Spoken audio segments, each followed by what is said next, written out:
WTTA.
I got a sweatshirt. That might not be enough. Wait, you got somebody pissed off. Woo. You got somebody pissed off. Charles. Ladies and gentlemen, as we get our word from trackside, looking at about 10 or 15 minutes, we'll be ready to rock and roll. We have one of our competitors that, well, he was stuck about an hour and 45 minutes away. We got the parts to here. We need to get him set ready to go. So we need to ask you to be patient with us for about another 10 or 15 minutes. Get your merchandise taken care of. Make sure you have your earplugs because it's going to get loud in a couple of our classes tonight. Any of those souvenirs that you're interested in? Remember, this is the Charlie Wolf Memorial School, and there are those official t-shirts that are available and the merchandise as well. So Charlie Sports was a very integral part of this event here in Stark County for many, many, many years. We missed all his input, and I don't miss him parked in front of me, but I do miss all of his input as he was down making all things happen. So I am also joined down here backside by Charles Booth. Charles, good to have you this evening, sir. You ready to rock and roll? Oh, I see him. Thank you. Thank you. He's here and ready to do his bidding.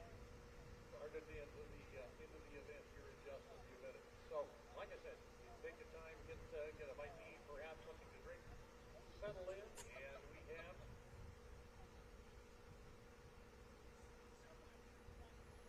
for 74 hooks. 7 hooks in 5 classes.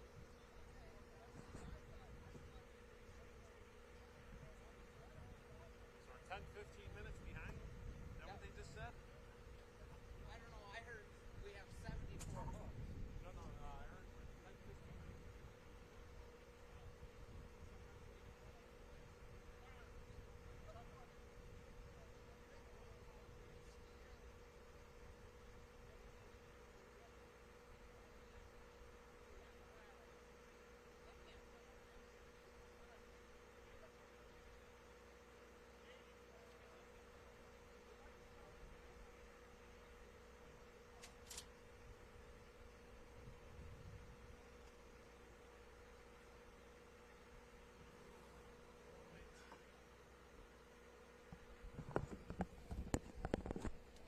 Check, check. There, yeah. I need to do a mic check here. Yeah, in just a second here, I want to. Okay.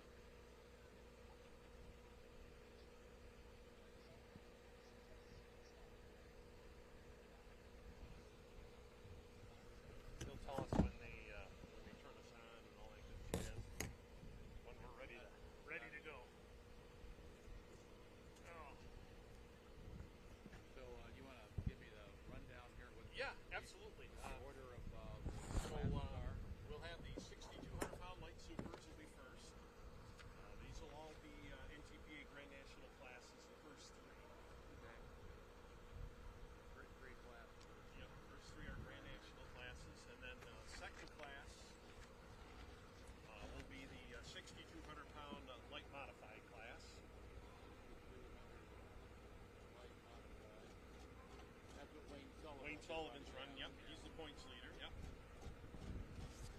And then the final Grand National class will be the 10,000 pros. Say something you want to play by or what? Oh, he's just all like, I don't know what's going on. What do you mean what's going on? I don't know. They told me I'm from, I don't know. Like, well,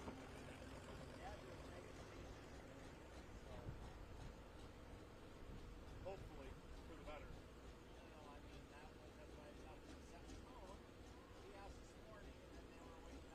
I don't know why we just didn't do a separate. That would have been the best. That's what we were planning on. And then they got them regional classes, but like I say, I'm not going to hold, you know. So the light super. Yep. What's the difference between a light super and a pro stock? So light supers are 505 cubic inch. 505. Hey, how you doing, Russ? You said 550 or 505? 50505. Okay. And then up to 4 turbos. Oh, so a light base. super can up to 4 turbo. Yep, up to 4. Okay. And about 4,000 horsepower nowadays they're making out of them. Wow. And then light mods are limited to 2 V8 engines only. Yep. 2 V8s. Okay. And that's basically it. No- No Allisons or no- nothing, no- no aircraft, nothing like that allowed yet. Oh, okay. So it's just basically a twin Hemi class. Are there any aircraft engines running anymore? There is a couple like out west, you know, more with the outlaw group and stuff. Yep, But right. NTPA doesn't have. Bargees will run the unlimited class and stuff like that. Okay. But then and then pro stocks are. Is there any cubic inch limit on the light modifieds? No. So they Homeownership is up. And the pro stock would be 1 turbo? one big turbo. Yeah, they're like 6.5 now. It's I'm seeing minutes. It's yes, huge. 6.5. Most of them are running 680 cubes still. 680 cubic inch, and then they're making about 5,000 horsepower nowadays with that one single turbo On a pro stock. on a pro So stock. are there heavy super stocks or not? Or is Not here tonight. Yeah, Okay. no, we don't have any heavy supers tonight. Heavy supers like diesels are 540 and the Alkies are 650, but we don't have any of those tonight. So Okay.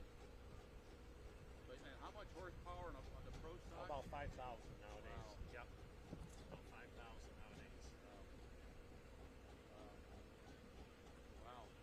That was, you know, remember that was the economy class when they started. Right. You know, that was, Right. Yeah.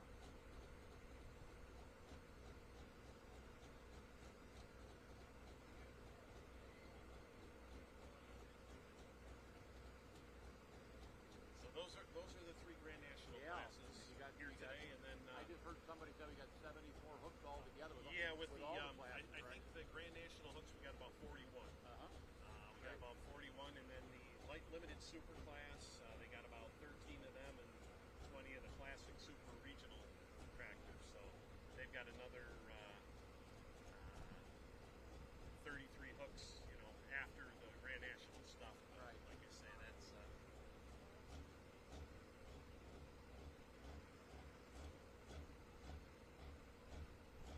Well, they need a few more people.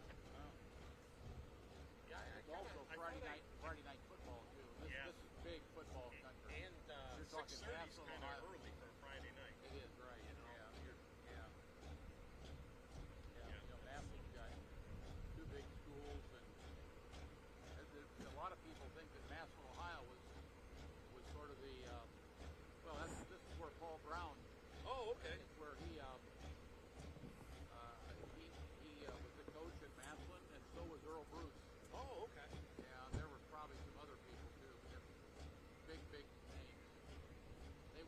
I think Massillon has won more state championships than anybody. Okay. Their heyday was Ladies and gentlemen, as we get closer to the start time here, in just probably a few 50, minutes, 60, we will be 70. underway. You know. You've had the opportunity to grab a bite to eat. This is when steel was king. You know, you had Pittsburgh, Youngstown, Buffalo. Canton, Buffalo, and the economies were so.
One, two, feeding the house sound. Full pull live. Microphones on.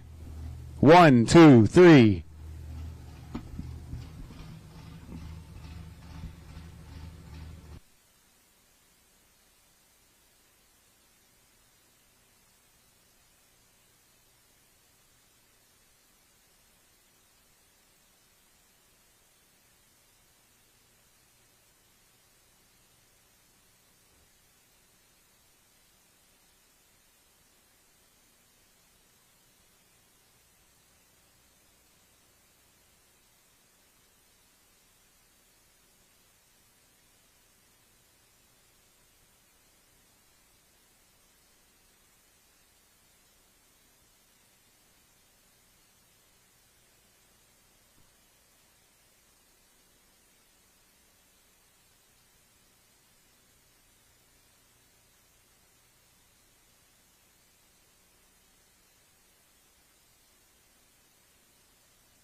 Good. Yep.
Those are the people that we have to say thank you to because we live in the land of the free, because it is the home of the brave. To our veterans, we say thank you. To the veterans who are newly deployed, welcome home.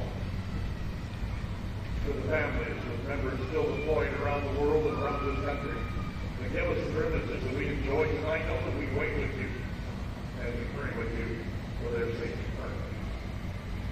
Let us never forget. Don't let us forever remember. For it is the veteran that holds the flag. Sadly, it is the veteran that succeeded it. Ladies and gentlemen, anymore in our national anthem.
Thank you, Eddie. We appreciate that. So well done. Ladies and gentlemen, welcome to the Charlie Schwartz Memorial Bowl here in Clark County. Canton, Ohio, as we are just about ready to get action underway here tonight. And once again, Dan Mayer joining you here from Canton, Ohio. And tonight, I've got a special guest announcer with me, as I've got Dave Grimm. Dave, good to see you back behind a microphone. It's a pleasure to be here. What a great evening for pulling here at the Stark County Fair in Canton, Ohio. It's a spectacular track, and the weather is super. We've got some cool weather. I'm sure this is going to be apropos for these motors out there.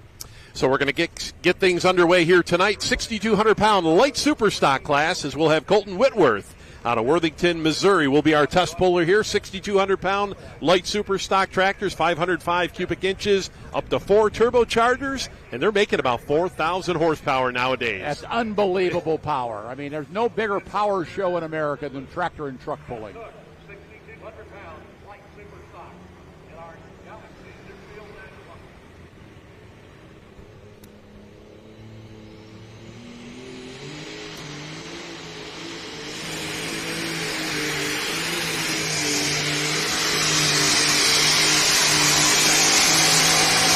All right, so Colton Whitworth, he's going to have 2 tractors in our competition here tonight. He'll be our test puller. We'll have that option whether to take or turn down this run here tonight. It was a very nice run. Started in the center of the track. It moved to the left of the track, but a very solid run. I think he can be very pleased with that, and we'll see what he does here. All right, so the Bin Buster, this tractor called here, a new tractor here for Colton. Now, he is our defending Grand National champion with his other tractor, but this one here currently sits in the number 7 spot in points here. So we'll get the distance up here for him.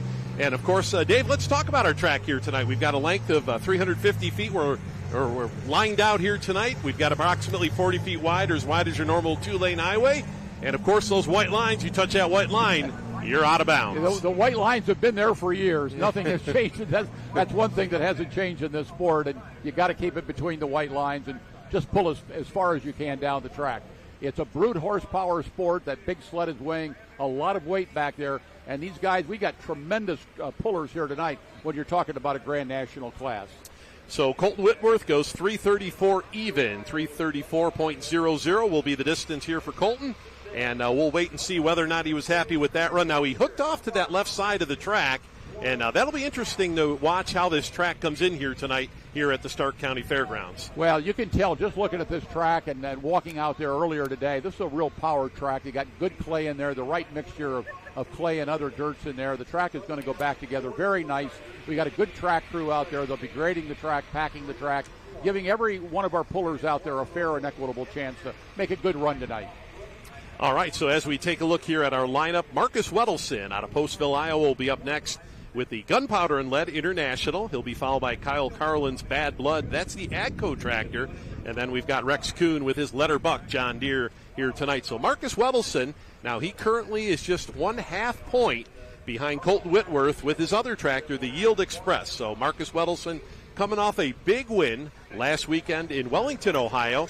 Now, just 1 week before that, he won the ring in Bowling Green. He had the best overall weekend in Light Super. So he picked up his second win last weekend in Wellington. He's really been on a roll here as of late. Well, no question about it. We got a premier group of tractors here tonight in all these classes. The big heavyweights are here. The big champions are here. And of course, they're coming off of Bowling Green a couple of weeks ago, and the National Tractor Pulling Championships. What a big show that is. Over 60,000 people this year. It was tremendous. So as we take a look at Marcus backing in here with the Gunpowder and Lead tractor, now he's going to spot the sled in the middle of the track here tonight. And early on in this class, we're kind of working the middle part of the track here, but that'll change. We'll go from one side to the other here as these classes move along here, and that starting line will start to tear up a little bit. These pullers have a lot of experience, and they know how to read the track. You'll see them out there with their screwdrivers poking it down to the track, trying to find out which part of the track is going to be the best place for them to pull. But right now, this puller is right in the center of the track. All right, so Marcus Weddleson out of Postville, Iowa. That's in the northeast corner of the Hawkeye State as he makes his way here to the starting line. Once again, session number 1 here, Full Pull Live. Dan Mayer joined with special guest announcer Dave Grimm. And Dave, glad to have you back here at a tractor pull. I know a lot of fans remember you from back in they call it the heyday of tractor and truck pulling. Yeah, those were good days, and we'll talk about that a little bit later on. Early part of tractor and truck pulling back in the 70s and 80s.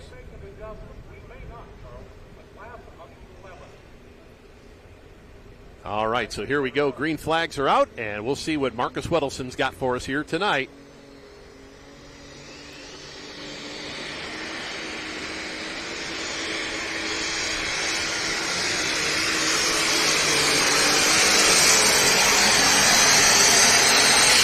Well, another perfect run right there for Marcus Weddleson. We saw that front end come down just one time, and as he made its way down the track, weight was set just about perfect. That really is about a perfect run. He had it right in the center of the track. He didn't waver very much from left to right.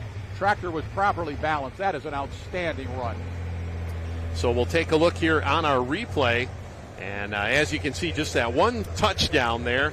And for the most part, that weight was just about perfect. As we said, 6,200 pounds. Now, that is a maximum weight. Pulling the only motorsport where weight is an advantage. You go to a stock car race, you go to a drag race, you want to be as light as possible. Well, not in pulling. You want to be right at that maximum weight. And it's interesting, 6,200 pounds, the total weight of the tractor, and they got up to 4 turbochargers, and these suckers will really make some power, I'll tell you. Up to 4,000 horsepower being generated. Unbelievable.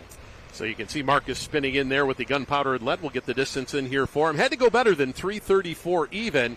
And, yeah, we're going to stretch it out a little bit further. 3:46.08. So he's going to take over that number one spot, 3:46.08. Of course, we'll use the laser. Laser set up at the end of the track. And we will measure up to 1,000th of a foot in pulling. And laser crew will, measure at the starting line as well as at the finish line to give us our distance. Laser came on many years ago. It was great for measuring, but I can remember back when they would be measuring with the tape measure out there. And of course, with laser, the show moves along much quicker. And, Dave, with that tape measure, if you didn't like the guy, you didn't pull it as tight, right? That's and then if you really liked him, you pulled a little tighter, right? That's what somebody said, But, yeah, how far we've come, with measuring and everything. And, of course, big, beautiful scoreboard here. Really, it's NTPA championship pulling is the best in the country.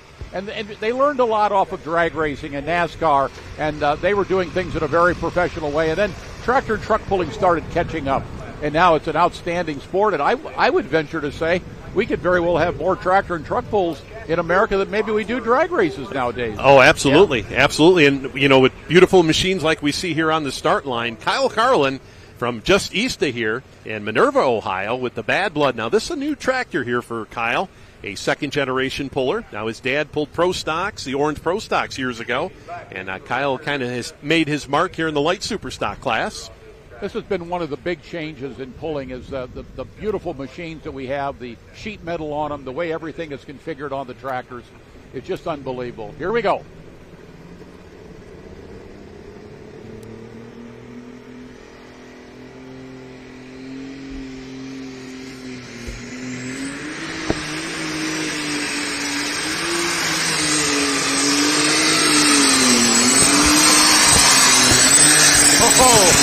Oh, Dave, he is fired up. That really surprised me, to be honest with you, because the way that he was lifting and losing his drawbar, I didn't think he was going to have this good of run. And I think we're going to have a new leader out there with this Aggo DT 275. What a sleek machine, powerful machine. And unbelievable the way he brought that front end up. I thought he's not going to get down here as far, but he did. Yeah, we take a look here on the replay. Yeah, what a great run. We got a new leader. 3:59.98 will be the distance here for Kyle Carlin. 3:59.98. And like you said, Dave, 6,200 pounds doesn't give you a whole lot of weight to play with these tractors. Right. And as we take a look at the back of that tractor, there's no weight on the back of it. He had everything on that front. Well, that traditionally means then when they have all the weight on the front that this is a power track. And if this was not a good power track, it was a sandy track, they'd have a lot of weight on the back. But when you got all the weight on the front, it is a power track. And what a tremendous run, 3:59.98. And we saw kind of that fist pump there in the seat. That seems to be lately we've seen a lot of that going on there. I'd have a fist pump too if I was driving. Have a run like that. Yeah, that was a great run there. And I think this track is going to go back together very nice. I don't think it's going to really matter where you pull in the class, whether you're early or late. But I think everybody's going to have a very fair chance to make a good run tonight. So now officials are talking about possibly a sled change here. We'll keep you abreast as far as if they're going to make a change or not. We said we're going to let them run. So we're going to see here as we've got our On the Mark sled here tonight out of Greenville, Ohio. Mark Bingham going to be our sled operator here as we'll bring in the letterbuck here of Rex Kuhn. And it looks like Marvin Epperson, our competition director, he's down there right now talking. And we will see whether or not they're going to make a change here on the sled. But I'd say they've got it pretty good right now, Dave. What do you think? Boy, I'll tell you, to see these three tractors come right down here near the end of the track is tremendous. So it's awfully close. It's a really good setting, I think. But those guys know best out there on the track. All right, Dave, you said it. they are going to let him run here tonight. So they are going to stay with that setting, and 3:59.98 right now, that AGCO. Bad Blood in the number 1 spot here. We'll see what Rex Kuhn, former Grand National champion here out of Morristown, Indiana, just south of the Indianapolis area, the Letterbuck John Deere. And this guy, he's been a winner here before. Back in 2023, took a win here. Let's see what he's got for us here tonight.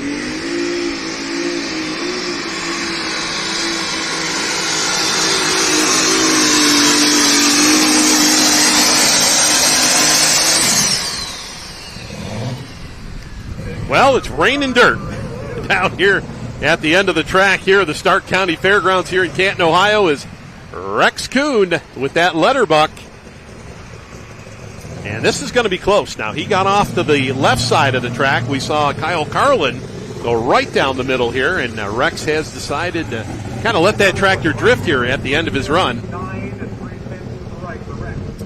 Oh, wow. So 3:59.03 will be the distance here. 3:59.03 will put him in that number 2 spot. Yeah, just we're seeing marvelous runs. This track is just perfect, and this is going to be a spectacular class, as well as all the classes here tonight, I'm sure. So just like that, we'll take a look here on the replay. Rex's run, and we saw that front end come up. And planted, boy, look at that front end just kind of dangling out there. And you know, the front end is going to, I mean, they got all the weight out there, and it's still coming up on all these tractors. So they're doing all the right things the way they've got it balanced.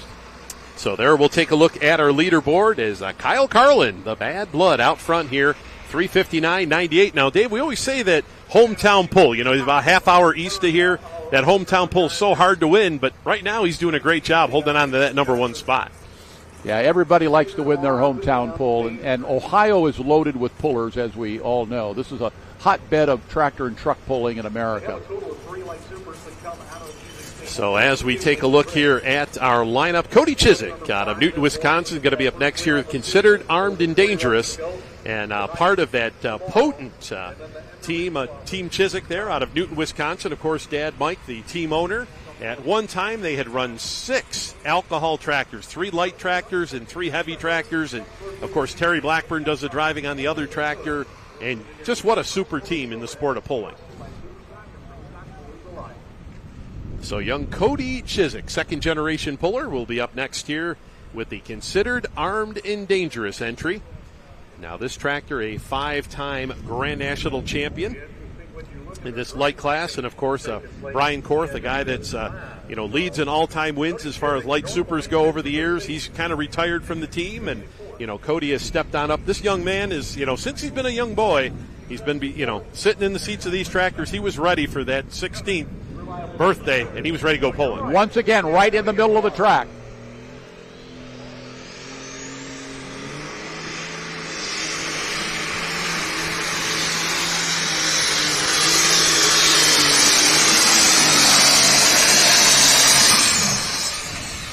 Another good run right down the center here. Yeah, I had a feeling that when he got to about the 100-foot line that he had to get on the brakes a little bit because it was moving to the left-hand side as he powered down the track, and I think that probably hurt him a little bit. Still a very solid run, but Rex is still going to be in the lead or rather Carl's going to be in the lead at 3:59.98 with the AGCO. Yeah, we seen right at that spot right there is where he had to tag that brake there. 3:36 even for young Cody, 3:36.00. We'll put him in that number 4 spot here currently. As once again, everybody chasing Kyle Carlin with that Bad Blood out of Minerva, Ohio. At 3:59.98 here. As Rex Kuhn will put him in that number 2 spot here. We'll show you the leaderboard as we'll take another look here at the replay of Cody's run. Once again, we're about halfway through our field of 11 light super stocks here tonight. Of course, Grand National competition.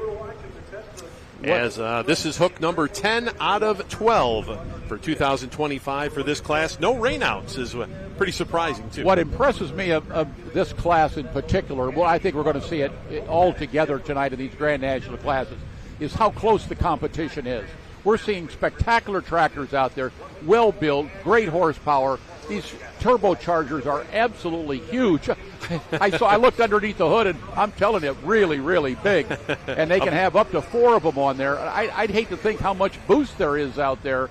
But where we're talking about tractors for you folks that may be watching this for the first time, that these were tractors that came from the factory many years ago at maybe 150 or 200 horsepower, and now we're upwards of 4,000 horsepower. Unbelievable these blocks are even able to hold together with that much pressure being pushed through the block. Just amazing, Dave. You go back, to the early days, the light super stock class, ran all those lightweight tractors for so many years, and they were maybe making 1,500 horsepower, back, and just amazing. And I think the big tractors, and when they got to the 4 turbos, they weren't quite as big a turbos back then, and maybe they were making 2,000 horsepower. Now we've doubled that. So we're going to go back here, another second-generation puller, as we got Brandon Phillips out of Vine Grove, Kentucky, just south of the Louisville area, with the straight jacket. Now, his dad, Larry, will be out a little bit later on with his Extremely Insane. And what's unique about the Phillips team, they've got a green one and they've got a red one. So son Brandon's going to run this John Deere. He calls it straight jacket. They purchased this tractor a few years back and have really had a nice summer with this tractor. We haven't seen him at all the Grand National events, but the ones he made, they've done really very well. Big contracting company they run down there in Vine Grove, Kentucky.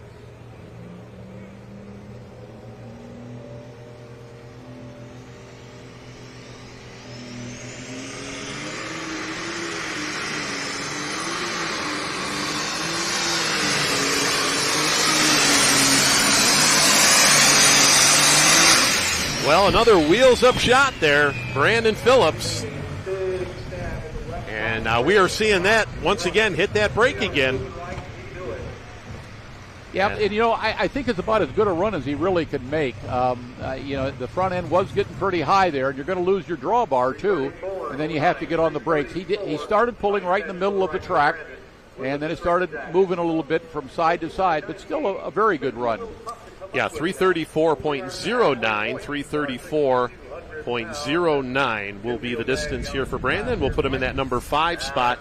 And, Dave, it's just amazing off the starting line, the 150-mile-an-hour wheel speed right off, as soon as they get into these tractors and what that does to the starting line area. We talked about that. We'll start to tear up here as the night moves along. But that run for Kyle Carlin right now is looking pretty good. Absolutely. At 3:59.98 in the AGCO is in the lead. So we see the bad blood there. We've got the John Deere Letterbuck in that number 2 spot at 3:59.03. And the gunpowder and lead of Marcus Wedelson in that number 2 spot in Grand National points sits in number 3 here. So we'll bring out Colton Whitworth. Now this is the tractor that's leading the Grand National points, defending Grand National champion.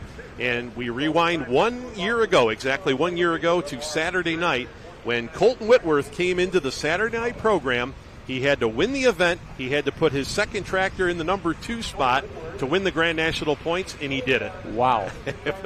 It was the perfect scenario, and he got it done. And what an amazing night of pulling that was. And I know Colton and his family, they'll never forget it because I know I won't. It was just an amazing night of pulling, but we've seen that over the years. All different kind of amazing events go down. And Colton will bring out this tractor. Now 2 wins on the season. He had one earlier this year up in Tomah, Wisconsin, as well as just about a month ago in Rockwell, Iowa, as he comes into tonight's action.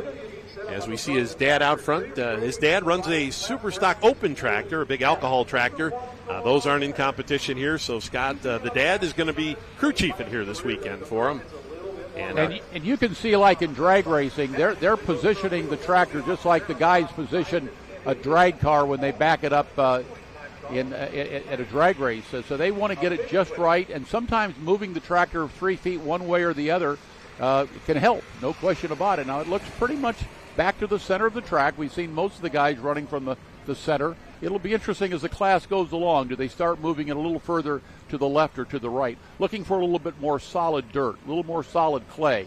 We've got a very nice track. It's a good clay track, and it goes back together very nicely with the grounds crew out there.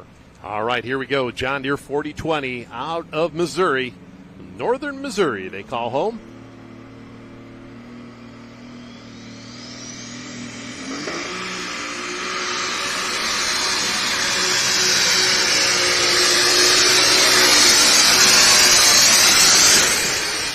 Well, there was no shortage of RPM out there. Wow, did he twist that tractor. Colton Whitworth at NK Seeds Yield Express. Now this is going to be interesting here. This is going to ruffle the points up a little bit here. That's a beautiful tractor. I like the way they've got it painted, all the sheet metal on it.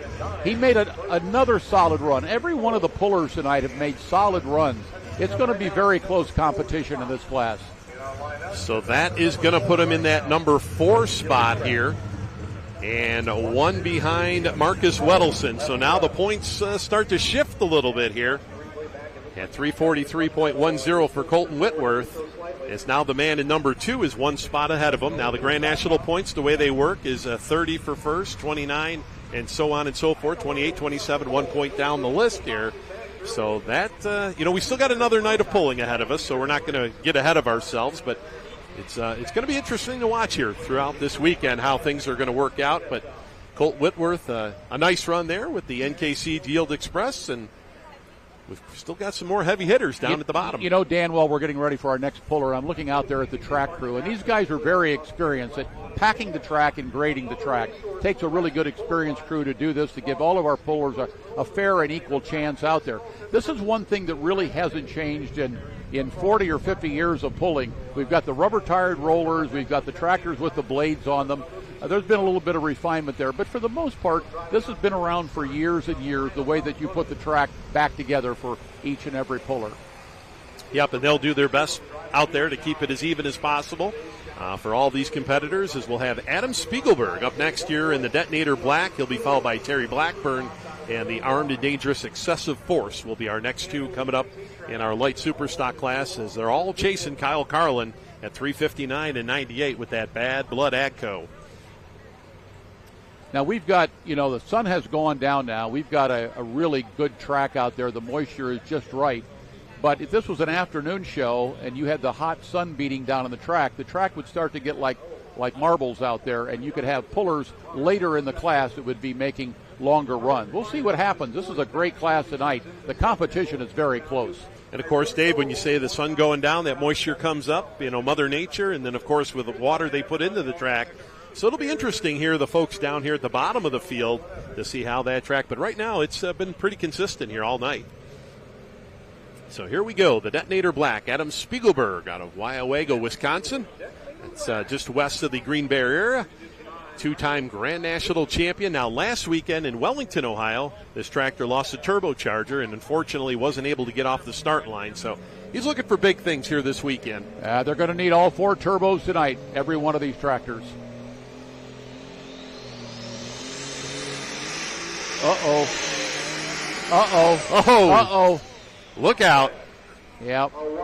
There's that white line we talked about. Yes. Now we've also got the 100-foot marker, the point of no return out there. You don't get past that 100-foot mark, everybody gets 2 shots at it if you don't get past that 100-foot mark. But, boy, right off the start, Dave, things didn't look good here for Adam. No, that tractor come right up in the air, big wheelie to begin with, and then he started losing some control there. And once again, that rule of 100 feet has been in place for many years with the NTPA rules. So there we can see our flagman there on the start line, and he was backing up, getting out of the way there as Adam was coming hot and heavy.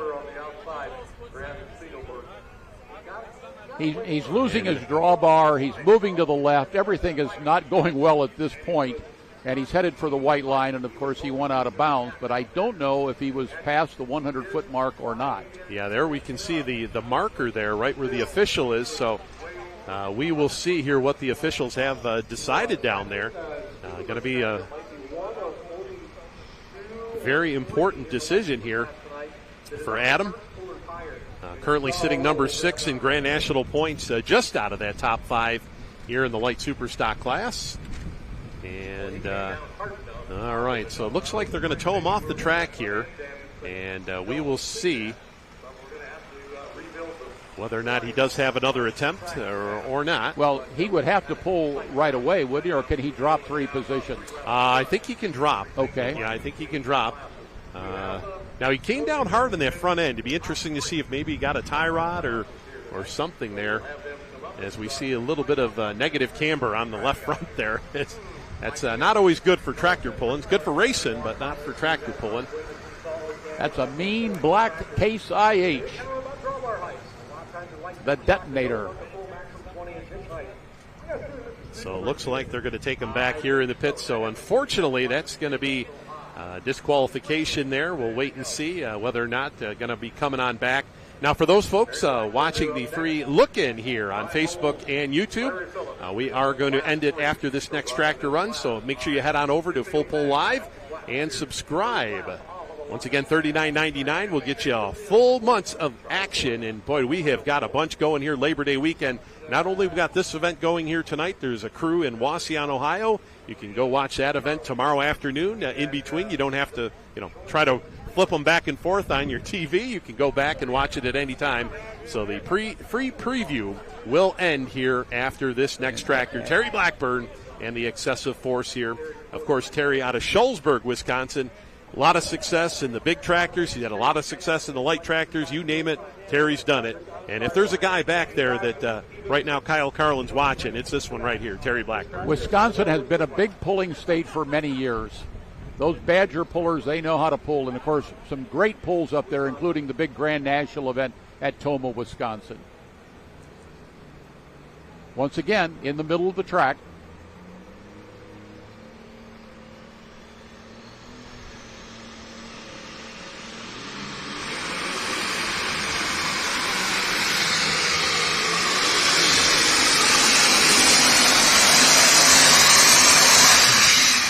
Yeah, I think we're going to park another one in there about that 340-ish foot mark out there. Nice run for Terry Blackburn, as right down the center here. And Dave, with these next few tractors, now that was hook number 8 out of the 11 here. We got 3 more left to go. Be interesting to see if any of these next 3 are going to try to vary a little bit out there and move that sled around maybe. That's right. Are you going to move it to the left, the right? You're going to stay in the center? You're going to try something different? If you're one of the 3 yet to pull, at the end of the class here, you may want to try something different. That was a very solid run.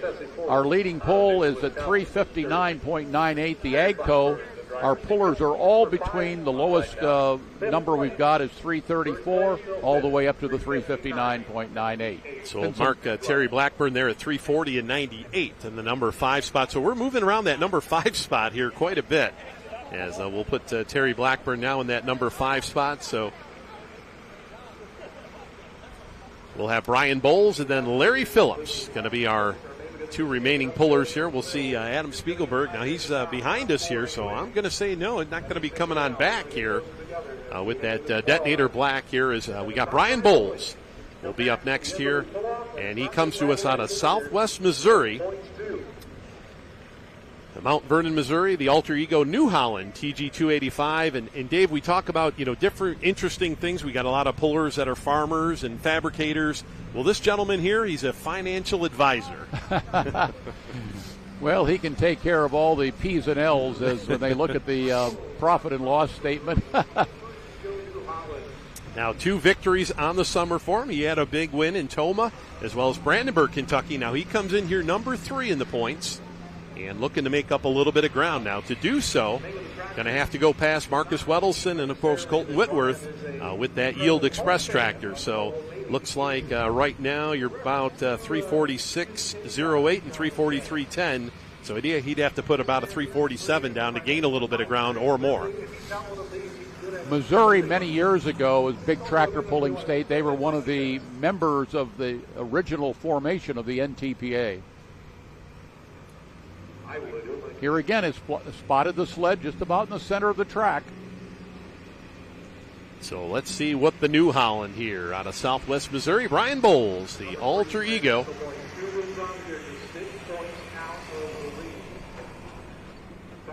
So as we take a look here, just 6 points out of taking over that number 1 spot in Grand National points. Let's see what he's got for us here tonight.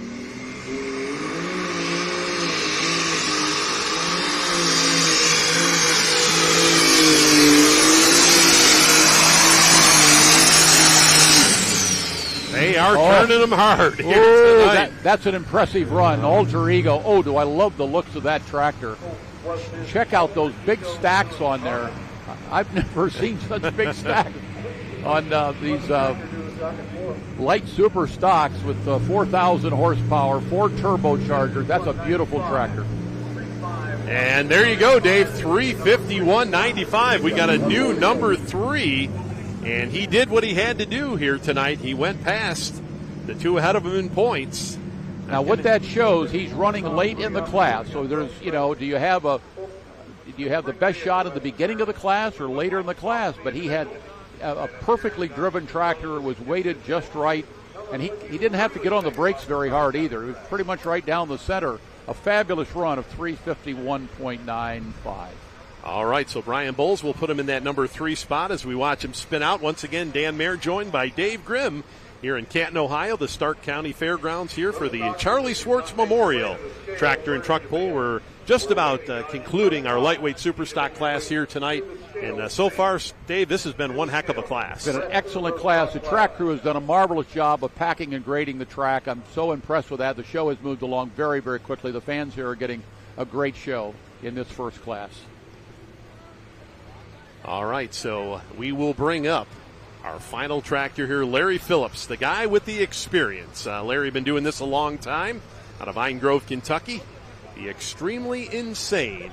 Dan, one of the things that I'd like to make an observation on is the tractors come down the track. It doesn't matter which vehicles are pulling the sled, but the sleds that are built today are sleds that will allow the vehicles to get off the line in pretty good shape. So when you get right down here at 350, 360 feet, right here at the end of the track, these sleds that are built, they know how to put the hammer on these guys. And it wasn't that way many, many years ago. It used to be harder off the starting line. Dragging, more or less, right? It was more dragging it. And now the sleds are all a big part of the show. They get them off the line in fabulous fashion, and then they put the hammer on them right down at the end of the track. And boy, what a show they're putting on, ain't it? Yeah, it's a great show here tonight at the Stark County Fairgrounds in Canton, Ohio. Many consider this the high school football capital of America. Massillon High School just down the road, not too far from us. It's a big football school. They won a lot of state championships, and a lot of football players came from this area. Paul Brown coached at Massillon, and also Earl Bruce had coached at Ohio State many years later. All right, so it's going to be red or going to be orange here tonight in Canton, Ohio. We're going to find out right now. Larry Phillips, the Extremely Insane. Take a light super stock right here.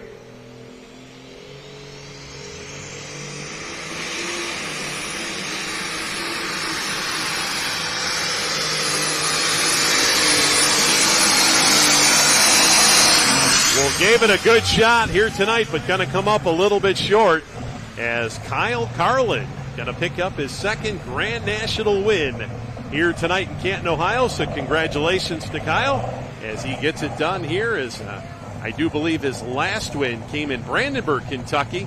As yes, Brandenburg, Kentucky, 2016. So it's been a while. So congratulations, Kyle Carlin, as he'll be our big winner here tonight in our light superstock class, as we'll get the distance in here for Larry Phillips at 335 even. 335 even. I want to congratulate all of these pullers. This was a great class to begin the show tonight. Very competitive, very close pulling. Every one of them did a super job tonight, and they all can be congratulated no matter where they finished in the class, because they were powerful tractors out there, well driven. And it was a great first class to start the season. Yeah, what a great way to start tonight's action here is once again Dan Mayer joined with Dave Grimm. And Dave, let's go back and talk. We talked earlier about being around for the heyday of the sport, as a lot of people call it. Pulling in the big stadiums and all that. You've announced in the Astrodome and all the big stadiums. And let's talk about how you got started with NTPA. Well, I became their first public relations director in 1973. I was fresh out of Ohio State, had just graduated, had an opportunity to join the CEO of NTPA, Ed Hart, who was one of the originators of the association. Ed did a marvelous job of pulling it all together. He was a great promoter, a great marketer, and he knew the business because he had been a puller himself. He had a D21 that he pulled prior to that. And he knew his way around the business, and I think really he gets all the credit for getting the organization started. I joined him, as I said, as their PR director, was doing the magazine, then started doing announcing, down. I remember my first show was down at a racetrack in Lake City, Florida, because the announcer that was supposed to be there that night didn't show. Ah, okay. And Ed came over to me and said, Dave, the announcer's not going to be here tonight. Have you ever done anything like this? And I said, well, I did a little bit of radio broadcasting at Ohio State. He said, you're the guy tonight. And I remember the show went till about 1 o'clock in the morning, and the public address system conked out, and I ended up announcing out of the police car on the PA system of the police car. That was my indoctrination of announcing in tractor and truck pulling. You'll never forget that one. Well, I won't forget that one, and it was a short night, too. What's that? Who got third? Would this be a good time to do our unloaded 88? He's calling the shots. Yeah. But the sport has come a long way, and I give the NTPA a lot of credit. Of course, it was the NTPA that really was the rule-making organization of tractor and truck pulling. If it hadn't have been that in 1970 when the organization was formed, you would have had renegades all over the country with tractor pulling running under many different rules. So the NTPA's come a long way, and got a lot of great shows, a big points championship, and have done a marvelous job in moving this sport forward. Okay. And then, of course, Dave, it kind of went from there, the announcing that, you know, from a police car and then... Yeah, you know, we did shows all over the country, a lot of big state fairs, county fairs. From the East Coast, we were at the New York State Fair all the way to California, the San Joaquin Valley, did shows at San Bernardino, Fresno, California, even did the Cow Palace, an indoor show just south of San Francisco. This is one sport, Dan, as you know, that did not start in California like drag racing did. The tractor and truck pulling started in the Midwest. Ohio was a big state. Missouri, Illinois, Indiana, Wisconsin came along, but it was fairly big in the Midwest. And then, slowly but surely, other states started catching the bug too, so to speak. And then the California guys got on board. They had some great tractors out there, and they still continue that way. But it's been a lot of fun watching everything happen. And tractor pulling even went to Holland. That started in about 1980 when a man that ran a publishing company over there in the farm publishing business wanted to bring tractor pulling to Holland. And the first show was out in the Flevo land north of the capital city there, out of the big farmland. And then there was an indoor show. So there's been a lot of great pulling in Europe. They're still doing it today, pulling in many of the European countries. So it's been a great sport. This is what we would call an all-American sport.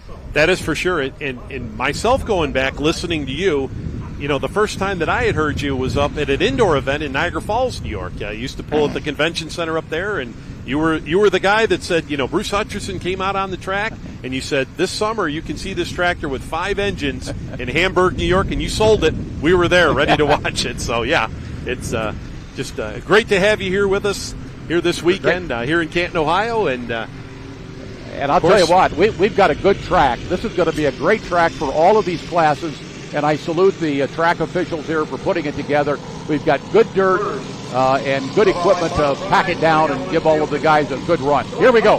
All right, so Chase Richardson going to start us off here in our light modified class here tonight. Once again, 6,200 pounds will be the maximum weight of these light modifieds.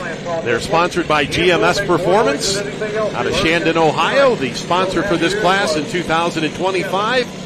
As we see Chase Richardson going to be our test puller. Now, he is coming off a big win. The last time that the light modifieds ran was in Bowling Green, Ohio, and this guy picked up his first ever light modified win. Their brand new tractor here for this team here out of Litchfield, Kentucky, kind of halfway between the Louisville area and the Nashville area.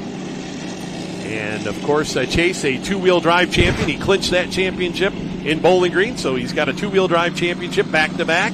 Also runs a mini rod. They're very, very busy. Dad's got an unlimited modified. When it comes to pulling, these guys, they're big time into it. So here comes the tag team, our test puller here in our light modified class here tonight. Looks like we've got 9 of the modifieds, 9 of these modifieds. And they're making right around 3,000 horsepower apiece, so you're looking at about 6,000 horsepower when it's all said and done here with these light modifieds. So once again, a lightweight package with a whole lot of horsepower makes for some some wild and crazy runs sometimes. We'll see here what Chase has got for us, as he'll be our test puller. You know, Dan, just about everybody has put their tractors in the middle of the track, and we continue on here in the 6200 light modified class. All right, so we see the visor go down. Chase sets his sights here on that 350-foot mark.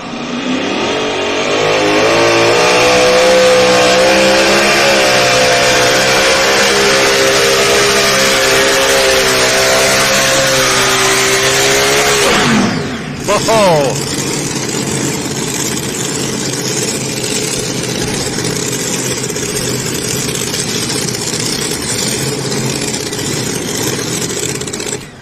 Now, you know, this brings back memories. I remember of taking some of these modified tractors. In fact, the man's name was Gary Sporhays, who's out of Colorado. He's a big name modified puller.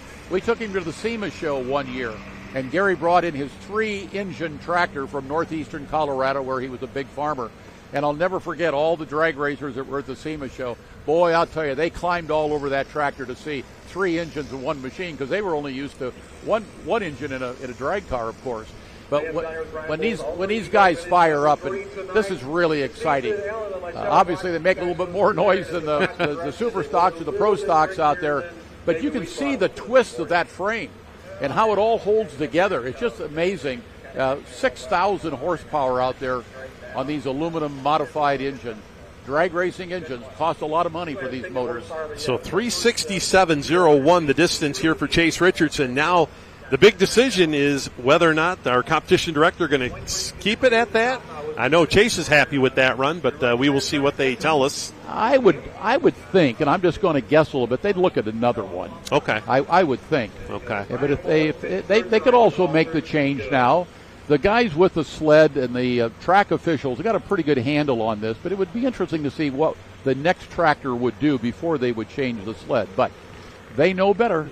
Well, Dave, they tell us already made a sled change. Okay. So we're going to put Chase Richardson down to the bottom of the field here. So I'm going to say they're going to heavy it up. They're going to get him. Yep. I want to say they want to keep him right around that 330-ish foot mark here tonight, 330 to 340, kind of like we had with the lightweight supers. And these sled operators are so good at what they do because they're doing it every week, day in and day out, that they got a really good handle how much they can either change the gears in the machine or just add a few 100 pounds here or there. And they've got a tremendous amount of experience. So 367.01, we'll erase that here from our lineup sheet here tonight, as we'll put Chase Richardson down at the bottom. So that means Les Corporal here out of Marion, Indiana, with the corporal punishment will be our new test puller. Once again, we did make a sled change, so we will have to start the class over. You know, the word Marion, Indiana brings back memories because that is the home of the Banter brothers, probably the biggest name that was ever in the sport of pulling, at least back in my days. And Ralph Banner and his brother David were just tremendous champions in the NTPA sport. They went all over the country from the East Coast all the way to California because they did whatever it took to really bring tractor and truck pulling along in this world. And now, interesting to note, though, Dave, that Les Corporal is the cousin to Dave Banner, and they've actually taken Banner Machine, and now it's Modern Machine. They started their own company building frames and just like the Banner that was brothers. a little bit of a lead-in. Yeah, there you go. Yep, that was perfect. right. That was perfect, Dave. Yeah, Marion, Indiana, big town, and when it comes to tractor pulling building, Ralph Banner was considered a genius when it came to building equipment. His brother David did the driving, and they just were spectacular. And I can remember them going from 1 motor to 2 motors to 3 motors and right on up. Up to 6, 7 at one time, and the all-time Grand National champions over the years, multiple Grand National championships, also championships with TNT Motorsports. I mean, just unbelievable what them guys did over the years, and it's good to see, the corporals here. They would be like the Don Gartlets, and the Shirley Muldownies, the people that really got drag racing. Don Prudhomme is another one in drag racing. Those folks really made the sport what it was. They brought it along in America, and that's what the Banner brothers did along with many other pullers of that era. Absolutely. So Les Corporal here out of Marion, Indiana, the corporal punishment will be our new test puller here in the light modified class. We did make a sled change, so we added a 2,000-pound block to the weight box. So we are restarting the class, folks. So Les Corporal, number 5 here in Grand National points. Now he's the 2023 Grand National champion in this light modified class. Now he, from time to time, will add a third engine, run into the modified class. But this class right here is the one that he really concentrates on throughout the summer. So Les Corporal, 2 Hemis once again on here. And of course, we go Northeast Indiana. A little closer to Fort Wayne, up in just south of Fort Wayne, Indiana, not too far off of I-69. Indiana, over the years, has been a very big state for pulling. Don Harness was a name that pulled many years ago, Loudmouth Line out of Dana, Indiana. Bruce Hutcherson in southern Indiana was a big name modified puller. A lot of tremendous pullers came out of Indiana. All right, so Les is going to set the mark here. Once again, they heavied that box up just a little bit here.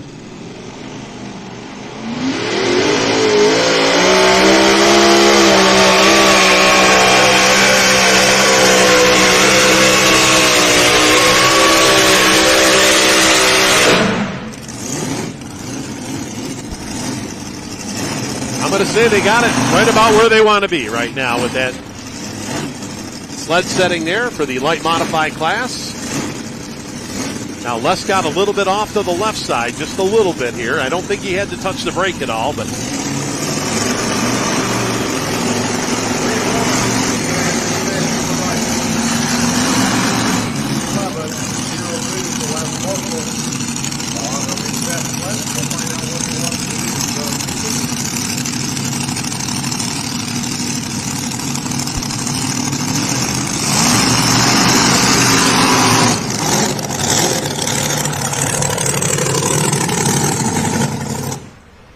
So as he gets it shut down, 3:11.02, and Dave, we saw the thumbs up to our track official down there at the end of the track. So Les is going to take that run as our new test puller. So 3:11.02. Of course, that number 1 hook, that, I always ask the pullers, what goes through your mind? And they always talk about, whether I had to touch the brake, how was the weight on the tractor, and so on and so forth. And I'd have to say, looking at that run there, really, I don't think much Les could have done differently. I think the first class that we saw, and already with these 2 tractors that are running this class, I think the pullers are all doing a really good job. We only had the 1 DQ in that first class, but everybody's done a good job. You'll also notice when the modified pullers lead the line, they don't waste any time. They get on it right away. Sometimes on the super stock and the pro stocks, they'll come out a little bit slower before they hammer it. But in the modifieds, they hammer it right now. And, of course, the idea, you want to get up on top of the dirt. You know, they don't have a whole lot of cleat out there with those big 30.5 tires. So, the idea is get up on top of the dirt, get those tires spinning. And that's something that has changed over the years, is tire technology. And, you go back, Dave, the early days with the big lugs on them. And, they started. And the lugs started coming down. But now when you look at these tires, the lugs are really down. And the cutting of the tires now is a very ingenious thing that is done, a very sophisticated thing to get. You got to still have a little bit of lug, but you want to get as much of that 30-inch tire on the ground as possible.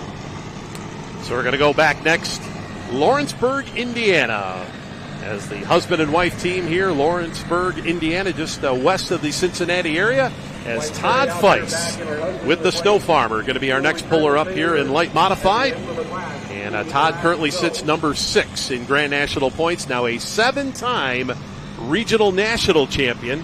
And he has done that for quite a few years. And, of course, they are retired ski slope owners. Owned a ski slope there. And actually, I think they still own it. They're just retired now from running it there. Perfect North Slopes there in Lawrenceburg, Indiana.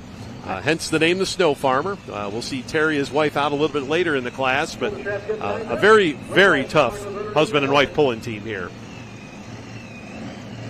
So 3:11.02 the distance to beat.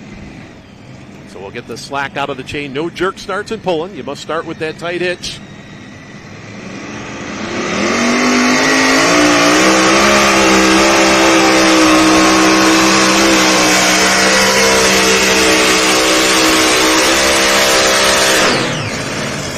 Boy, kind of came down that same groove we saw Les Corporal, the Corporal punishment, go down. Started in the middle of the track there, kind of worked off to the left side here. Snow farmer. I like that. I lived in Vermont for a while, and 24 years to be exact, and we had a lot of ski resorts up there.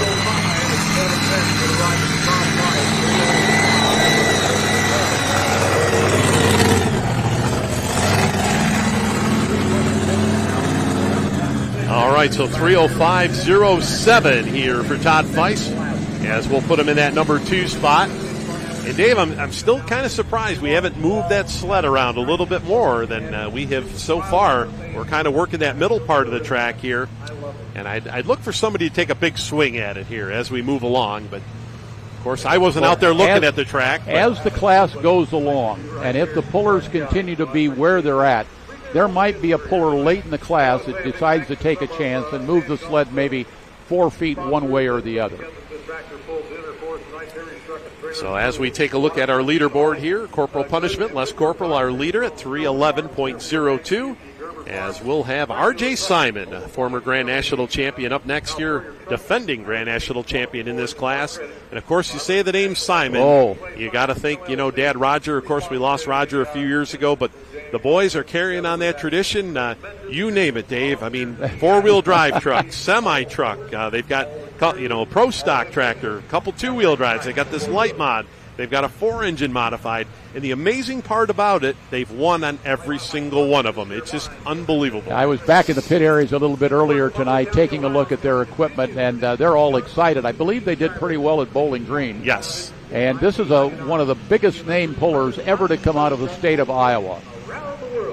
So R.J. Simon behind the wheel of the modified. Now, brother Brandon's going to do the driving of the pro stock here tonight, actually going to drive all 3 of the pro stocks. Their teammate Brett Meyer not on hand here tonight.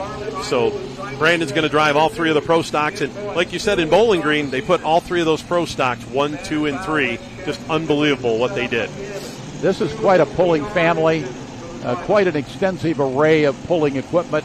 Just one of the biggest names in all of America when it comes to tractor and truck pulling.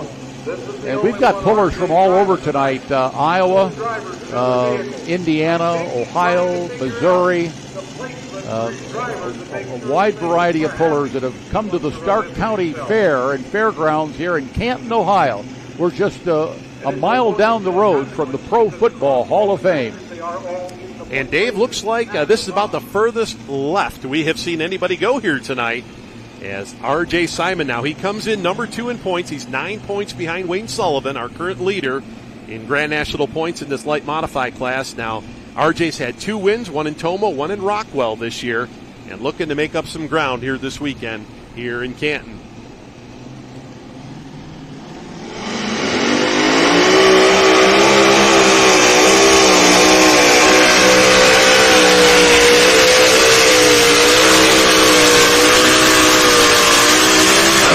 Wow. Well, he had to stab that brake. I thought it was a beautiful run. And then when he got down near the end, he really had to get on the brake because he was starting to go to that white line. And he didn't want to run out of bounds, of course, because it had been such a good run. Yeah, going to be awful close here. Yeah, he's going to take over that number 1 spot.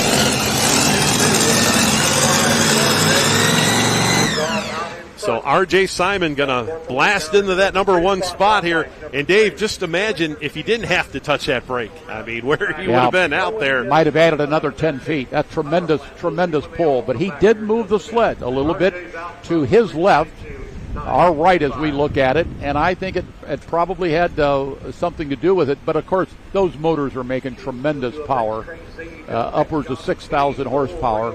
And he did have to get on the brake right near the end, but by that time he had already hit that about the 320-foot mark, and he ended up at 322.92. A great run, and our new leader, Simon says.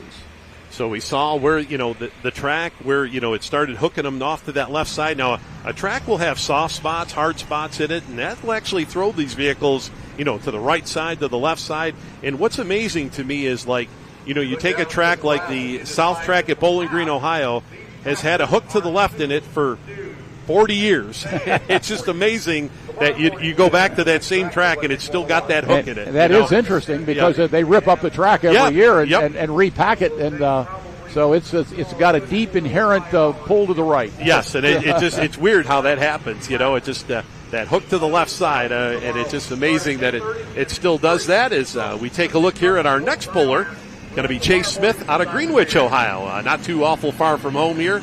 The outclassed entry. A new tractor here for Chase. Currently sits number 9 in Grand National points. And this is a little bit left of center as well. Maybe just about the same position that R.J. Simon pulled in. So more or less, we kind of want to follow that same groove that we just saw R.J. kind of open up here. Now we see that a lot of times in the truck classes where they'll more or less build a road. But here in the big 30.5 class, usually they kind of tear things up. And, we referred earlier, to drag race it. And you say, the whole shot in pulling, we're in drag racing the 2 leaves first. But in pulling, it's how fast you get that sled going in that first 50 to 75 feet. Because if you don't get it rolling, you're not going to make it down here. One of the big questions we get is how much the sled weighs. And we'll talk about that after this run. Absolutely. Here we go, outclassed from right here in Ohio.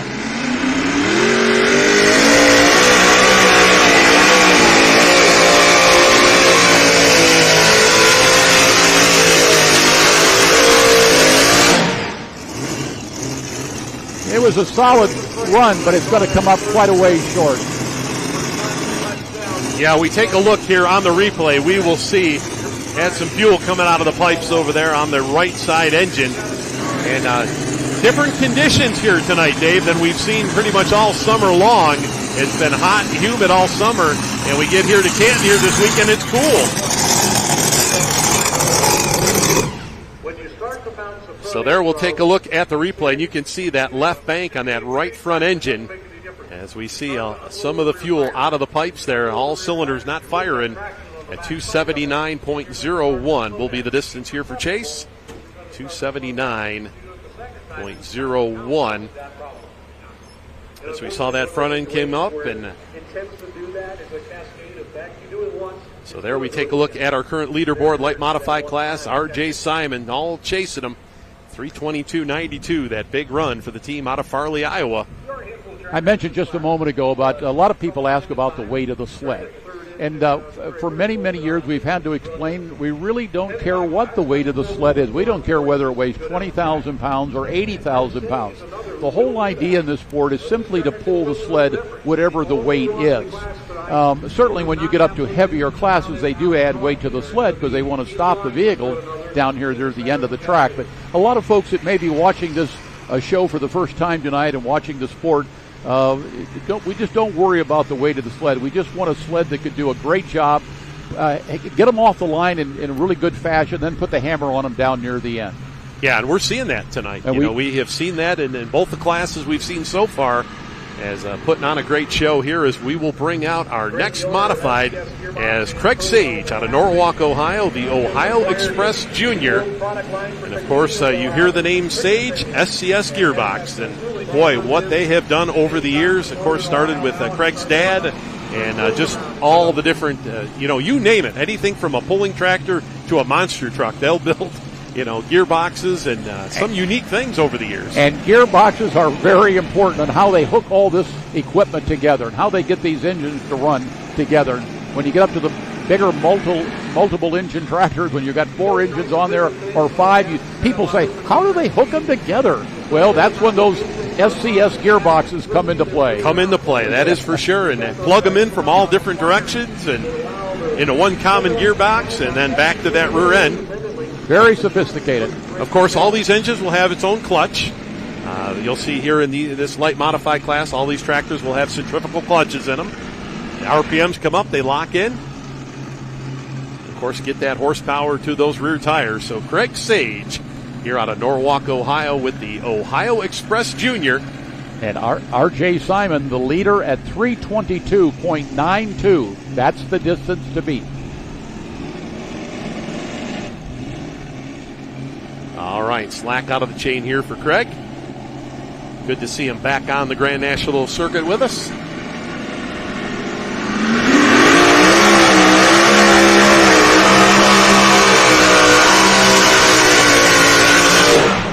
And, oh, no. Out of bounds. I think you got it. Yep, there we go. Boy, that hook in the track is just getting them here tonight. Yeah, the tractors have moved more to their left than they have to the right. Hardly anybody has gone to the right. The hook has been to the left.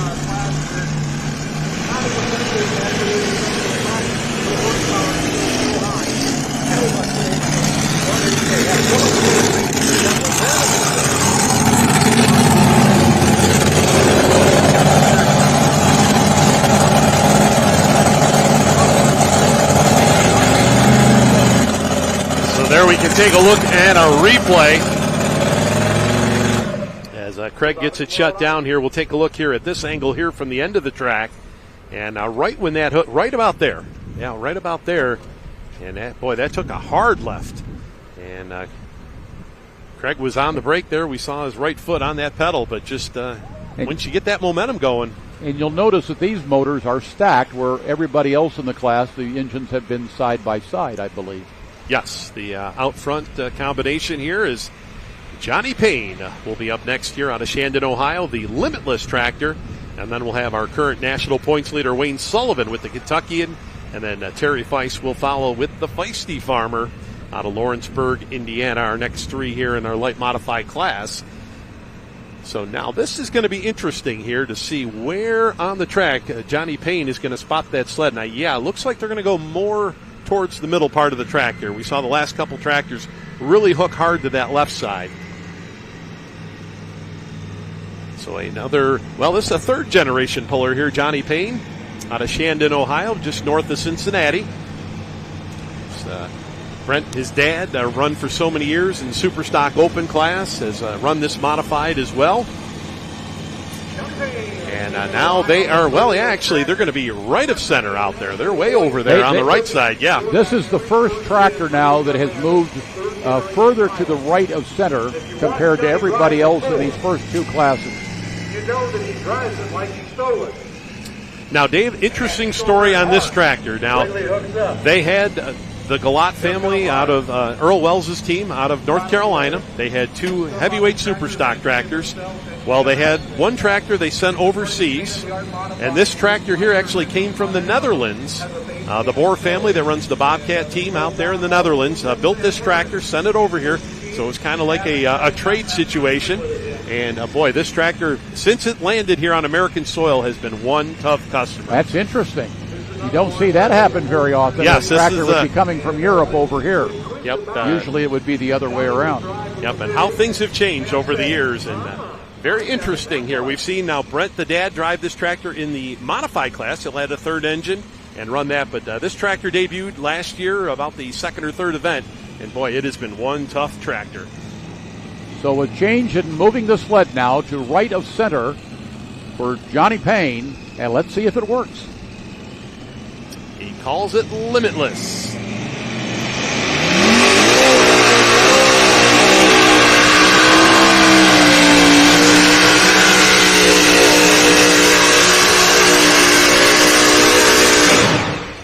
Boy, kind of cross-tracked it out there. Started off on the right side there, right of center, and drove it off to the left side. Not sure if that was the idea here. But it's, once again, we've said this a number of times this evening, that everybody that's pulled has pulled to the left. Nobody has pulled to the right. And it's interesting, but that happens a lot of times on various tracks. So 3:10 and 04 will put Johnny in that number 3 spot. Good run. It's still chasing R.J. Simon, and we got Les Corporal, our test puller, in that number 2 spot right now. Johnny was not sparing. Look at that whole shot on the big screen replay. As Dave, they give us the big screen TV now. We got the big screen up and going here, so 3:10.04 for Johnny Payne here tonight. So once again, everybody chasing R.J. Simon. R.J. looking to make some ground up here tonight, as Wayne Sullivan will be up next here, and Wayne is the one he's chasing right now. Wayne's out front. And I think you said there was a 6 points difference? 9 point. 9 point difference, yep, coming in here tonight. And, of course, what can you say about Wayne Sullivan, Warsaw, Kentucky, the Kentuckian team, and what they have done over the years and just continue. I was looking at all the pullers here tonight, and this is one name that really does go a long ways back, and I would think probably has more experience. Maybe I don't want to use the word oldest, but older puller, a very historical puller, has been around a long time with modified tractors and two-wheel drive and four-wheel drive trucks, I believe, also. Yeah, actually, the two-wheel drive class, the rules for the two-wheel drive class were right there in their shop, right there in Warsaw, Kentucky, right along the Ohio River. Right. And not too far from the Louisville area, about an hour north of there. And a 7-time winner at the National Farm Machinery Show, and that is the one that Wayne has kind of hung his hat on, and he says, that is one of my biggest accomplishments, and of course, would like to win an NTPA Grand National Championship. He's never done that. So one of the biggest name pullers ever in the history of sports, ladies and gentlemen. Right down on the Ohio River, as Dan mentioned, a really good friend with the late Bruce Hutcherson of the Macon Bacon Special Tractor. These guys would run together. Their farms weren't too far apart. Bruce, of course, on the north side of the river, Wayne on the south side of the Ohio River. But just great pullers, and it's such a pleasure to see Wayne here tonight.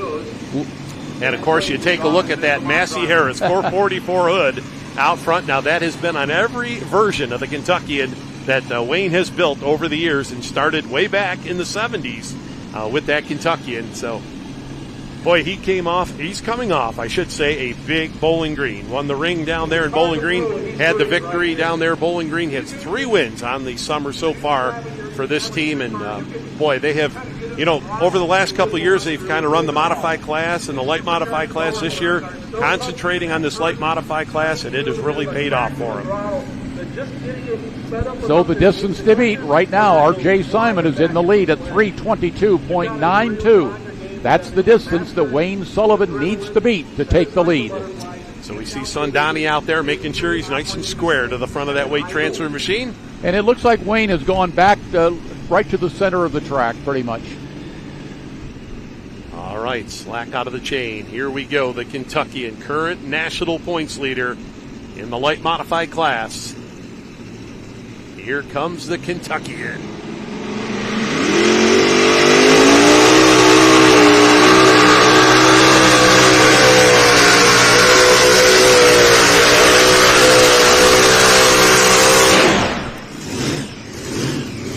All right, looks like going to be right around that 310-ish, I would say, right in that area. We'll wait officially here on the measurement. It was a solid run, but he was starting to move to the left like a number of pullers had done tonight, and he was getting close to that white line. And the last thing he wanted to do was be disqualified. So certainly going to be down a little bit in the standings here tonight, but better to have a good pull than to be out of bounds. Absolutely, and we'll get the distance in here at 310.94. 310.94. So that'll put him in the number 3 spot here.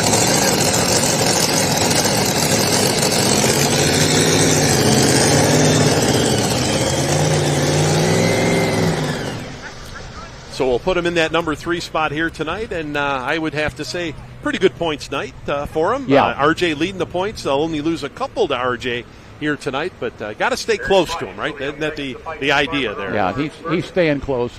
Once again, one of the biggest name pullers in all of America. A tremendous guy. He's won just about everything and always had excellent machinery and equipment in a wide variety of classes. And Dave, always that sharp black. Yep. That sharp black of the Kentuckian, right? Kentuckian's always been painted black, and there's some silver out there. Yep. So Terry Feiss will be up next here with the Feisty Farmer, the second half of the Feiss bowling team. And then we'll go back to the top of the class with Chase Richardson, our original test puller before the reset, the tag team. So down to 2. We don't want to forget about Chase. He was the test puller. He was allowed to drop to the last position. And we'll see if that works for him tonight coming back. And, of course, they reset the sled now. Yes, yep. He had to come back.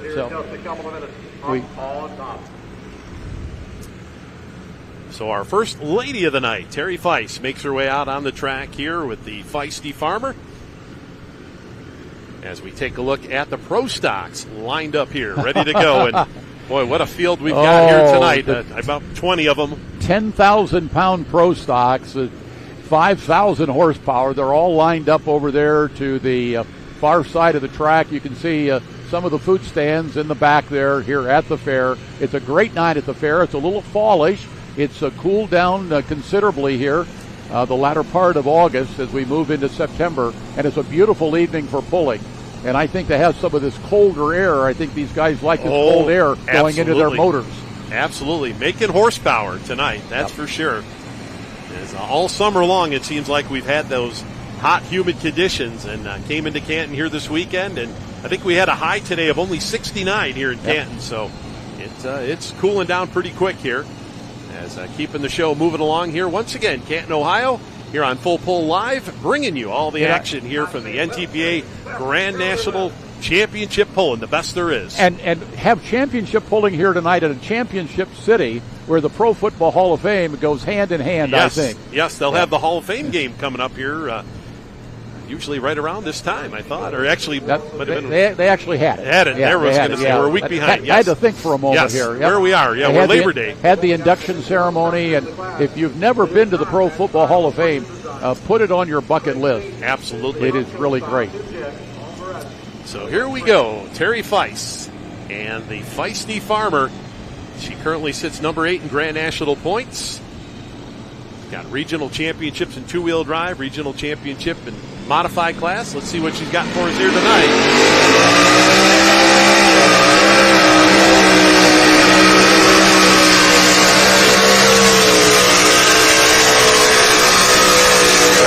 Boy, that hook to that left side. Terry doing a nice job there. And she's got her GoPro hooked up to the top of her helmet there. Oh, no, actually, that's the fresh air system she got going. All right. I saw the tube there. I go, okay, she got the fresh air system going. And, well, we'll take a look here on the replay. And boy, that one took a hard left right away.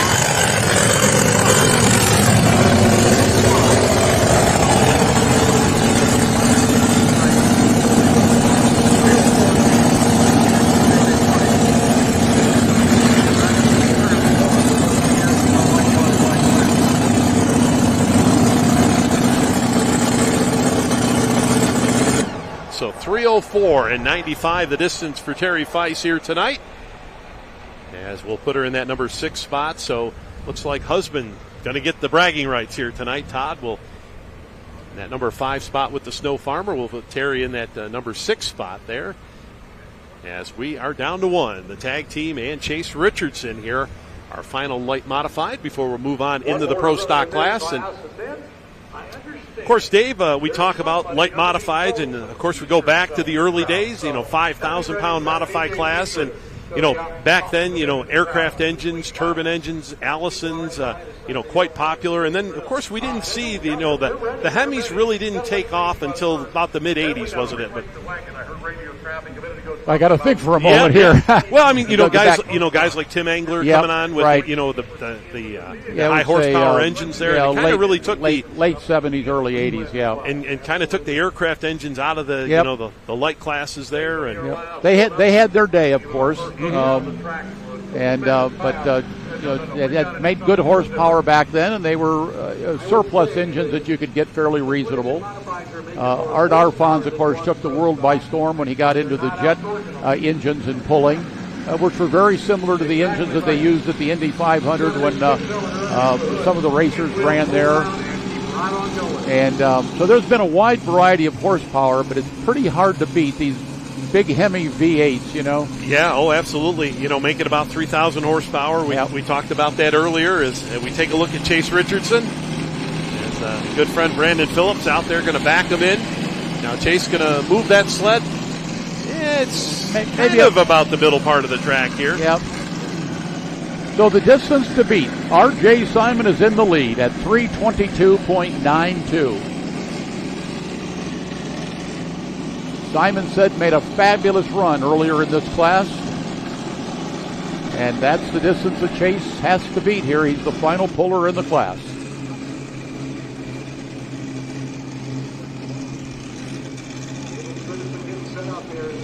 It's already made one wheels-up run already with this tractor. The tag team, they call this one, out of Litchfield, Kentucky. Dad making his way down to the end of the track to watch Chase. Currently sits number 7 in Grand National points, coming off that big win in Bowling Green just 2 weeks ago.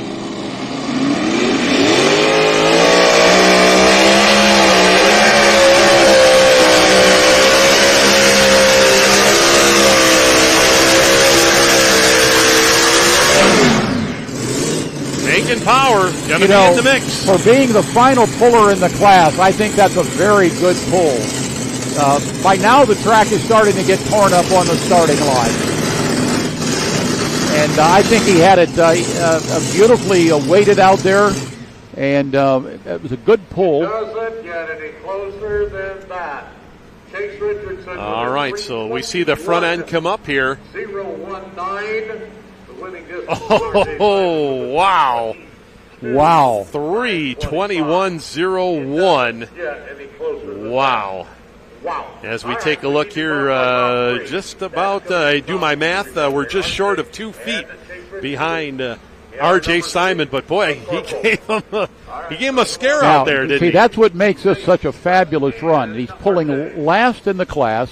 By now, the track is getting torn up. You've had this many modifieds out there spinning their wheels at 300 mile an hour or whatever it is.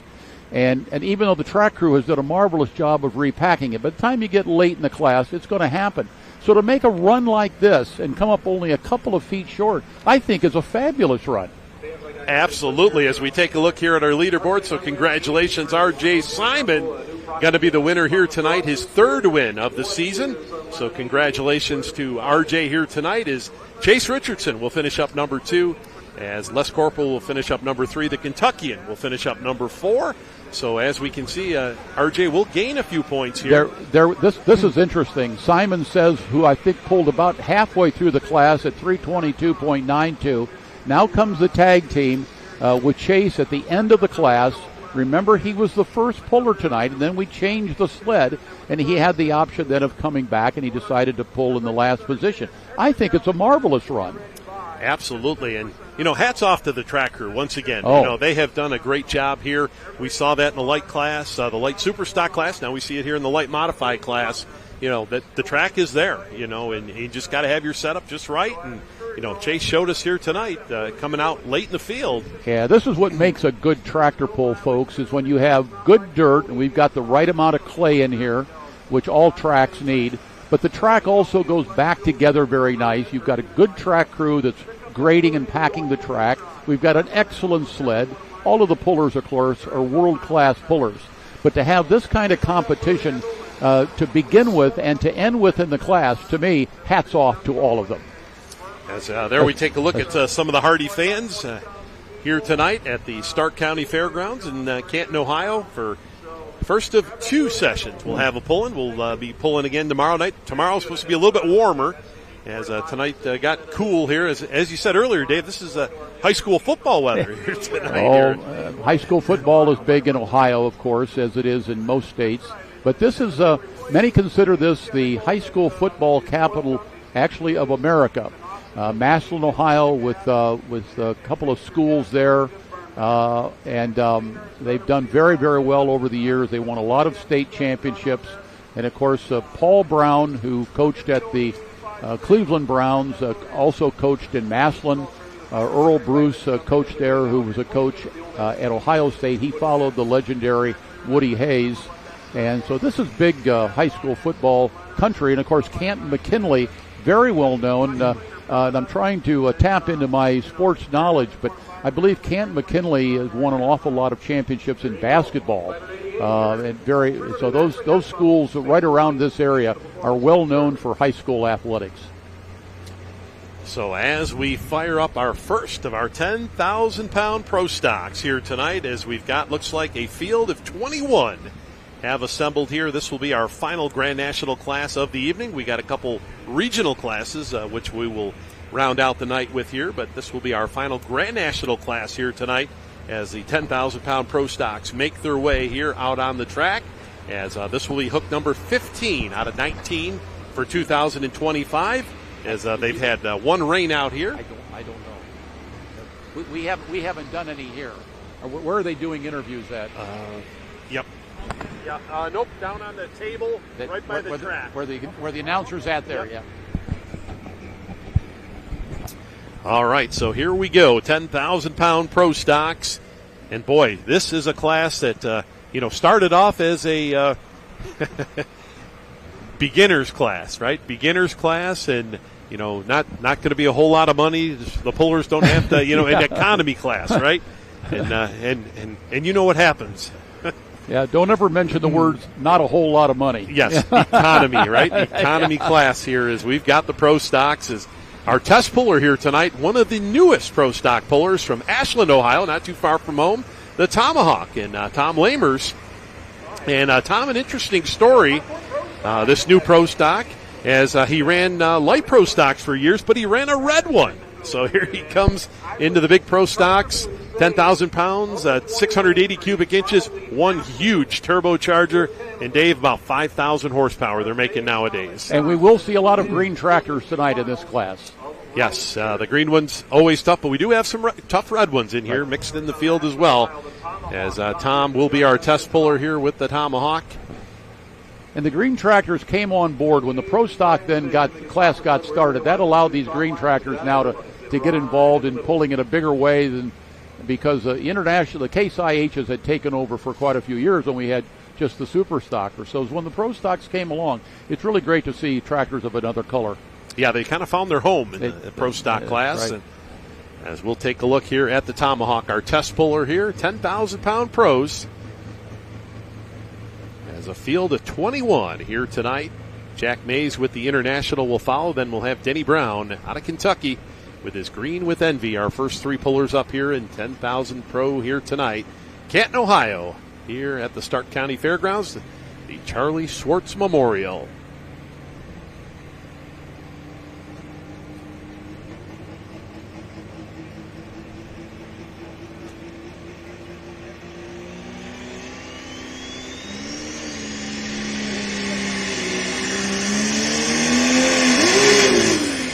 Ouch. Did not like to hear that. Something in the drive line. That's what I was going to say. It almost like jumped out of gear. Yeah, we heard the RPMs go to the moon right there. And Tom Lamers, like we say, one of the newest pro stock pullers, had a great Bowling Green. Came into Bowling Green for the first time, finished 6th and 7th on both nights there. 2 top 10 finishes out of almost 50 tractors. Very impressive, but unfortunately, looks like Tom hopefully didn't do any damage. But when they go to the moon like that, usually a valve or two, or as we see the distance here, will be 102.8 will be the distance here. But he is our test puller, 102.8. So if they could get it fixed, he could come back in the last position, right? Yes, absolutely. Yep, he can actually can drop 6, or he can go to last. There we go.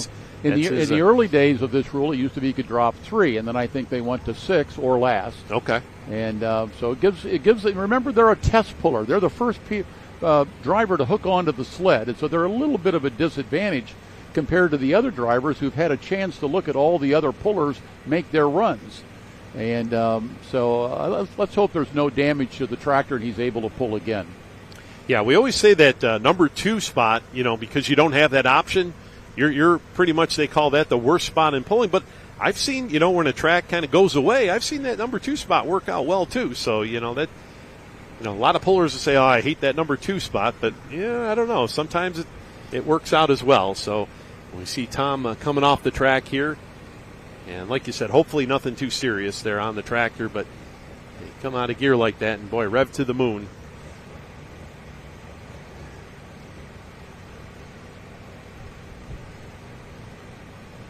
So as we take a look here at our lineup, Jack Mays out of Amity, Missouri will be up next with the billet binder. Our first red one here tonight. So the 8360R. There. Yeah, I didn't hear anything, Dave, in that tractor as he went by. Well, as it went by us, it's not clinking and clanking. Yes. And we didn't see any parts falling out underneath the motor or the transmission, so maybe they'll be able to come back and pull. So they'll take the tractor back in the pits here, check things out as we take a look here at the billet binder. Jack Mays out of Amity, Missouri. Attention in the pit area. International 1066. Our fourth class. Northwest Missouri, just north of the Kansas City area. Light limited supers. As he's waiting for the track crew to finish up. And what a lineup we got here tonight. 21 of the Pro Stock tractors. You know, the numbers here all season long have been very, very stout here for this Pro Stock class. And as we look at this picture on our monitor and your pictures at home, you can see all that weight hanging out on the front, plus the fuel tanks are out there as well. You want to get as much weight out there as possible when you get into real power tracks, and that's what we have tonight. Finish out here for our light modified. So, yeah, Dave, as you can see him moving out on the track, you can see that shine on that track and where that, the moisture spots are. And a lot of times the pullers will tell you, look from overhead, you can kind of see those shiny spots out there on the track as we see Dad Stewart out there going to back in Jack. What's interesting about both the Mazes, they both won national championships over the years. And just how tough that is to do. So going to move that sled over. Looks like a little bit left of center, not a whole lot, but still working that middle part of the track here for the most part as we move on into the Pro Stocks here tonight. Yoder Popcorn sponsored class, 10,000-pound Pro Stock class, and we do have Russ Yoder of Yoder Popcorn in the class here tonight with his Minneapolis Moline. The Yoder name is a pretty big name and not too far from where we're at here tonight. In around Millersburg, Ohio, and Worcester, Ohio, and some of that. That's a pretty popular name. There we take a look at the Warpath team as they fill that front, that intercooler. You see the ice there, and what's interesting about that is you see all that ice, and by the end of a 350-foot pass, it's just a whole bunch of water there. That's a beautiful-looking tractor. That's a monster. 2805 Massey Ferguson, just beautiful. Yeah, that Perkins V8 in there, and we're going to see Carlton out. He'll be in position number 15 coming out here tonight as we get ready for Stuart Mays. Once again, right now we're still unofficial as we saw Tom Lamers go 102.8 here to start off the class, but wasn't a very good test here for our officials, so they'll watch at least this one here as we got the billet binder, Jack Mays out of Missouri.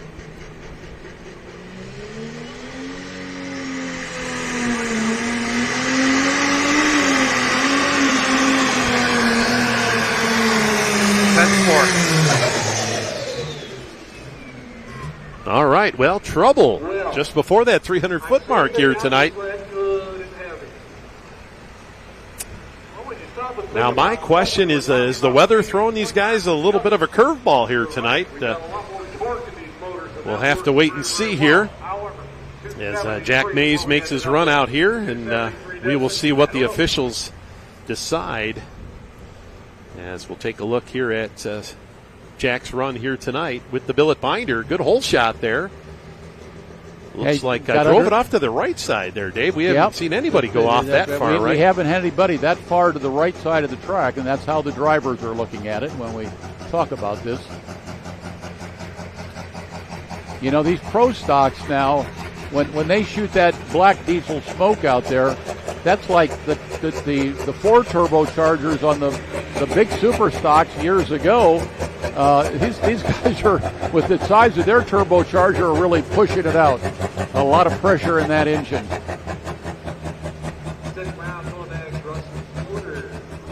Yeah, we see the weight was just about perfect out there for him. Just not sure if just got underneath that turbo. Got underneath the turbo right there at the end. I thought it was a really nice run.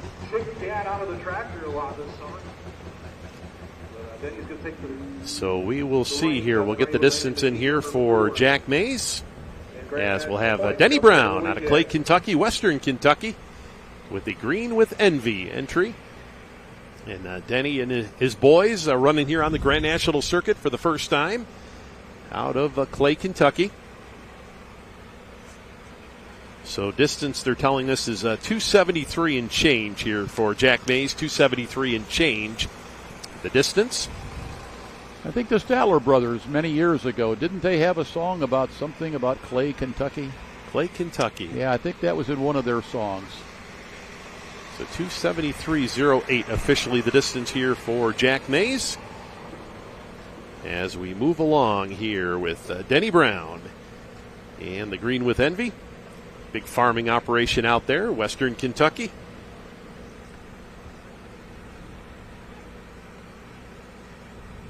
So we've got our official updated Grand National points for the light modified class, right from our official NTPA statistician, John Dunlap. And he tells us that right now the Kentuckian is leading the points by 6 going into tomorrow. So by 6 going into tomorrow. That is an update there over RJ Simon. And then we do have an update as well in the light superstock class as well, as Marcus Wedelson has taken over that points lead by a half a point over Colton Whitworth with the Yield Express. So they flip-flop there. So that is your latest updated Grand National points going into tomorrow's evening show here in Canton, Ohio. So we thank John Dunlap for that. As we take a look here at Denny Brown.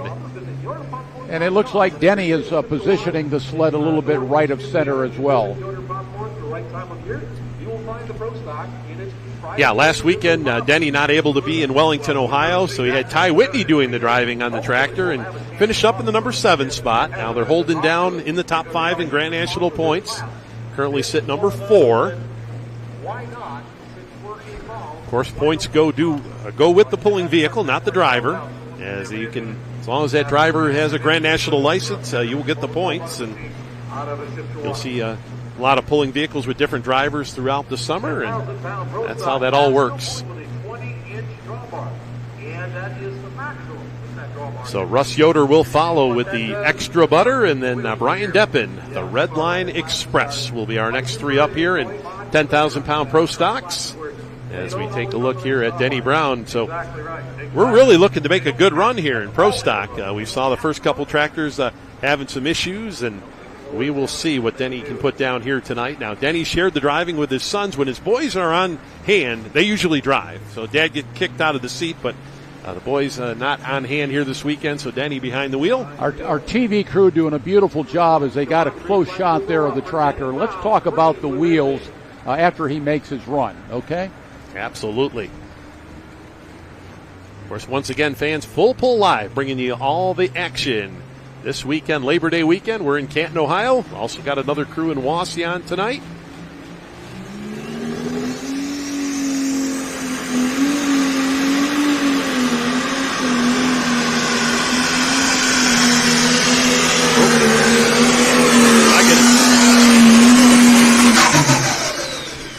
All right, Green with Envy. That's a solid run. I like the way that came off the line.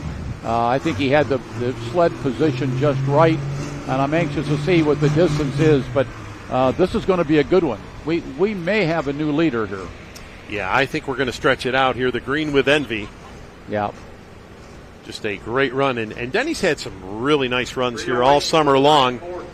So we get a good shot there with the lights on the tractor. This is a beautiful sculpted tractor.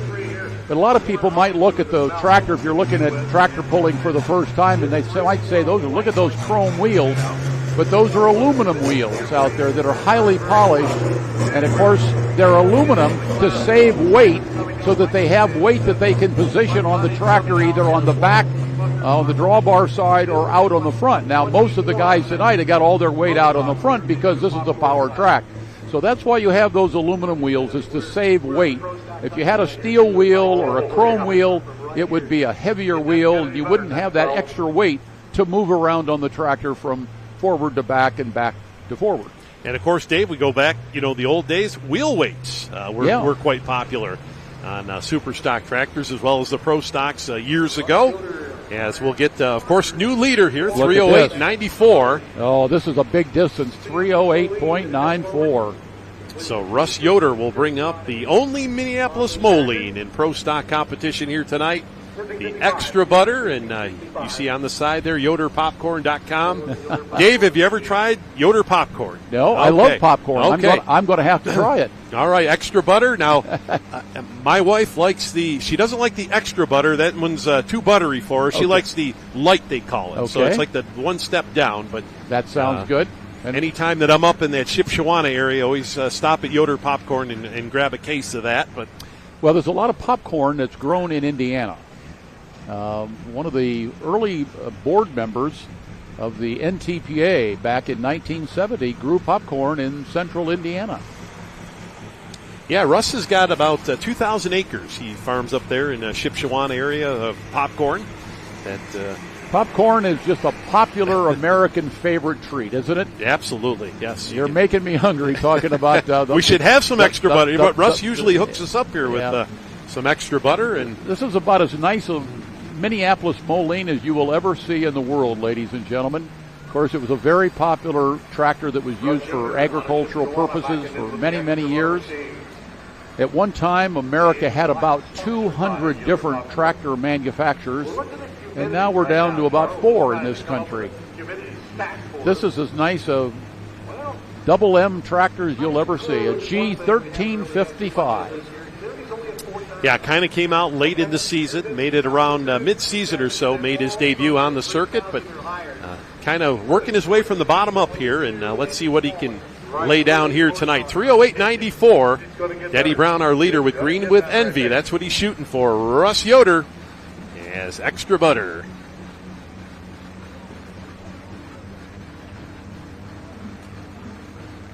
Get a really good look at the grooves on the tire as everybody's had. These tires have all been shaved, as they call it.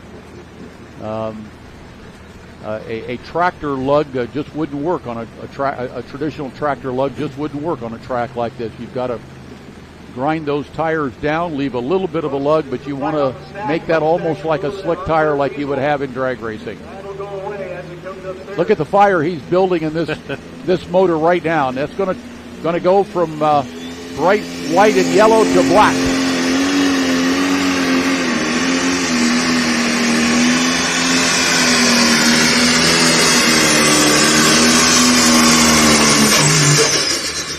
All right, nice run for extra butter. Russ Yoder, now he got off to that left side a little bit. And Dave, going back to the tires, these Mitas tires that they run here in the super stocks and the modifieds here in the pro stock class, they come from the manufacturer like a drag slick. And they'll actually go and cut them the way they want them. But yeah, that's these Mitas tires have really changed the game of pulling here, and we've seen multiple other. For many, many years, they were Firestones. That was the big brand of tire that was used in pulling. And times change. That was a nice run by that Minneapolis Moline. I like the looks of that tractor. It's nice to see a tractor of a different color. I love the name. Extra butter.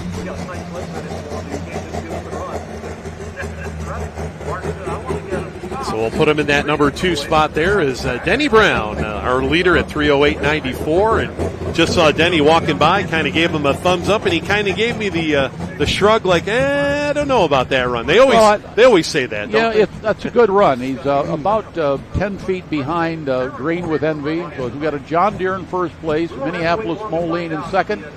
But we have got 21 tractors altogether in this class. So working our way through our pro stock class here tonight is we've got Krista Kelly joining us here.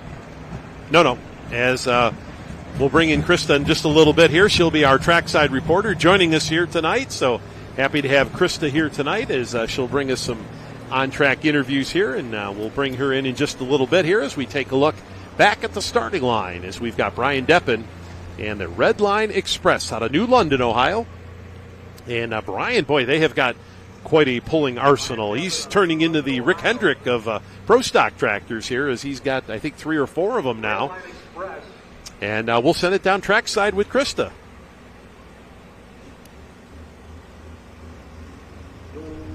With Russ Yoder down here, extra butter. Tell me a little bit about your run there. Looked like got a little bouncy and going to the left a little bit. We were going to the and I got on the brake some, and then I decided to. All right, well, having some technical difficulties there with Krista, and we'll come on back here as we take a look here at Brian Deppen with the Red Line Express. She's on the ground. She's at the pole. Some people might have thought maybe she just ran over there to get a hot dog or a sausage sandwich. We got a lot of food here at the fair tonight. Awesome, good stuff. Did you get out there at all, Dave? Or? Not yet, but I'd like to find some of that buttered popcorn. Oh, okay, yes. I'll have to hook you up with Russ. Okay. Russ will take care of you. We see the Red Line Express. Of course, this tractor originally came out of the state of Kentucky. The Hunt family. And now makes its home in New London, Ohio. Here as Brian Deppen. Got John Deere's. He's got International. Doesn't matter. He's collecting pro stock tractors, and good runner. We saw him pick up a big win right here on Full Pull Live at one of the OSTPA events earlier this year in Greenwich, Ohio, with his John Deere, the Haymaker tractor. So let's see what the Red Line Express has got for us here tonight. All chasing Denny Brown right now at 3:08.94. That Green with Envy tractor out of Kentucky.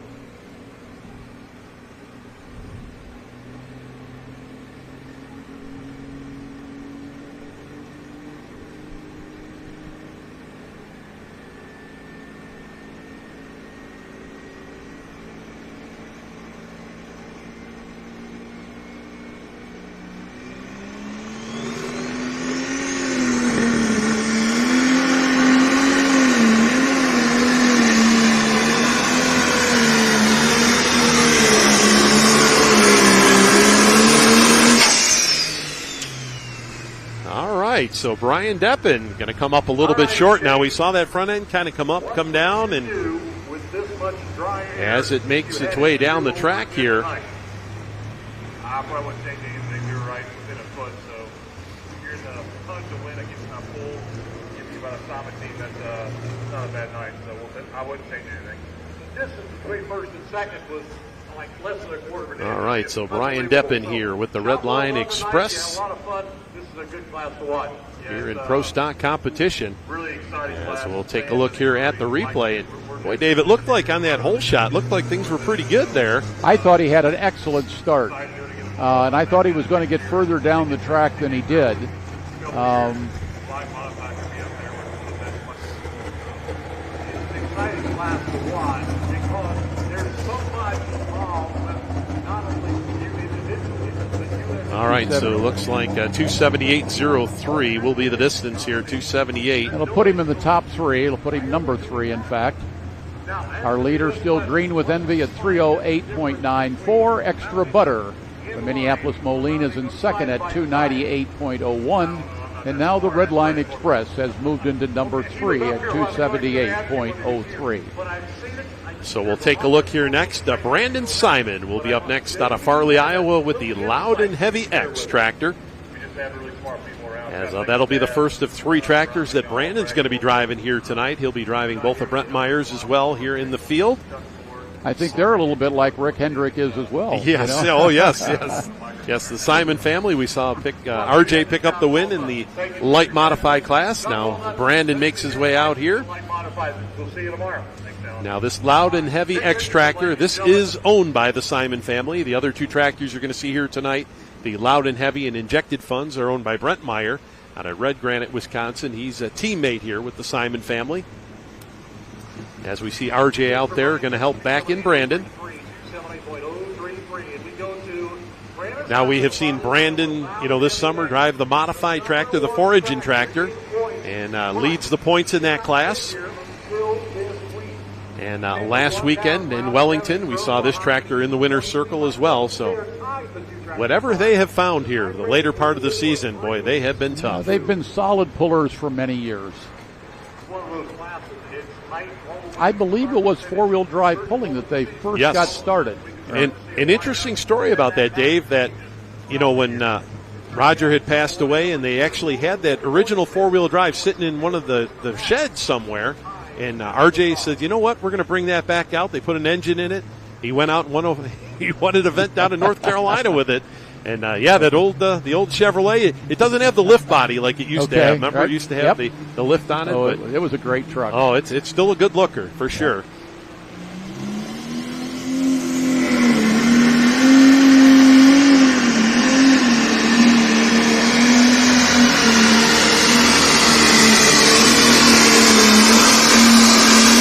I'll tell you, he didn't Boy. waste any time getting on it down there at the starting line. He got on it right now. He let that thing fly off the line. A very solid pull. Yeah, boy, just like that, we're seeing this track kind of take a 180 turn here. As Brandon just not able to get a hold of it here, but does have another couple shots here, so they're going to go to school here. Yeah, I think it's going to put him here in the top 5.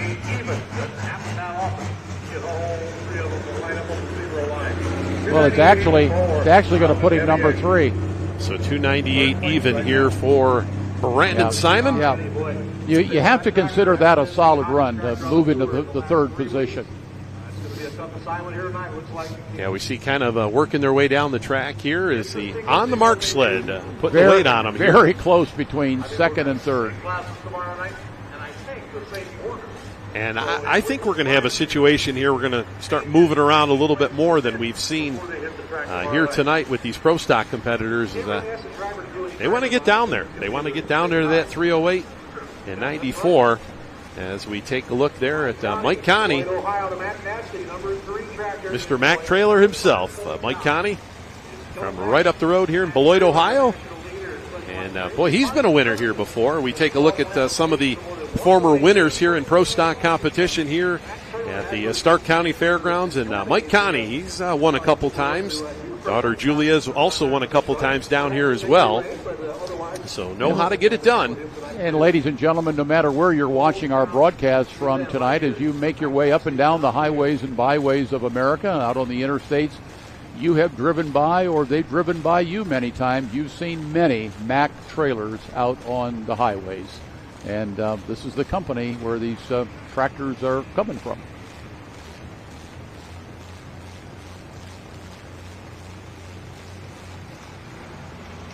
Very well built equipment, those trailers. And yeah, he's got a beautiful looking tractor too. Great American company. Yep. And Mike always expanding. They've always got a lot going on. And of course a proud sponsor here with the NTPA over the years. And if you buy one of their trailers, I don't think you'll have to pay a tariff, I don't believe. Yes. Conversation we're having up here. We've got a change on the starting line. The first one we have seen tonight. Mike Connie moved into the right. He's worried probably about going left. And we've seen that be a characteristic. All right, so the John Deere 8410, Mike Connie doing the driving. Currently sitting number 3 in Grand National points here coming in tonight. Now we've seen Mike do the driving on this tractor. James Ray's done a lot of driving for the Connie family here this year. And Dave, we have moved that sled over just about as far to the right as we have seen. This is the biggest move tonight, ladies and gentlemen. That in both of the first 2 classes that we've had, the sled has moved over to the right as far as anybody has moved it. So let's see if the track is solid, that they can get a hold of it and get a good hole shot, as they say.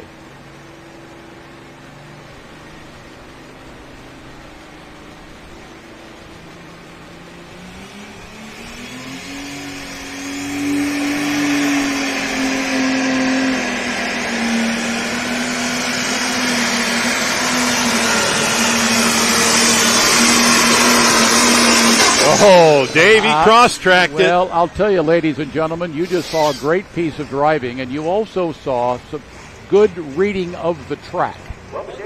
Going over to the right side. Now, remember, this track, everybody, when they come down the track, most of the night, they've been moving to their left. And he did as well, but he did a beautiful job of driving. I don't think he had to get on the brakes too hard, and he was able to use all of that horsepower to get down here, and this is a good run. Oh, there it is, Dave. 3:10.02, new leader, Mike Connie. You just saw one beautiful piece of driving, and they set that up perfect, placing that sled over to the right-hand side of the track. Nobody had been over there. A solid piece of dirt, solid piece of track. Balance was very good on the tractor. That is a great run, and it's the best run we've had, and it's the new leader at 3:10.02. Now the big question, did he open up a road? Are we going to see somebody well, right away follow through here? A lot of times that will happen. Yes. You'll see pullers, they'll say, man, if it worked for him, will it work for me?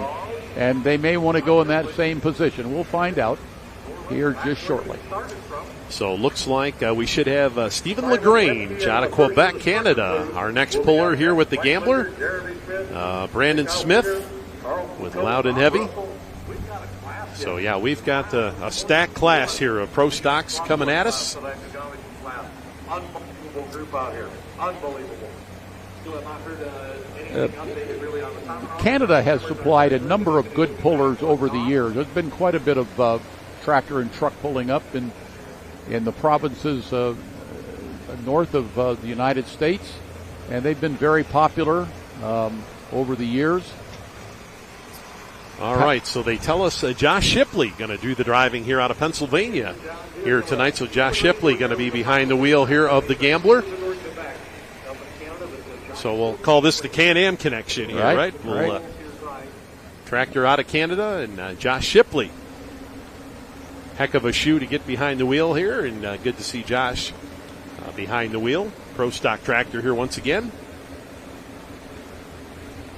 So, yeah, he's he's a little bit off where we saw Mike Connie start from.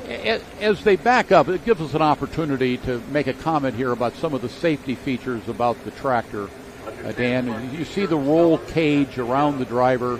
Of course, the drivers have fire suits on. They have helmets. And you can correct me if I'm wrong. Do they have to have a seatbelt on? Oh, yeah. 5-point safety harness. There we go. The fireproof gloves, Yep. boots, Snell-approved helmets. Yep. And they've also got the, underneath the front wheels, they've got the bars there. So, the ski bars, they come down on the front end. I mean, going back, Dave, you saw them pull without helmets. That's right. And then we saw the helmet come, and then we saw the innovation of the T-shirt. Yeah, they started pulling with no helmets, T-shirts out there, and shorts sometimes, And it was the early days of pulling, and as time went along, the NTPA made tremendous strides at the rulemaking, especially in the areas of safety.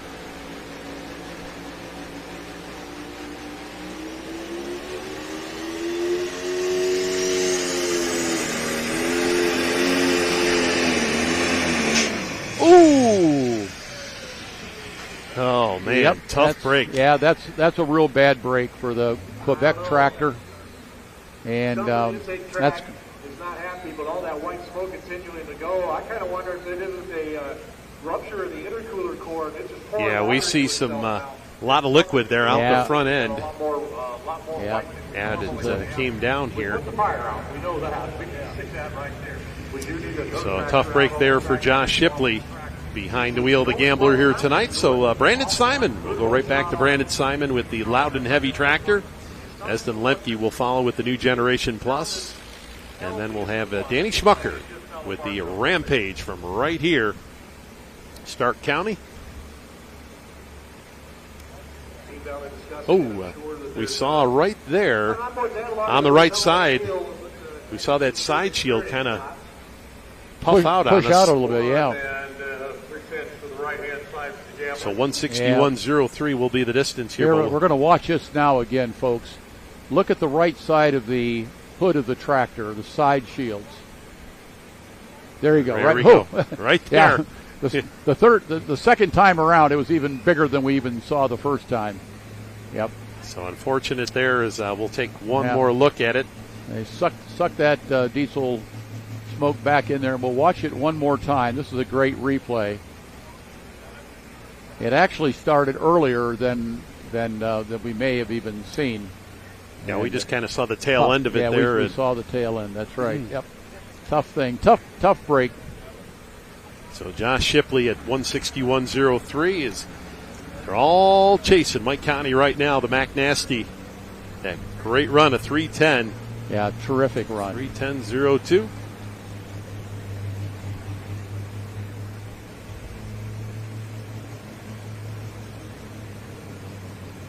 Okay, you can see as he's positioning himself on the track and getting ready to back up, once again, our next puller is moved over toward the right-hand side of the track. Only about, looks like about 6 feet from the right side. And we saw that terrific run earlier at 3:10. And it's always amazing to me is how much studying, all them eyes watching everybody go down the track, where you got your weight set, and watching the track all night. You have to do that because you only have one shot at the pole. This is not like you're qualifying like in drag racing and you're going to come back later on and run again or run the third time or whatever. So you got one shot tonight. You've got to make it good. So you're going to study the track just as much as you can. And he's back to that right-hand side, and we'll see just how good that is. And it looks like he's a little bit further to the right than we saw Mike Connie start from here. So Brandon Simon, the loud and heavy. So this tractor owned by Brent Meyer now out of Red Granite, Wisconsin. Brent not able to be on hand here this weekend, so Brandon Simon going to do the driving. All of the tractors here tonight. Injected funds will be a little bit further down in the field.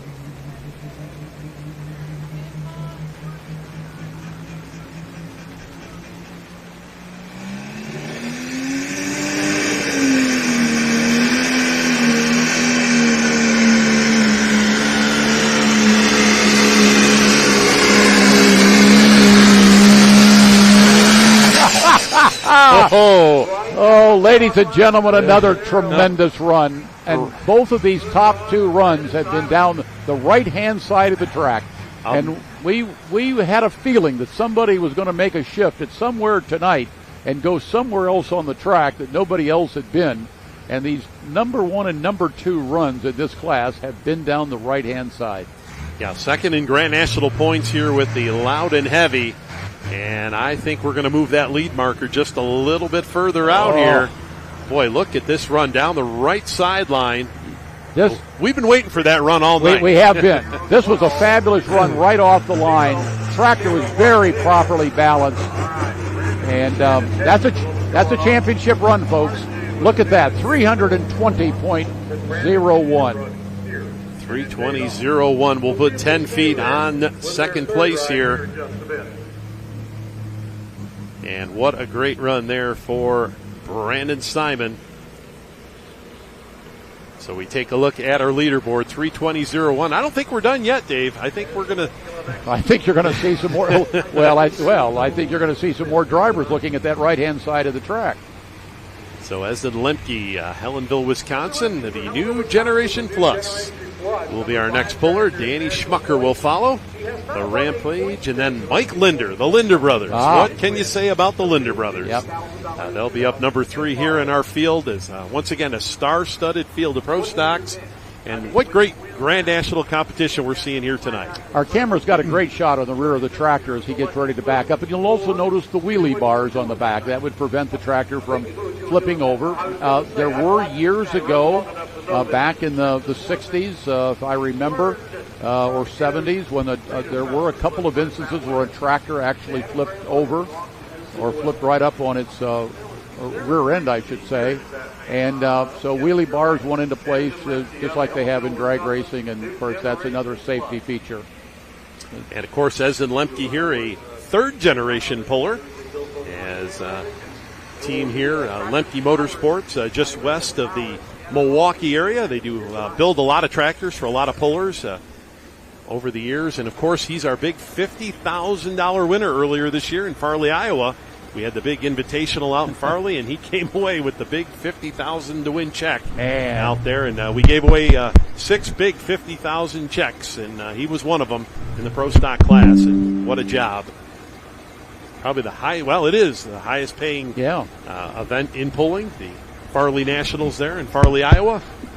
Simon family putting that event on this year. And what a wonderful thing they do. So let's see if Esden Lemke can challenge that number 1 spot right now, 320.01. As we said, sitting number 5 here in Grand National points. This is a big distance to go to take the lead, and he has positioned the tractor once again on the right-hand side of the track. So let's see what he does.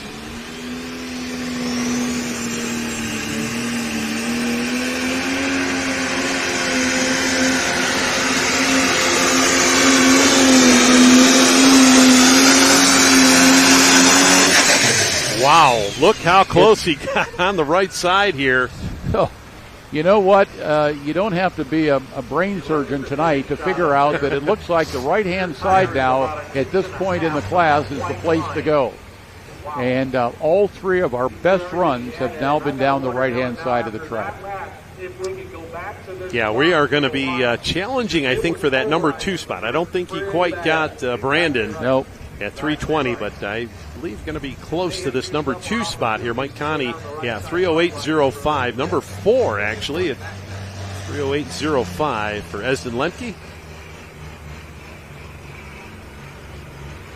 So we'll put Esden in that number 4 spot here in our pro stock class as moving on through here as that was tractor number 10 out of our 21, so just about halfway through. Our pro stock class here tonight is Danny Schmucker from Louisville, Ohio with the Rampage. Will be up next. And of course, that tractor here in Stark County has run very, very well. A 3-time winner over the years. And he has been in the winner's circle with that tractor. Dad has had a couple victories as well. So, the Schmucker's definitely one to watch here. I wanted to give another kudos to our sled operators out of Greenville, Ohio. The On the Mark sled is doing a wonderful job tonight. I just love the way that the sled, the pullers get a good hole shot coming out of the starting line, and then that sled has the ability to put the hammer on them right down here, in this case around the 300-foot line. They've done a marvelous job, and I salute all our sled manufacturers and owners today. We've got tremendous sleds now used in tractor and truck pulling that are just so far ahead of what we dealt with many years ago. Those sleds years ago were heavy sleds, and we've learned a lot over the years as pulling has matured, and putting on a great show for our fans here tonight at the Stark County Fairgrounds in Canton, Ohio. As we took a look there, we saw the Simon team kind of looking things over. They got one more tractor to run here as we take a look at the Rampage. Danny Schmucker, second-generation puller. Of course, Danny on the fairboard right here in Stark County, helps out with this tractor pull. I had an opportunity to talk with him a little bit early and take a look at the tractor. This is a beauty. So Danny going to go back over here to this extreme right side. Yep. This will be, I believe, our 4th puller now that has gone to the right. We see Dad Kevin out front, backing him in, making sure he's lined up nice and square. He'll be followed by Mike Linder, and then Jeremy Smith with the only Caterpillar in our pro stock class here tonight.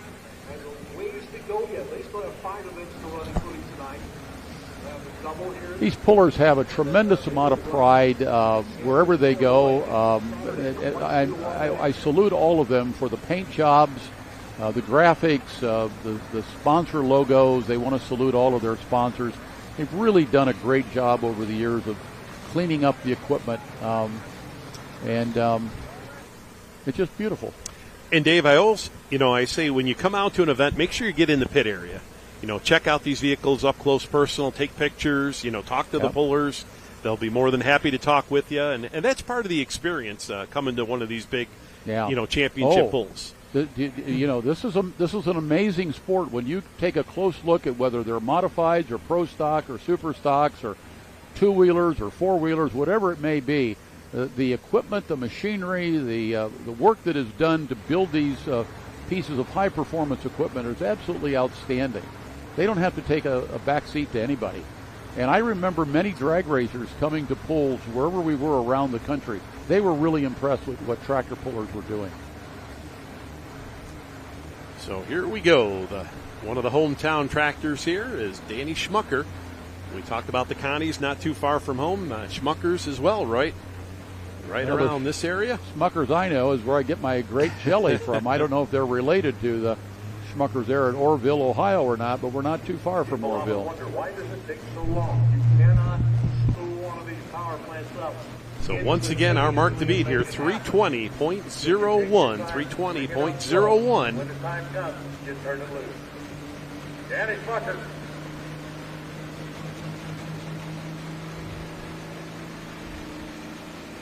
Boy, he's pretty close to the right-hand side of the track.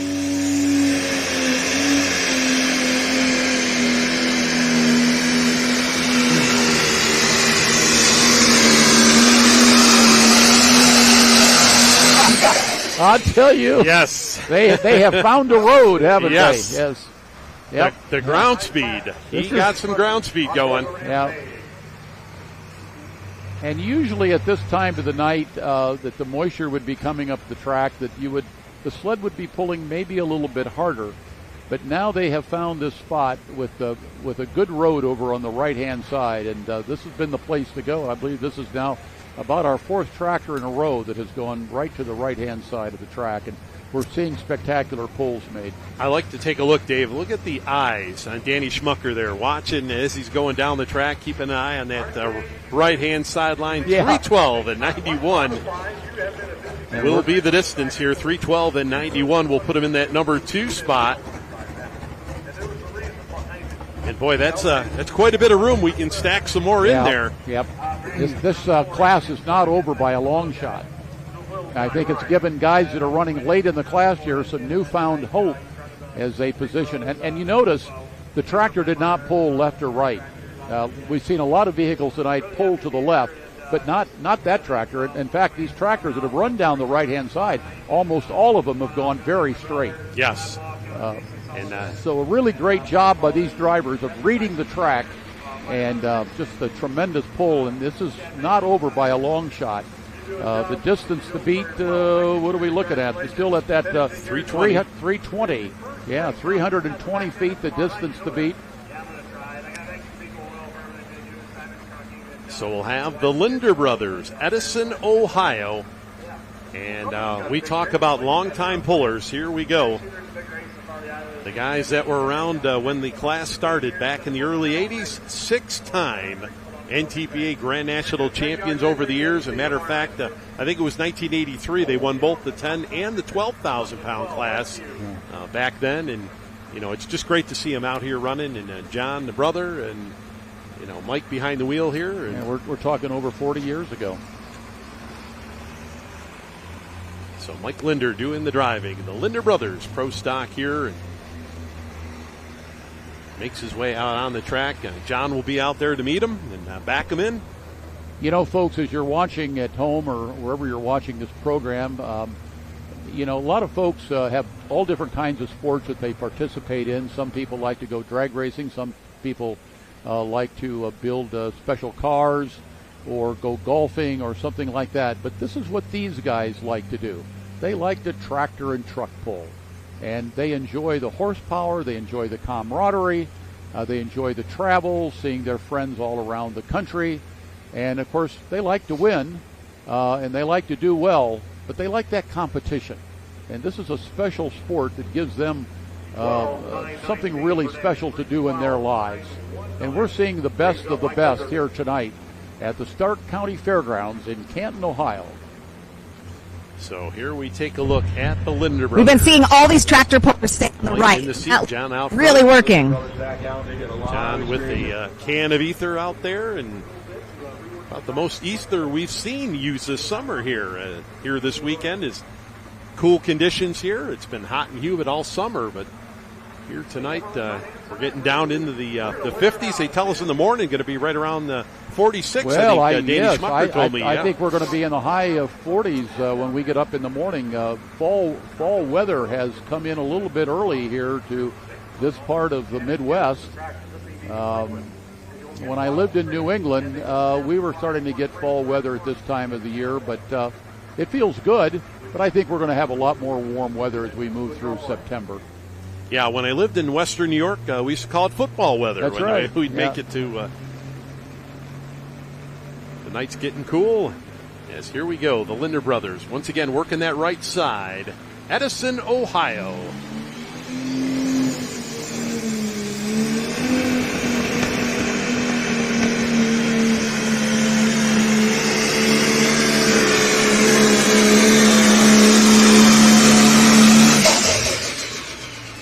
He's going to be right around 300 feet, it looks like, and going to be way short of our leader, but still a good pull. It was engine was coughing a little bit there, and don't know if that had any effect on his pull. And Dave, if you take a look at this tractor, I think this is the biggest exhaust stack I've ever seen in pro stock pulling. take a look at the size of this stack on this tractor. I mean, look at. I mean, I saw this tractor earlier at a pull this year, and it was like, man, it is big. They're all big. I mean, I think that takes the cake right there. 301.03, number 6 spot there. 301 and 03 for number 6 for Mike Linder and the Linder brothers. John Deere, I think a 4320 is normally the style of tractor they run there. The Linder brothers is Jeremy Smith. Will be up next with Spontaneous Combustion. We'll have Nick Elsinger with the Dream on Deere, and then Carlton Cope, that Massey Ferguson we looked at earlier, right. Will be out. Beautiful Massey. We can't wait to see that run. So starting to wind things down just over that halfway point here in Pro Stock competition, all chasing Brandon Simon with that loud and heavy. And boy, they have been on a streak here the last 3 events here. As we take a look there at Jeremy Smith as he'll make his way out here with the Challenger. Spontaneous Combustion, the only Challenger. Caterpillar Challenger. And now we are going to see a big change because the sled is now going to the left-hand side of the track. So Jeremy's going to take a big swing here. We've seen the distances kind of right about that 300-foot mark out there. Well, and you know, the packer and the grader have been over there packing the track while these last 4 tractors have been running down the right-hand side of the track. The other side of the track has been getting packed. Maybe a little bit extra. This is a beautiful tractor, a lot of horsepower, and he's going to try something a little bit different, see if it works. All right, we'll send it down to Krista with Mike Linder. With Mike Linder. Mike, tell us about your run, hugging that right side like so many of they did before you. Well, it turns out that's not a bad spot to be. We talked about it and said, well, if I can stay close to it, we might do all right. But it's a good track, and I'm pleased with the run. Well, that's all we care about. As long as you're happy, we're happy. Thanks, Mike. All right, so we take a look here at the Caterpillar Challenger. Big change now. Move the sled to the left-hand side of the track. Nobody's run down that spot for about the last 4 to 5 position. Well, maybe even more than that because we'd had a lot of pullers in the center of the track before they went to the right. So this is a big change. Let's see if it works here tonight in this class. The 10,000-pound Pro Stock class, 1 big turbocharger, 680 cubic inches, 5,000 horsepower.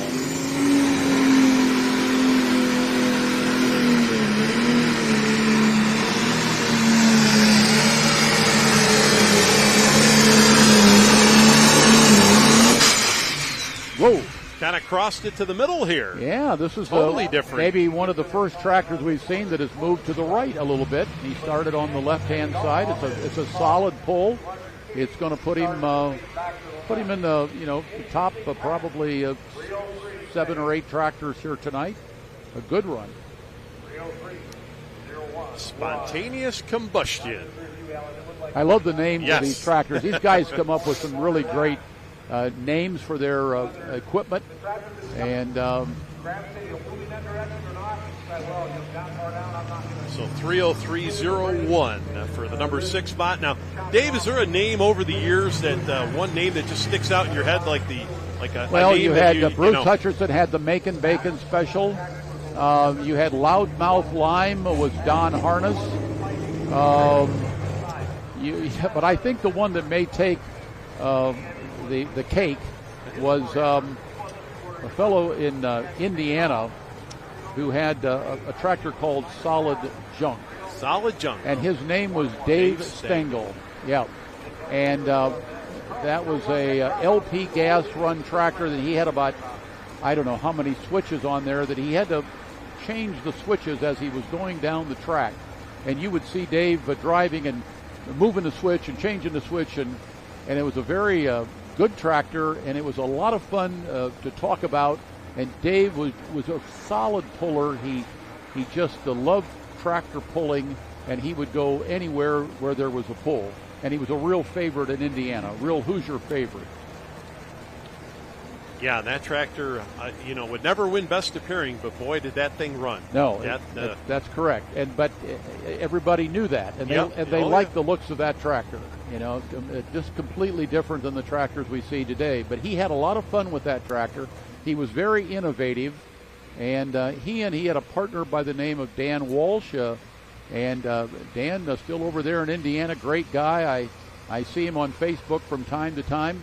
And Dan also had a similar tractor to Dave Stengel, and they ran another together. Minimo, wasn't it? That's right. And so it's a lot of fun. They pulled all over the Midwest. They pulled at the Indy Super Bowl.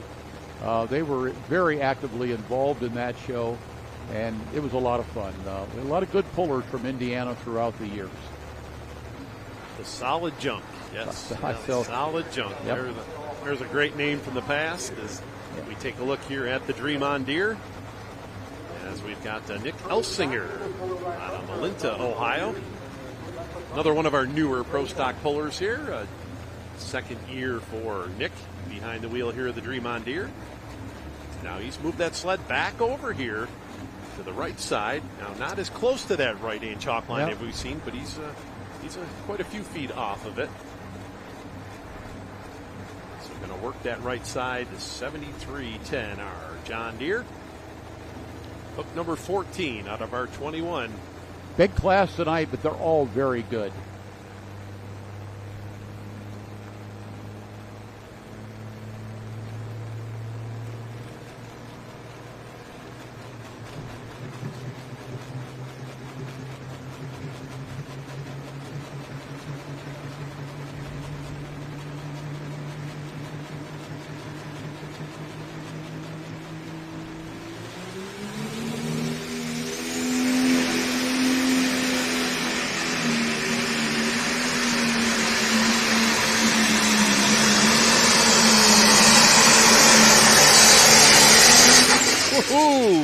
Well, once again, we saw it. Now, he started way over on the right-hand side of the track, and the tractor came almost within a foot of going out of bounds. But I believe he kept it between the white lines. So you got to hand it to him, a pretty good piece of driving. The tractor was moving that way. You got to be careful getting on the brakes, but you don't want to go out of bounds either. So I got to salute him. That was a good run. Well, that run there kind of looked like R.J. Simon's run there in the modified. Yeah, it did. Over there on the right side. Had to stab that brake just a little bit here. And, yeah, I was going to say, that's a pretty good run right there, 3:06 and 10. And then, of course, he came up pretty high there on the front end and losing some drawbar. Now it slides to the left, and he's got to know when to tap the brakes to make sure it stays within the white lines. So a good run there for Nick Elsinger, the Dream on Deere. John Deere competition here, Pro Stocks.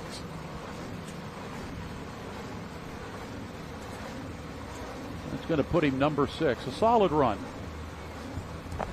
So there we take a look at the leaderboard.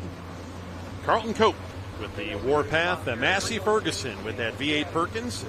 Then we've got Robbie Russell out of Prescott, Iowa, the workhorse, and Chance McGrath out of New Brunswick, Canada, with the Last Chance will be our next three up here. New Brunswick, he is a long way from home.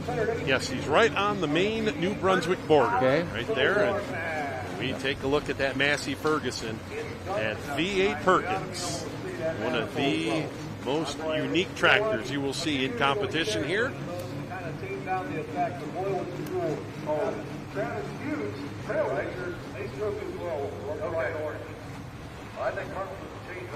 How many cubic inches are we talking about in this engine? Do you have an idea? That I don't.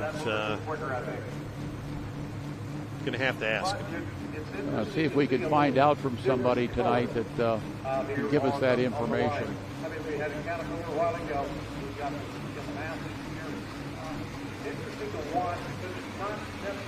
Well, I like the looks of the tractor. All right, we're going to send it down trackside here with Krista. Go ahead, Krista. Down here with Nick, and it looked like so many guys were going to the right, and then you went way left, almost too far left. Were you worried at all? Well, we started out on the right, but, man, it stuck me a hard left, and I stood on that brake as hard as I could, and I thought I was going out of bounds, but we made it, so barely. Did your eyes right away go up trying to find that Jumbotron, too, to take a look? Yeah, yep. He's come over to the right-hand Absolutely. side of the track. Oh, you got biggest He fan club joined, down here, some of too. the Some of other- your family. What did they come up and say to you? Oh, congratulations, and pretty excited. We're pretty new to this yet, so it's an all-new experience, and we're just having a lot of fun out here. So We're glad you're out here. Thanks. Notice some weights that are right in front of the rear wheel there as they balance the tractor. Yeah, right in the center there. Haven't seen too much of that. We've seen some of the back, and here comes that Perkins.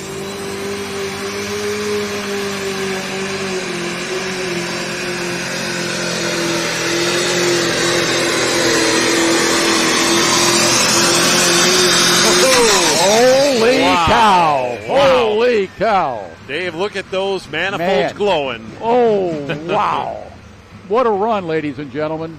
Boy, this is going to be close. I think he's going to be knocking on the door here. 3:20.01 is what he had to beat. Yeah, they're starting to cool down now. They're not glowing red. 3:16.095 puts him in the number 2 spot.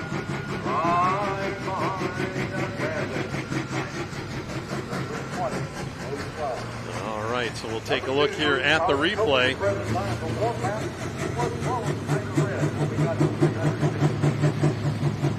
And that unique sound out of the Perkins as he makes his way by here. As we take a look here on the replay, Carlton Cope's run, number 2 spot, 3:16.09.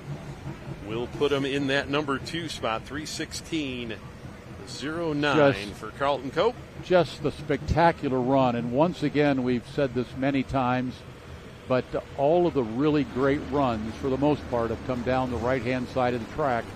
And it wasn't at the beginning. It came later in the class. And we're seeing some really good track reading tonight. All right, so we've got about half dozen left to go here as Robbie Russell, Prescott, Iowa, the workhorse, will be our next puller up. Chance McGrath to follow, and then Brandon Simon with Injected Funds. Our next 3 up here in Pro Stock. So 3:20 as we saw here on the leaderboard, 3:20.01. Brandon Simon with Loud and Heavy. As we've got Robbie Russell. There's a guy that goes back many, many years. And Dave, he's going to really roll the dice here. He's going back to that left side. We're kind of working the right side. We saw Carlton make a really good run on the right side. Then we go right back to the left side here. Nobody's going down the middle anymore. So the workhorse and Robbie Russell, Prescott, Iowa. Beautiful paint job on this tractor. That candy apple red. Of course, Rob, a former Grand National champion in Super Stock competition. Now you can see all the weights that are hanging out there in the front, but he's got a single weight on each side right in front of the rear tire. But here again, they're wanting to balance this tractor. These tractors are weighing in at 10,000 pounds. This is called Pro Stock class. It's a 1 turbocharger on the engine. Limit is 680 cubic inches. And most of these tractors are coming up with about 5,000 horsepower. It's unbelievable. You know, a farm tractor, when it came from the factory, might have been at 150 or 200 horsepower or 250. But of course, none of these tractors are used at home in any kind of agricultural work. They're strictly tractor pulling tractors, just for their hobby, just for this sport. And it's one of the biggest sports in America.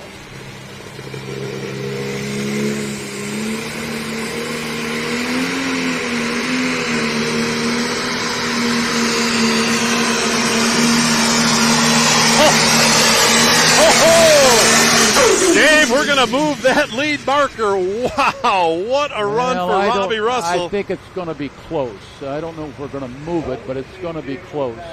He's got to. The leader is the Simon tractor at 3:20. But this was a great run. This is a great run. We're seeing some really spectacular runs down both the sides of the track, not down the middle as we saw earlier tonight in this class, as well as the first class. First two classes, I should say. Oh, look Yep, at that. it was close. Oh, I thought for sure we were going to be moving it. 319 and 98 for Robbie Russell. 319. New driver in second place. Spectacular. Wow. ride. Yeah. Yeah, we've seen the last couple tractors. We've seen the right side of the track. We've seen the left side of the track. And, boy, I don't know. Where's the next guy going to go? That's going to be the interesting. Yeah. Wow. That was nice, folks. I thought for sure with the momentum he had down that left side.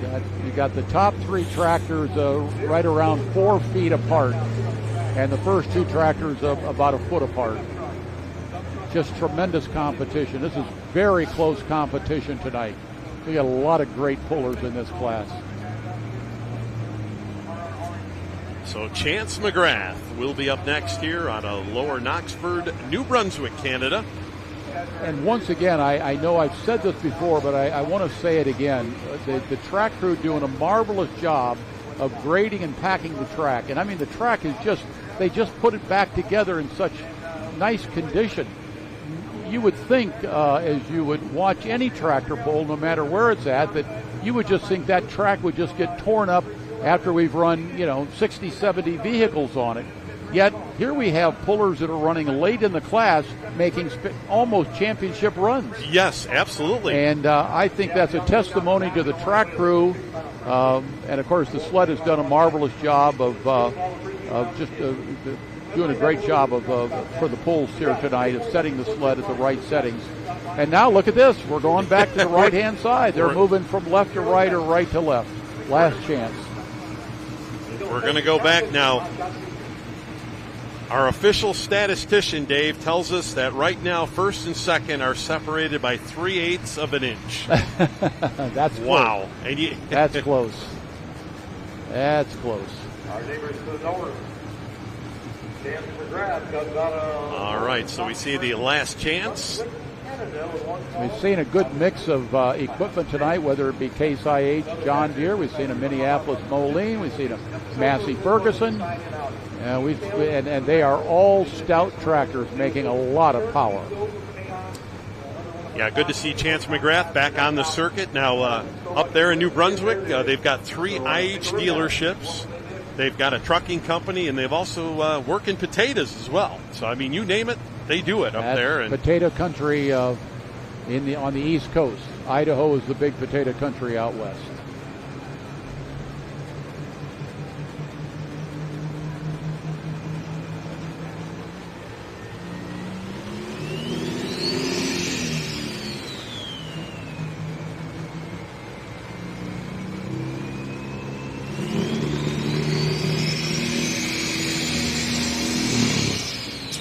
Uh-oh. He's not building enough boost to get off the line. Something's not quite right. All right, so does have another attempt here. That'll use up one attempt officially there.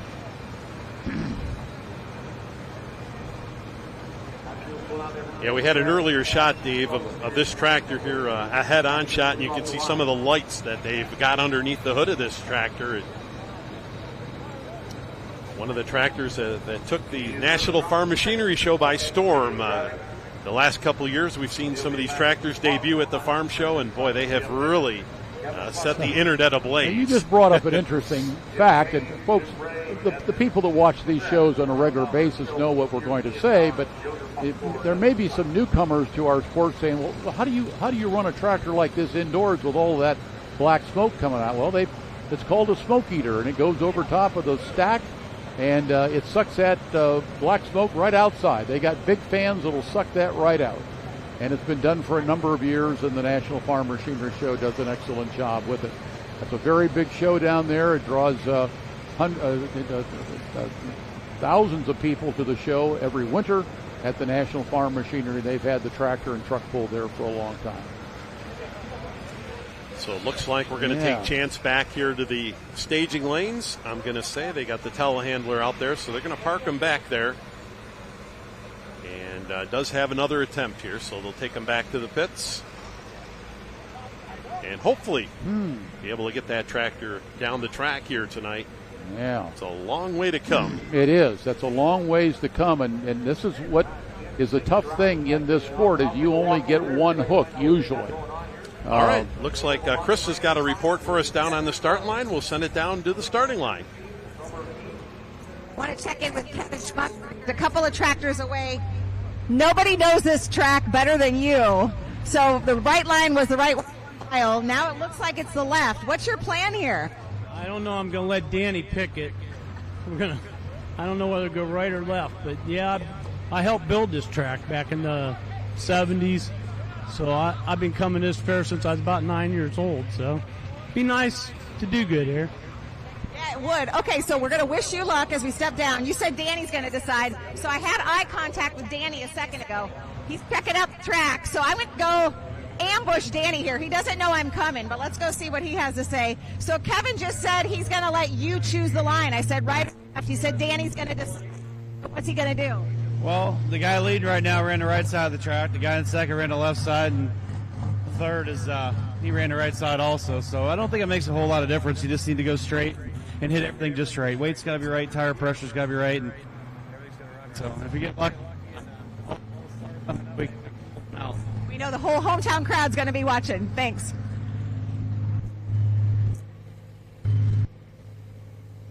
Back there waiting in the wings.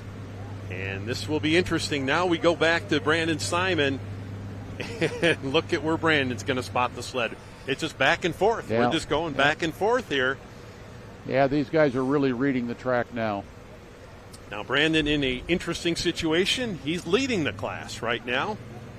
You go out there with, this will be vehicle number 3 that he's driven down here in this class here tonight. Going to go down the left side here with the injected funds of Brent Meyer. Now this tractor, a 2-time defending Grand National Champion tractor.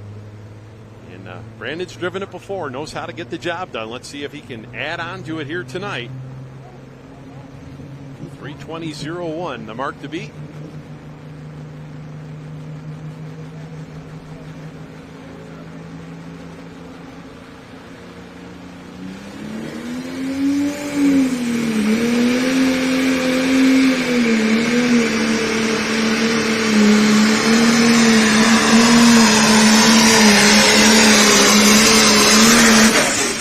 Another fabulous run. Fabulous run. Wow. Let's go back to that hole shot. Yeah. We'll take a look at that one more time, boy. That was a great hole shot. No question about it. Just unbelievable, these diesel tractors, how fast they're turning those tires. 3:23.969. Wow. So we'll get the distance in here for Brandon Simon. Injected funds. Looks like we're gonna have a new leader. And you can see right at that point there, 3:23.96. Almost. He came very close to 324 feet. Fabulous run. Wow, what a run there. And he got a very good hole shot. And just a great job of driving. And well, the left and the right-hand sides of the tracks have all of a sudden become the big winning spots. So, this will be interesting. You know, Kevin Schmucker coming up next year, going to work the left side. Now, we saw son Danny. He was on the right side of the track, so we will see what they have decided to do here. And it looks like they're going to keep that sled over here on the left side. So we just saw Brandon Simon drive into that number 1 spot at 3:23.96. Sits number 2. And I believe we're now down to 4 tractors. Is that correct? We should have. We got the 3, and then we'll go back. Chance McGrath has one more shot. Right. So we've got Kevin Schmucker, Tim Kane, and then James Ray going to drive Mac Daddy here tonight for Julia Ray. Of course, Kevin knows how to get the job done here at the Stark County Fair, a 2-time winner. Of course, last year he put this tractor in the winner's circle. Tim Kane, James Ray, and then Chance McGrath. So we are getting down to it here. Pro Stock, and what a great class of Pro Stocks here tonight. Boy, this is about as good as it gets. You're seeing a real class, and we've got pullers here from, I'm going to say, 10 states and provinces. Couple. Long ways they've come to this. This is a big championship pull, and they're getting close to the end of the season here, and the points are very critical. And I love the paint job on this tractor, and we've got such close competition.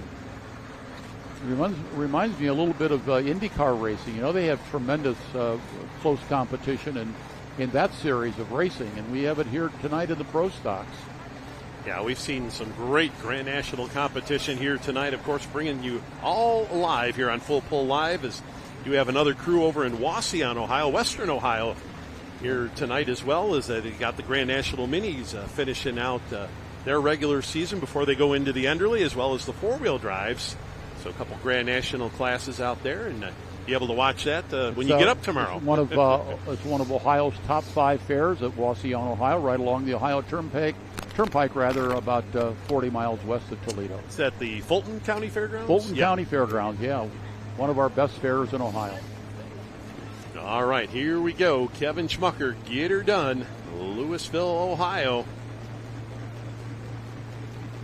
4-time Grand National champions. Going to follow that lane. Brandon Simon just took that number 1 spot here with the injected funds John Deere. Working that left side.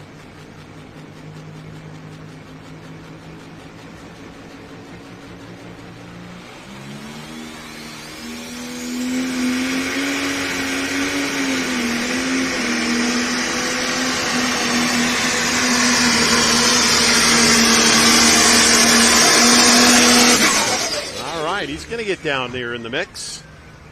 I would say right around that 4 or 5 spot there, I would have to say. Kind of using that cooler on the left side there as our mark down there. But as we saw Brandon down a little bit closer to that. 308, 028, Kevin. 308, 28 to the right. All right, so we'll get the distance in here for Kevin Schmucker. Get her done, Deere.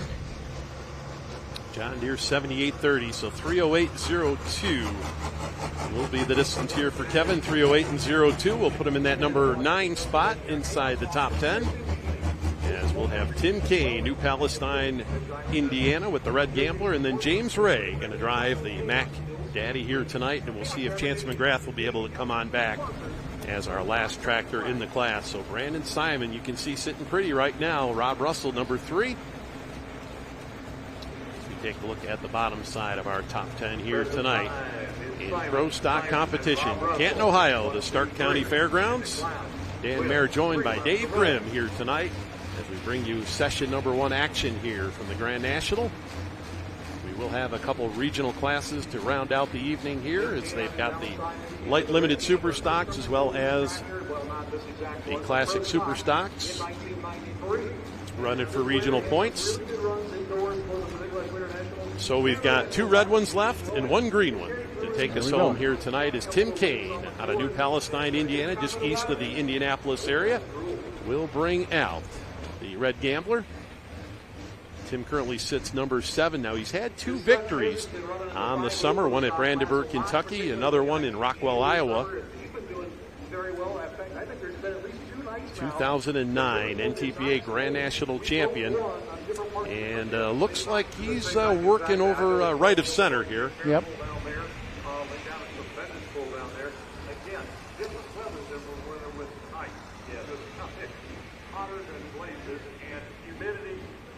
So we will see. We saw Brandon Simon go down the left sideline to take over that number 1 spot at 323.96 from himself. As we saw the Loud and Heavy go into that number 1 spot at 320.01. We bumped that back to number 2. So Tim Kane, New Palestine, Indiana. Slack out of the chain. Here we go. Yeah, the chain must be tight when they pull. They cannot jerk the chain. So they pull up. You'll notice a couple of feet. They tighten the chain, and then they pull from that position. So 10,000-pound Pro Stock tractors. Yoder Popcorn, sponsored class, 2025. Here comes the Red Gambler.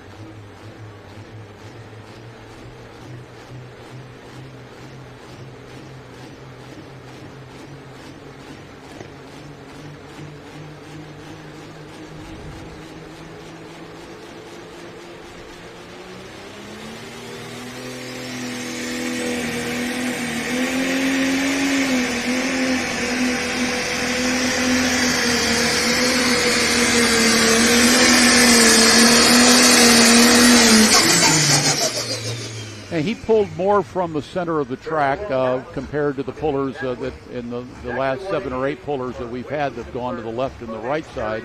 So I thought it was a good run. I like the balance of the tractor as he came off the line, and it's a solid pull. Yeah, kind of more or less cross-tracked it there as it kind of worked that middle part of the track there. Yep. So 3, we'll see here. Yeah, like you say, Dave, the weight was about perfect on that tractor, 306.01. Put him just outside of that top 10 here tonight, 306.01. So James Ray with the Mac Daddy.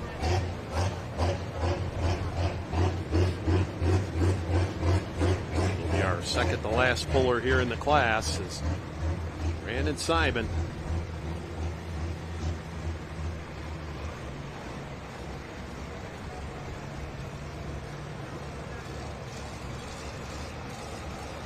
There we take a look here underneath the hood. And I like the looks of that. A little far out. Yeah, we take a look at the intercooler there, the front of the Last Chance tractor, Chance McGrath.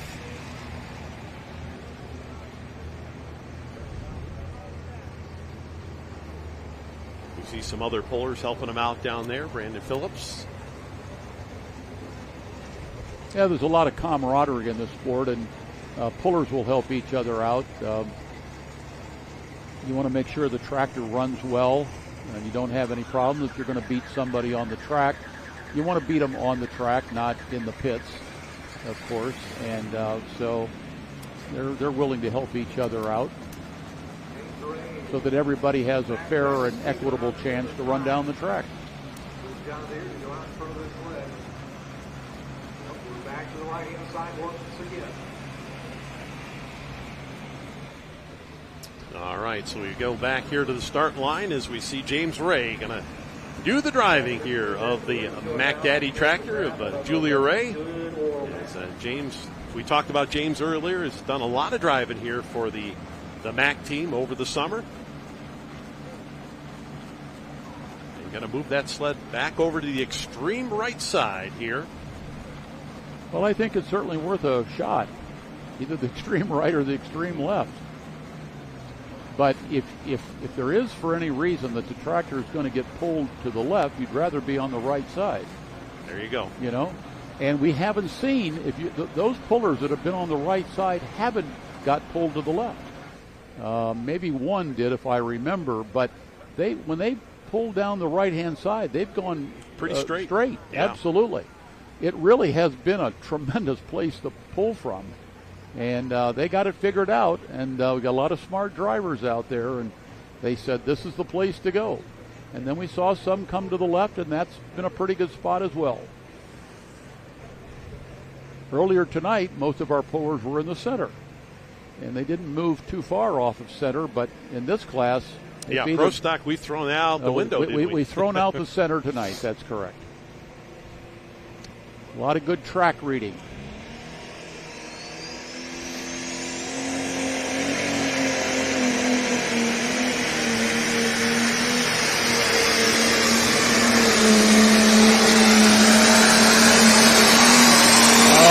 Man, I'm telling you, folks. I'm telling you, they got a road down that right-hand side of the track, and we've got some powerful tractors that are really making hay tonight, so to speak. Oh, that's a tremendous run. This is going to be close. Wow. 3:23.96 the mark to beat here. Brandon Simon, our current leader. And we'll wait for the distance to come in. There it is. Wow, new leader. 3:25.98 just picked the pocket of Brandon Simon. And this is being done very, very late in the class.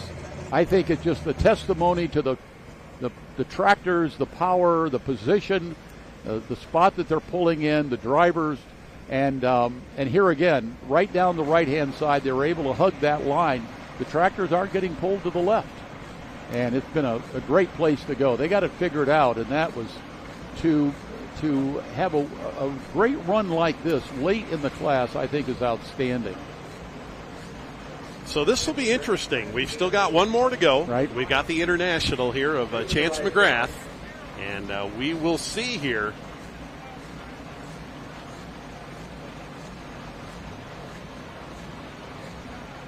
If Chance will be able to get back to the start line. I hope so. You hate to see somebody have trouble like this. Absolutely. Yeah. Yeah, this has been a terrific class. 21 started the class. Been very close competition. There's been a lot of track reading tonight. Started in the center, and then all of a sudden, we started seeing them go to the right. And we had a half a dozen run the right, and then all of a sudden somebody went to the left-hand side, and we saw great runs there. So it's been a really great reading of the track, a lot of horsepower, just tremendous horsepower tonight. Upwards of 5,000 horsepower coming out of these stock block engines with these big turbochargers on them, and it's impressive to me that with the amount of boost that is going through these engines, that these engines hold together. Like they do, absolutely. And we'll send it down trackside to Christo with our new leader. Okay. With our new leader, James. Okay, so pretty close there on that right-hand side. What did you think of that? Yeah, we thought there was a shot over there, and I had to keep it over there. Had to run that chalk line, and just had to stay right on it. So we got her done, hopefully. I think there's one more left. So I got to thank everybody, Mac Trailer and Yoder Popcorn, Pro Stock, and class sponsor, and just thank everybody that helps us. Carlton Cope, Weimer Fuel Injection, Chad Mayhill does an awesome job on these tires. So just thank everybody. As it's winding down here this season, things are really heating up too. You came to play. Yeah, we were sitting at sixth in points on this tractor. We had a couple bad lucks at Bowling Green with this one, and we got everything ironed out, and hopefully we can get her back up in there and make the Enderley. Knowing too, though, that's on the line. I mean, obviously that's something, but when you don't have that pressure maybe of trying to run for that championship necessarily, did you feel like that was maybe some of the most fun you've had on a tractor, that run right there? Yeah, and only driving one of them too tonight kind of helps too. It's a lot of work driving both of them. So. We hope you get that invite to Enderley. Good job. All right, thank you. All right, so James Ray looking to get into that Enderley. They got a couple more hooks here after this weekend. They'll go next weekend into Sandwich, Illinois for 2 more hooks. As we take a look back here at the start line, and not looking too good right now there for Chance McGrath. Yeah, that's really too bad. You've come a long way, and you want to be able to pull, and when you have a mechanical problem, it just takes the fun out of it. Yeah, these are very sophisticated tractors, and these guys are really good at what they do, so you just wonder what went wrong here. Yeah, we saw a Chance underneath the tractor there for a little bit. But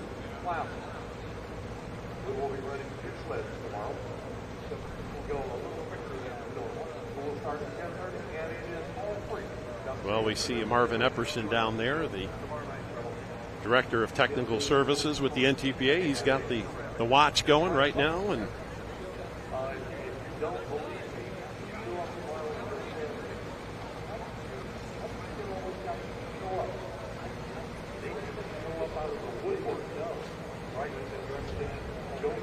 we just saw some tools arrive. Yep.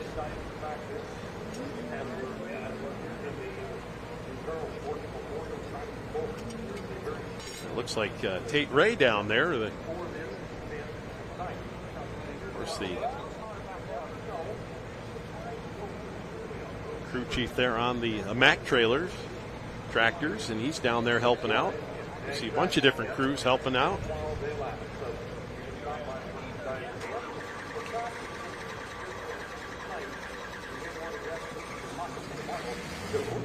Okay, so they've got it fired.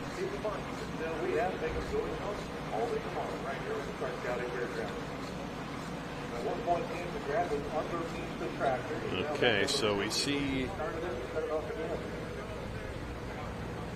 under the gun, of course. They get 3 minutes.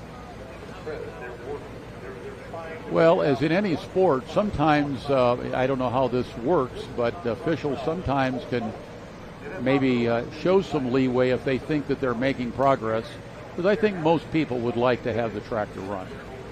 But it depends on how they want to officiate on this particular situation. But they're probably over 3 minutes now. And Dave, that doesn't look good when Chance right, off the tractor when like he gets that. off the tractor. Looks like I think they're going to, and they also don't want to try to go out there and fiddle around with the tractor and try to run it. It was something that's not right either. You know, you don't want to do maybe other damage to the tractor than what they've got a problem with already. So it's just one of those things. Okay, Dave, they tell us officially broke. Yep. So will not be back here tonight. Unfortunate for Chance McGrath. Well, we've seen very little of that tonight. I can't remember in any of the other classes. So it's been really good that most everybody's been able to make their hook. But it's a tough break tonight. Absolutely. So congratulations. James Ray going to be our winner here tonight. The Mack Daddy will win it here tonight. We'll get our leaderboard up here. Wow, that was unbelievable. The winning pull 325.989, almost 326 feet. Just tremendous. Came late in the class for the win. Great track reading by all of the drivers, especially once we got halfway through the class. Then things really started getting interesting. And they started out in the center of the track, and then all of a sudden somebody said, I'm going to go to the right side. And then pretty soon the next driver went on the right side, and the third one. And then a little bit later on somebody tried the left side, and it was very successful. The two sides of the track were the most successful sides on this, what's our track? Is it 35 feet wide? So the width of the track, it was the sides of the track that were the best tonight in this particular class. And so there we take a look. Brandon Simon, second and third here. Rob Russell will finish up in that number 4 spot, and then Carlton Cope with that. Massey Ferguson will round out the top 5 here tonight. And a great class, a pro stock competition. We take a look here at the bottom 10. Danny Schmucker, number 6 spot. Dad Kevin down in that number 10 spot. As you said, Dave, what a great class of pro stocks we saw here tonight. As we'll take a look at the rest of the finishers here in our field of 21 here tonight at the Stark County Fairgrounds here in Canton, Ohio. And all the way down. Very nice class, very competitive. All the pullers can be congratulated. They all made good runs, and some were just better than others. And there we are, Dave. Yeah. We're right on camera here. And right. Once again, Dan Mayer joined by Dave Grimm here tonight here in Canton, Ohio. And Dave, glad to have you on hand here this weekend, and thanks for joining. Pleasure to be here tonight. Thank you. And appreciate it coming out here and announcing some of the classes with us. And boy, I'll tell you, it's been a dream of mine for you to come out and thank you very much and announce. I've been watching you for so many years, and it's always you're so kind. And we see some of the fair in the background. This is one of Ohio's great county fairs, and you know, county fairs and state fairs go hand in hand with tractor and truck pulling. It's really been one of the great partnerships because farmers were going to the fairs many years ago. This would go back to the 50s when they had the step-on sleds. And I can remember as a youngster going to some of the fairs in my area of northern Ohio and seeing that. And we had no idea at that time that the sport would prosper and move forward for years down the road. And really, if you look at it, for about 75 years later than when some of the early step-on pulls started. It wasn't until the late 60s that the mechanical sleds came around. It was about 1967 when we first saw our mechanical sled in America. And, it took a while to build those new sleds, and a lot of them were sort of heavy and a little clunky. I don't know if that's the right word to use, but it was a tough sometime to get off the starting line. But they did their job, and every year that went by, new sleds were being built and improved and changed. And now I'm just so impressed with the sleds that we have that allow the pullers to get off a great start off the line, and then it hammers them down near the finish line or wherever the end of the pull is at.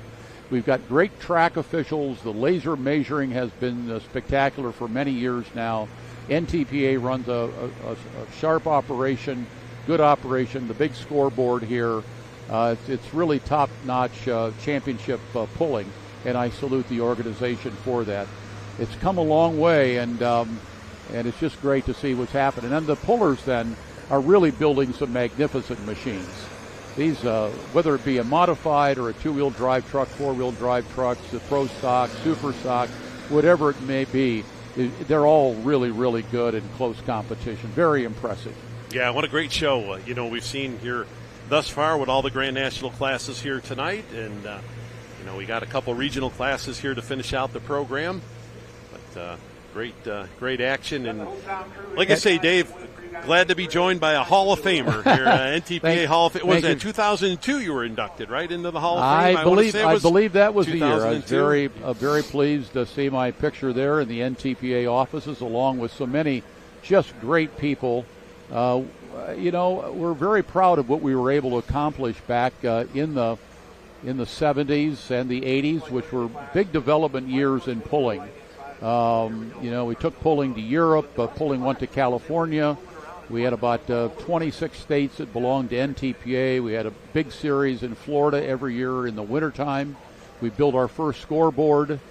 It was a great time, and those pullers that pulled back then, and names that we mentioned tonight, the Banner Brothers, Danny Dean and Super Stock Pulling, John Klug out in Iowa. The trucks then came a little bit later, and that was an interesting time when they came on board. But once they did, all of a sudden the sport continued to really rock and roll and take off. But I salute all of the pullers and the officials and the board members back then for really pushing hard and keeping this sport at the forefront. We were able to get some national sponsors, and it really has come a long way, and I salute everybody that's involved in the sport. It's a good all-American sport. This is something that didn't originate in Europe to begin with, or South America, or Asia. It originated in the good old USA, primarily in the Midwest, and then it started branching out, and it's pretty much all over the country now.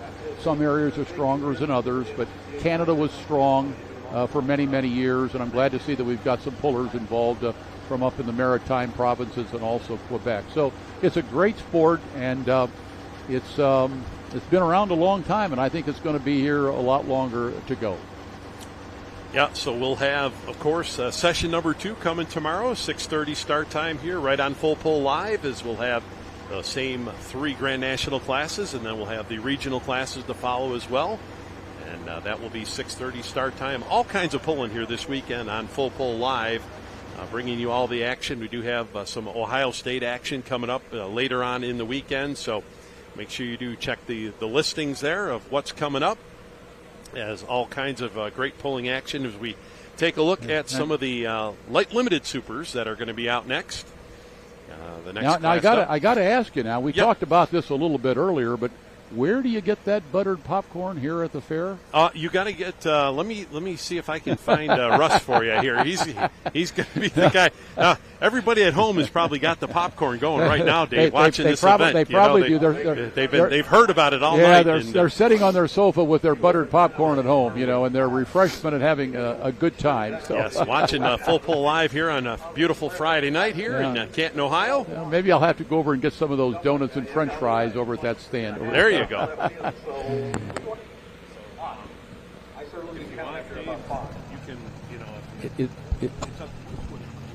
It's up to you. I mean, what's that? You're going to do all the broadcasts? Yeah, I'll do these other ones, you know, but I'm not going to hold you to.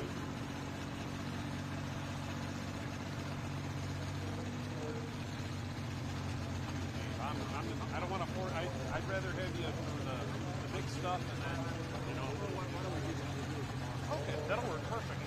Hey, thank you. No, you're fine. I told you earlier. I said I don't want to hold you to.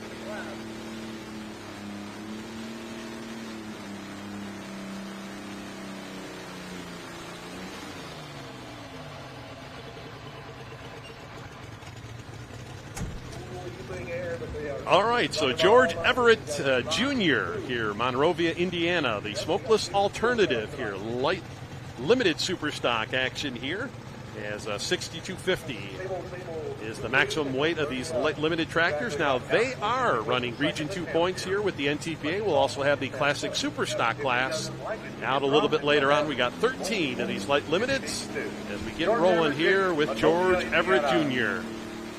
One of two Hoosiers in this class.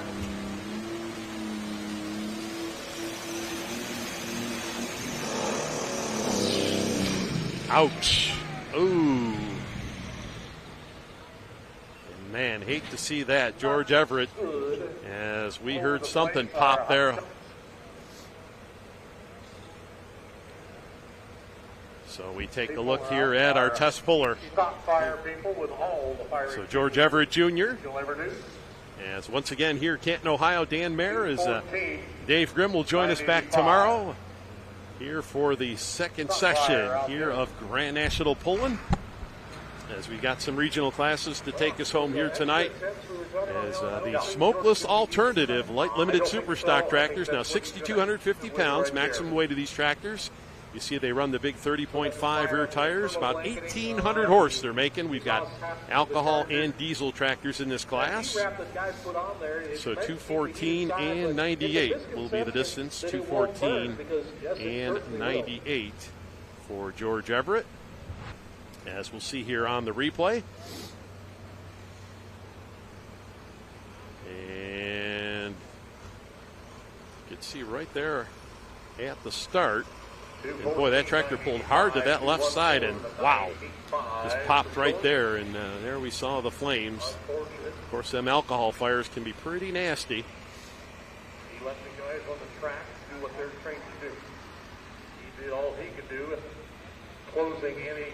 So yeah, having a little bit of trouble lighting that tractor, and then just like that. He did all he could do. Stop fire out there to put that fire out. But most of it went out, I think, on its own. So, yeah, what a tough break there for George Everett here in our field of light limited supers.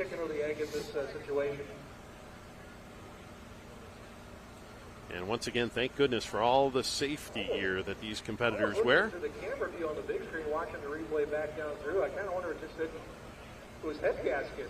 Torched the head gasket out, and then all the blow-by and everything else got. All right, let's check in with Krista.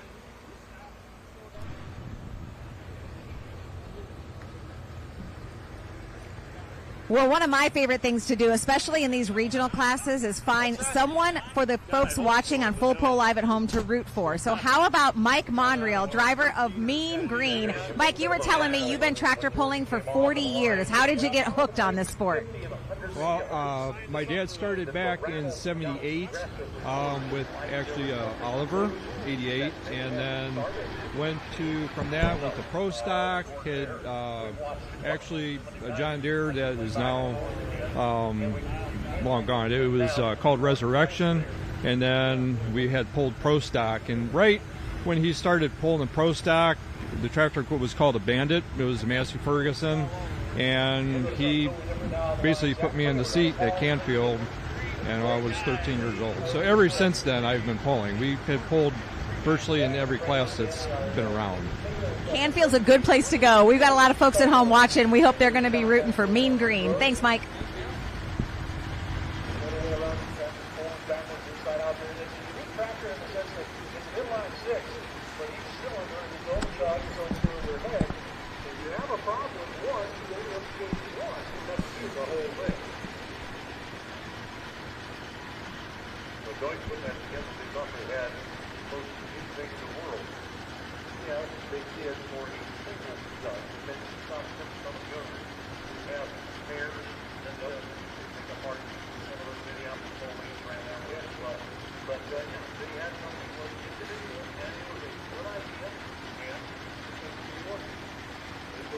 All right, looks like going to go back to the start line here. Zach Kramer out of Michigan, Palms, Michigan, the Deutz. 80.06 here.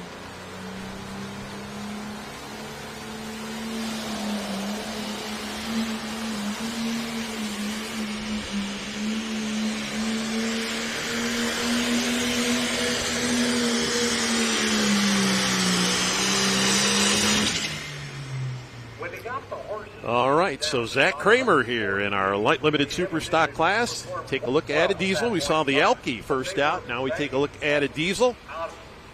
Diesel tractors will run at 410 cubic inches, one turbocharger. The alcohol tractors run 370 cubic inches with one single turbocharger as well. As we take a look at the Deutz, we'll take over the number one spot here at 290.02. 290.02 for Zach Kramer, a tractor that originally came out of Western New York. That Deutz tractor came out of Niagara County, New York. John Volpel used to own that tractor back many years ago.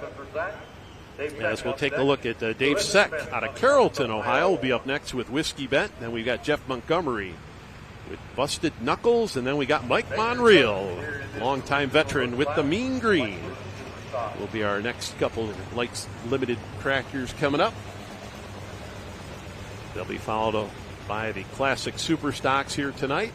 We'll start to wind things down here at the Stark County Fairgrounds. So there's Dave Seck with the Whiskey Bent International, making its way back to the starting line here. International 656. Once again, 6,250 pounds. Alcohol powered tractor. Of course, light limited supers here, very popular, and a bunch of organizations run them. NTPA region competition picked them up a few years ago.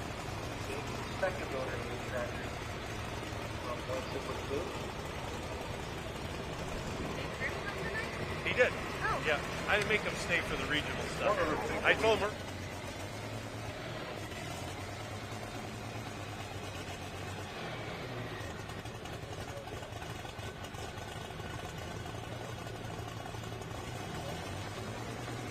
All right, here we go.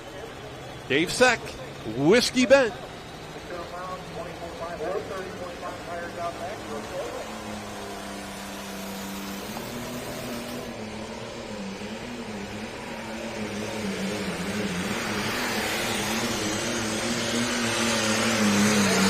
Oh, yeah, this is going to be a big one. Dave Seck, wow, Whiskey Bent. And we are going to stretch it out. Boy, he is way out here. Light limited super stocks. We got 13 of them.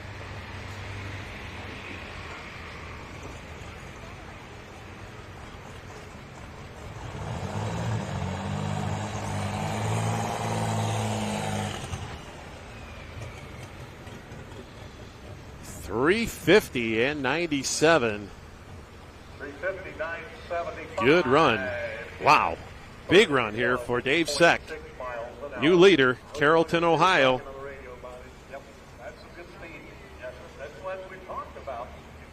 that 29, 30, 31 mile an hour. Your momentum and timing is what you said earlier, Charles, is exactly right.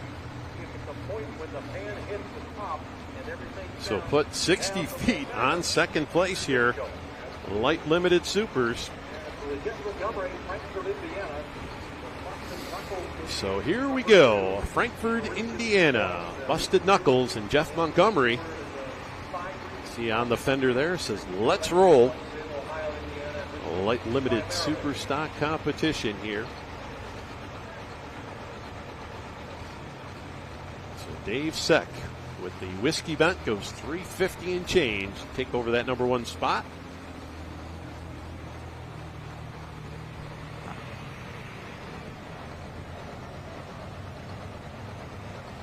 Mike Monreal up next with the mean green, and then Derek McIntyre, the green grenade. So take a look here at the Busted Knuckles backing in. Once again, going to work that extreme right side of the track. Of course, we just saw James Ray just a little bit ago win that Pro Stock class, way over on the right side.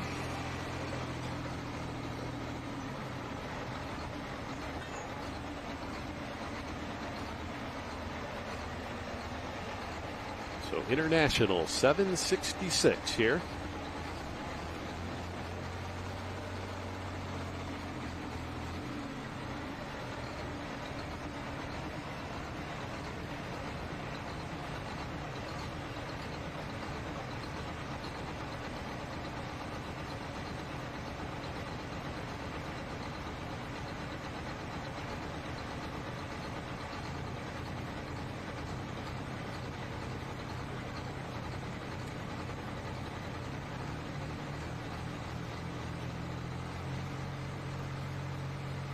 All right, here we go. Track is clear. The Busted Knuckles, Jeff Montgomery.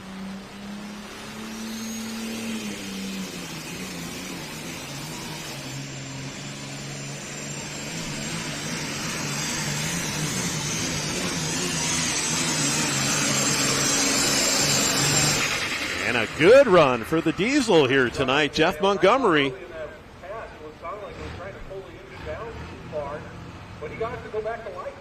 Looks like going to be good enough for number 2 spot here. Good run for Jeff Montgomery. Once again, fans, Region 2 competition here. Full pull live. Late limited super stock class. We'll have the classic supers will be our final class of the evening. 3:35.05 will be the distance. 3:35.05. And we'll put him number 2 behind Dave Seck.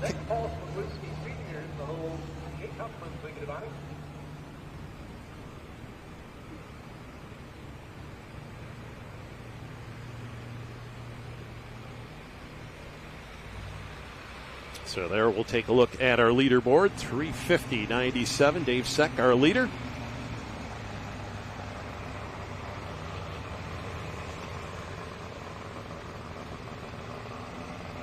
As Mike Monreal up next here out of Hiram, Ohio with the mean green. As we'll send it down track side. Krista, take it away.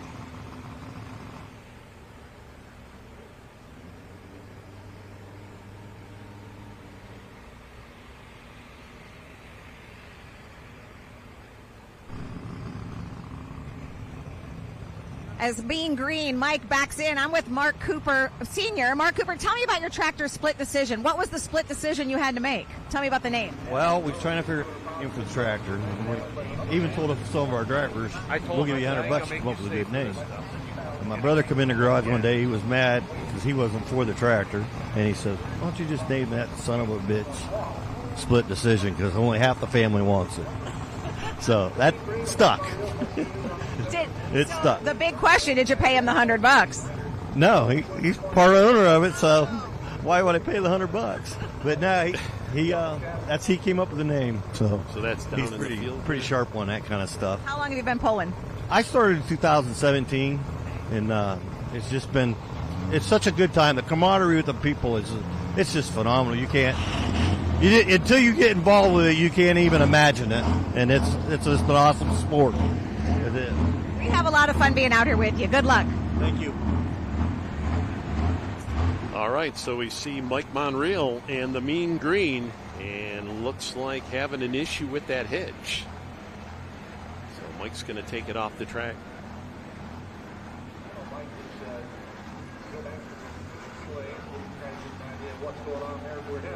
All right, so we're going to bring Derek McIntyre out here, the Green Grenade.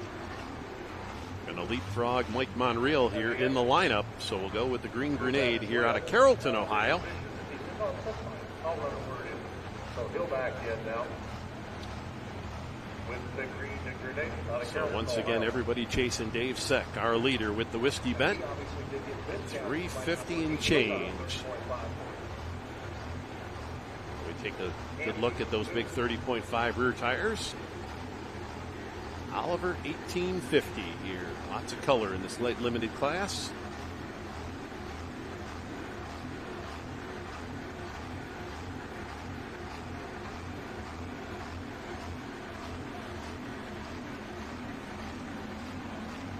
So Paul Smaglinski out of Bad Axe, Michigan will be up next with the Papa's Toy tractor.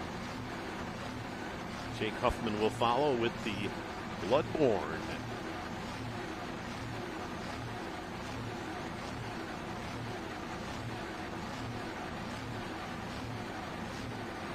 Light limited supers running here for Region 2 points with the NTPA.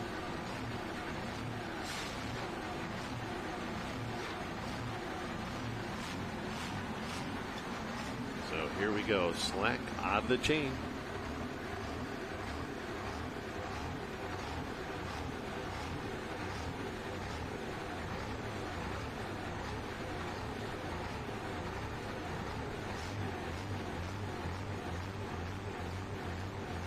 All right, so they tell us Mike Monreal going to be dropping 6 positions. Hopefully get that tractor sorted out. The Mean Green. Yes, here we go. The Oliver. Derek McIntyre.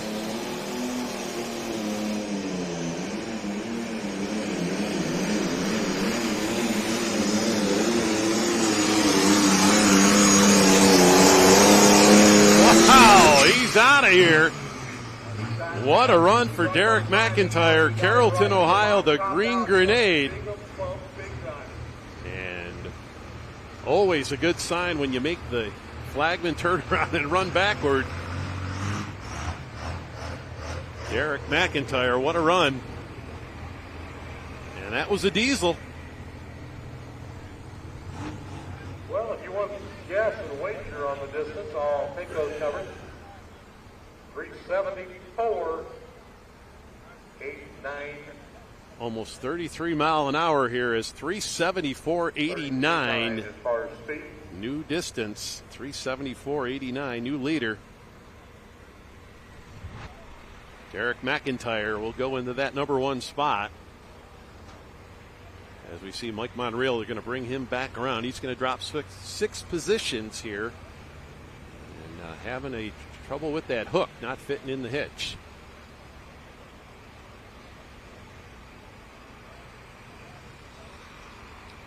So great run there for Derek McIntyre as he'll take over that number 1 spot.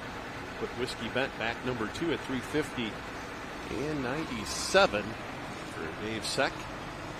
So the 2 tractors out of Carrollton, Ohio, sitting 1 and 2 right now. Light limited super stock class. We roll on here with Paul Smaglinski out of Bad Axe, Michigan here with the Papa's Toy tractor.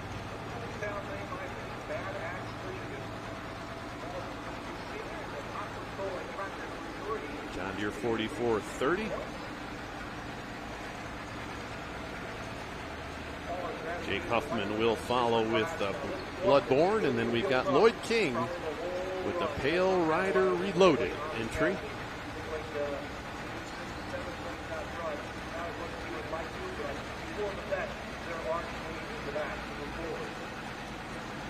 So just about halfway through our light limited class here tonight.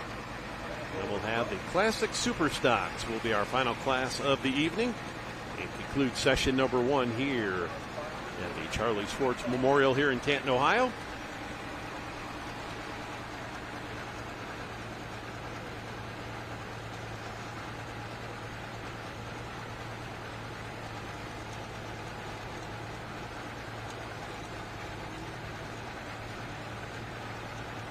So 374.89 right now, that big mark to beat, as Paul Smaglinski, Papa's Toy Tractor, going to go after it. Another diesel.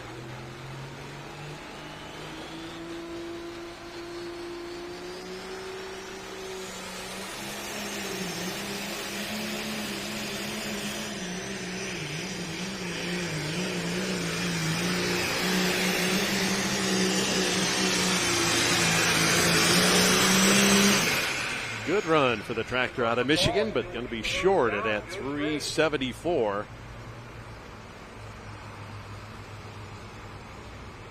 Looks like going to put him right about that number 4 spot, I'd have to say. 3 or 4 here for him.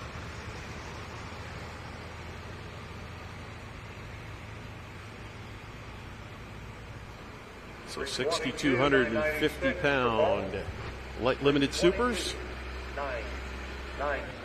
322 and 99 will be the distance here. 322 and 99.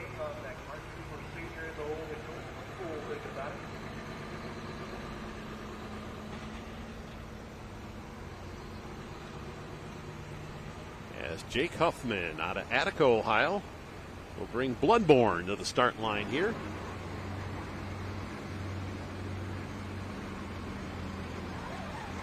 Got Lloyd King with the Red or Pale Rider reloaded. Mark Cooper Sr. with the split decision. Our next 3 up here in light limited super stock competition. Once again, a great night of pulling action. We saw the Grand National classes really put on a great show here as Kyle Carlin picked up the win in light super stock earlier in the night.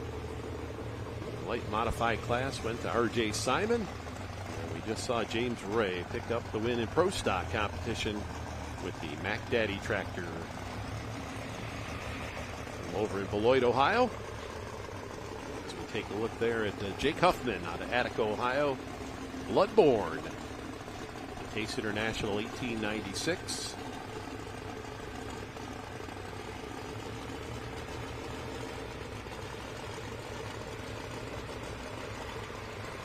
So going back to the Elkies here.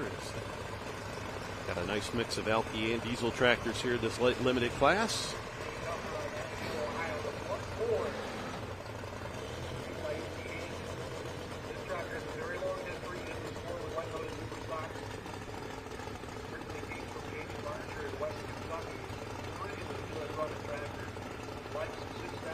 All right, going to spot that sled a little bit right of center out there. Here comes the Elkie.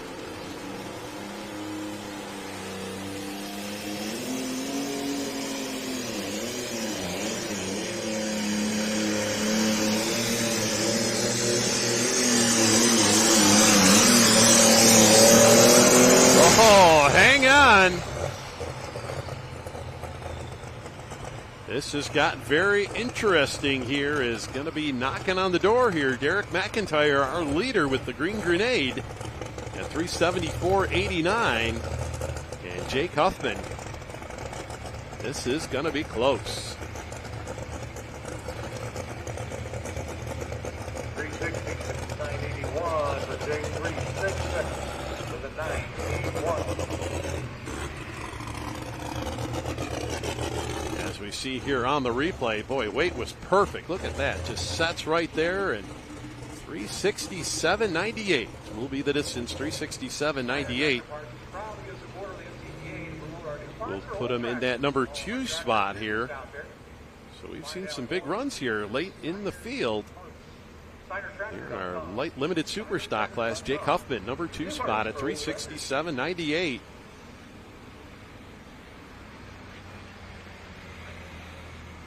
So looks like half dozen left to go halfway through our light limited class. Green Grenade still out front. And that is Derek McIntyre, the Green Grenade.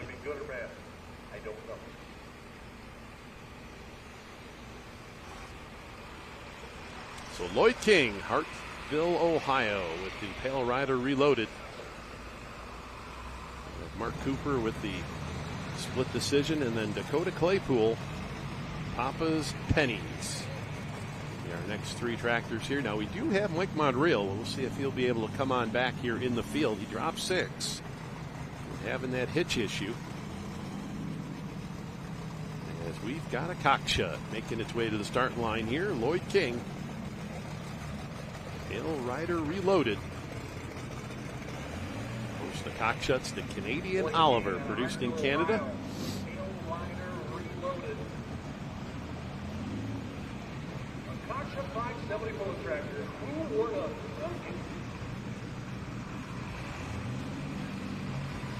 Brian Lively and I go back and forth about that. He and I, between us collectively, have only ever seen 2 that aren't pulling tractors. I think every 570 cockpit ever made wound up on a pulling tractor.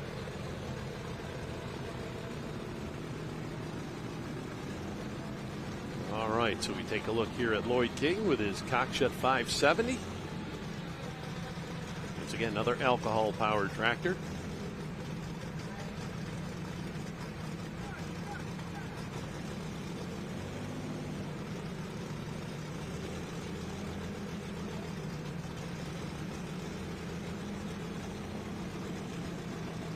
Going to be followed by Mark Cooper with the split decision.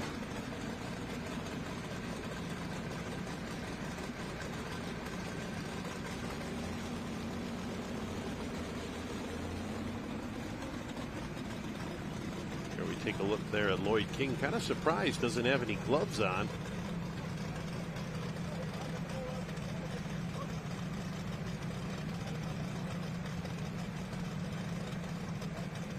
And I think that might be an issue here.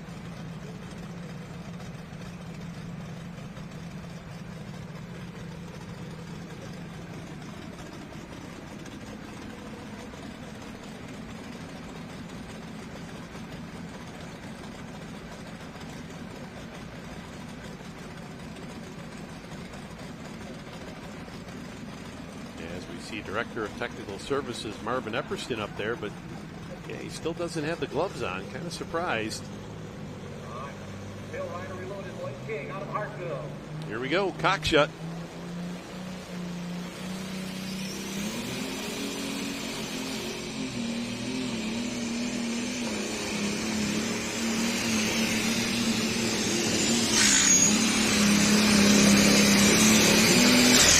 Oh, got over to the right side. Kind of zigzagging his way down the track.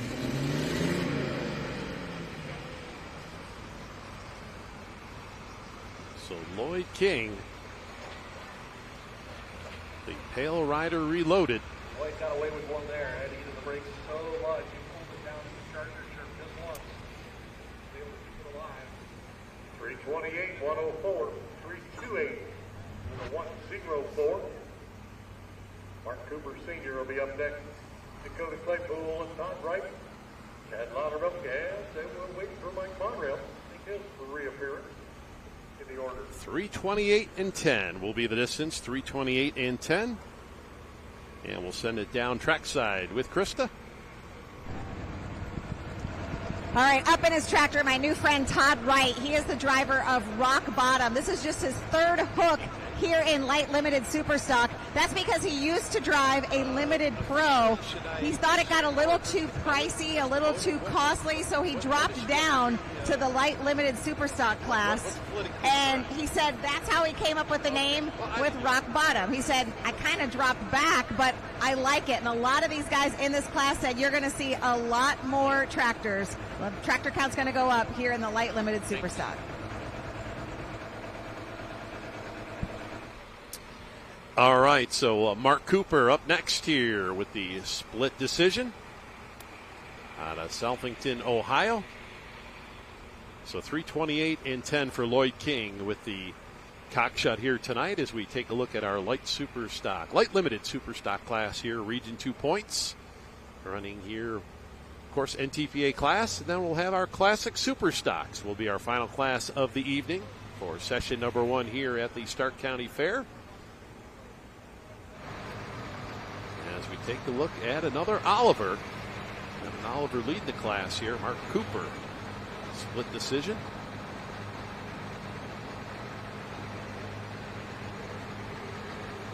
Their diesel-powered entry. Dakota Claypool will follow. Papa's Pennies.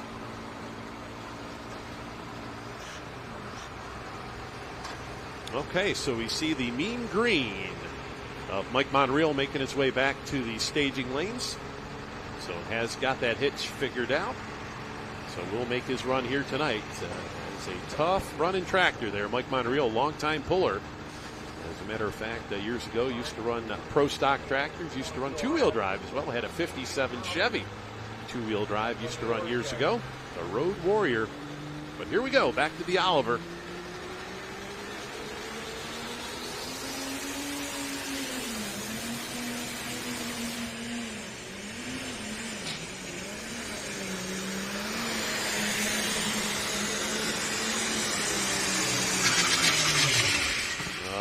Kind of sneezing on him.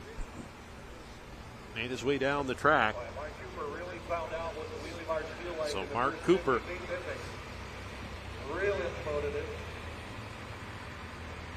Dakota Claypool going to be our next puller up here. We got Ted Wright and then Chad Louderville. 322.966. 322 with a 966 to the right.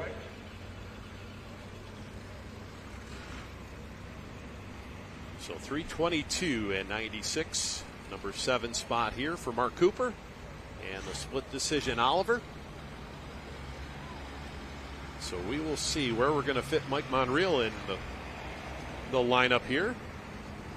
Trackside technical with the mean Mike green. Monreal will be on his way in.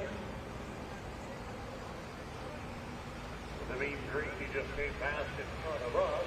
So he will be making his way onto the track shortly, and he has one attempt because he spent one trying to hook to the sled or whatever the issue was out there, but he helpfully has that problem taken care of.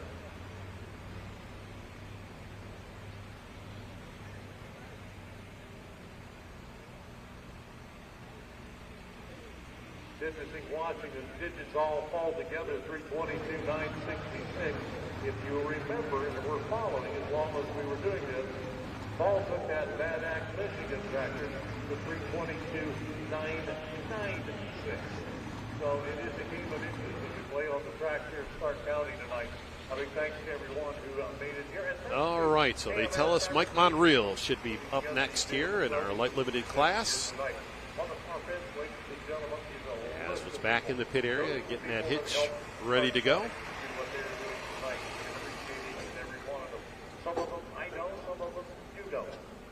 Now we've seen some competitors over the last couple of years have issues with that hook. Hook's got that little nub on it now, and some pullers, we've seen some Grand National pullers have some issues with it.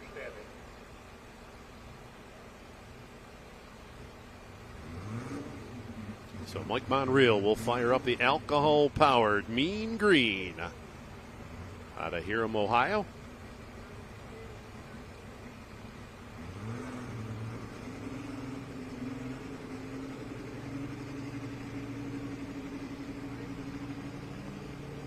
Now I still think Mike has got a couple of these light limited tractors. One time had run an international in this one here. I think he still has his international. He brought this one with him. So going to work this right side of the track as he backs in here. See those big 30.5s. Definitely one to watch here. 374.89. Derek McIntyre, our leader, with the green grenade. So here is the Oliver 1800. Mike Monreal. Him and his dad Dale years ago running the pro stock Massey Ferguson for a bunch of years. Or Mike moved into the two-wheel drive class and then had a 3-engine modified he ran for a little bit.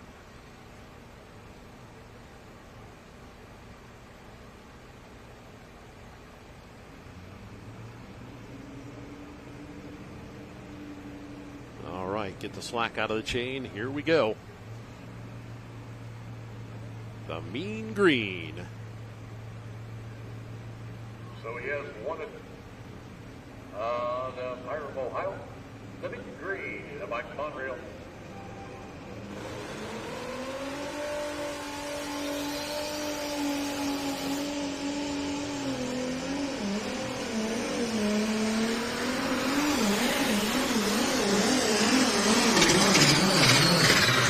Oh, man, got hopping and sneezing, and unfortunately, that is it for him.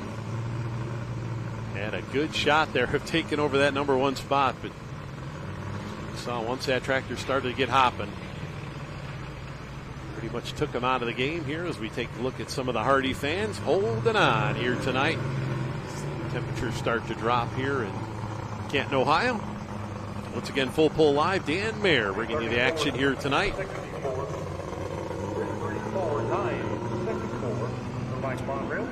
3:34 and 96 will be the distance here. 3:34 and 96. Number 5 spot for Mike Monreal.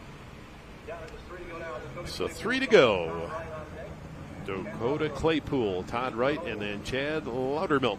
Our final 3 here in light limited super class, and we'll move into the classic super stocks as they will take us home here for session number 1.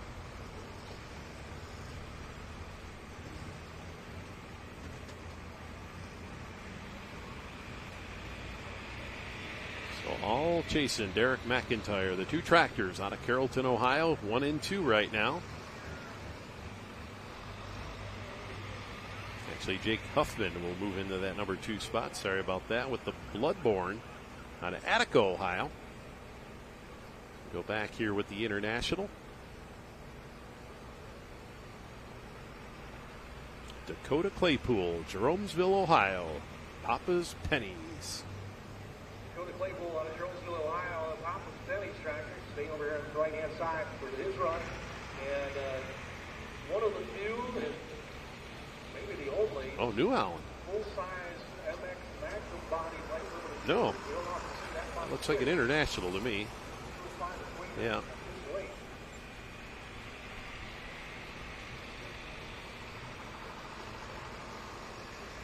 It's like an MX 190, 180-ish. Dakota Claypool, Jeromesville, Ohio here, Papa's Pennies.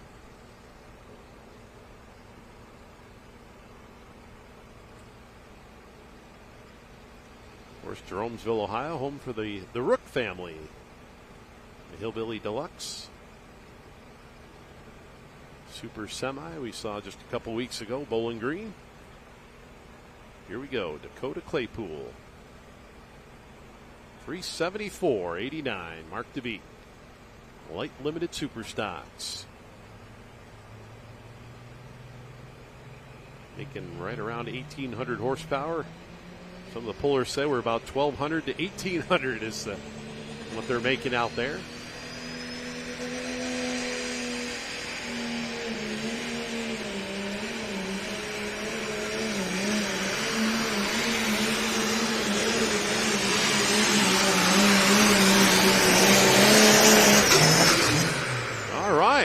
Papa's Penny's going to be in the mix.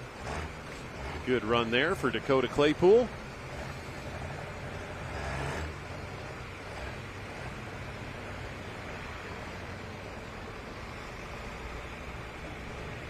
As John Dunlap tells me, MX 270. So we were a little off on that model. MX 270.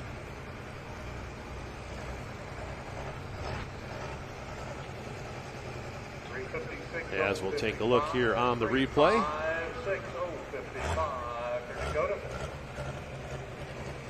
356.05. We'll put him in number 3. 356.05. Number 3 spot here for Dakota Claypool is Todd Wright. And then Chad Loudermilk. The rock bottom. Then we got the John Deere 4010 to fill out the class here. Light limited supers region 2 competition.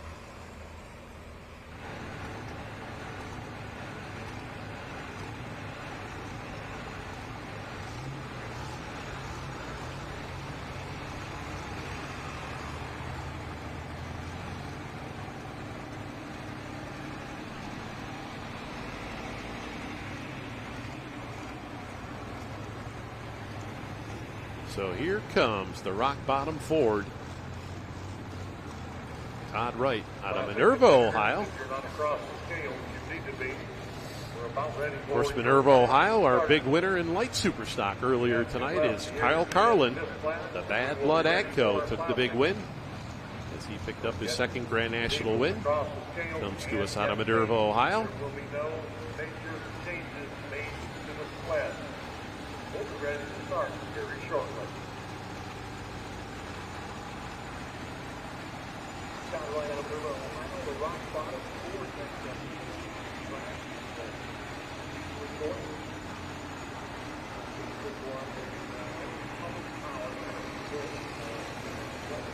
So Todd Wright, the rock bottom.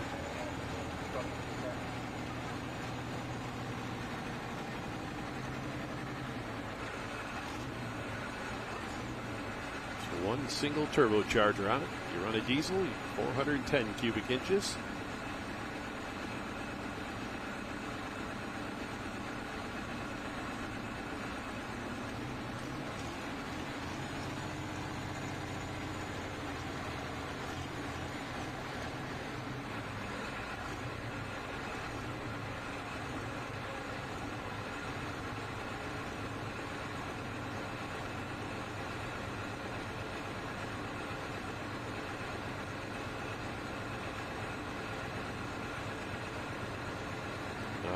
Here we go.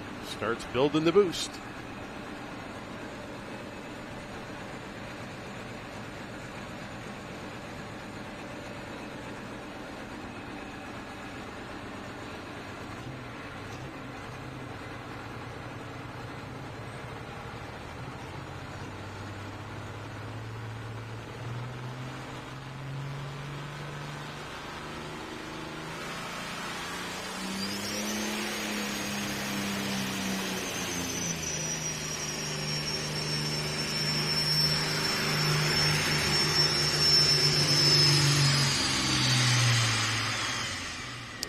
Tough break there, just never came up for him. Todd Wright, Minerva, Ohio, with the rock bottom.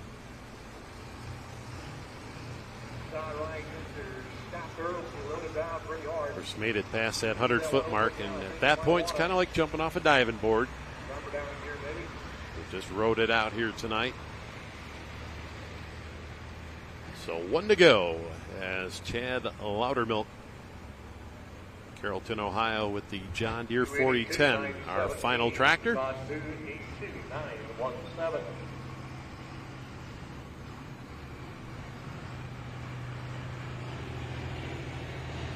So we'll get the distance in here at 282 and 91, 282 and 91 for Todd Wright.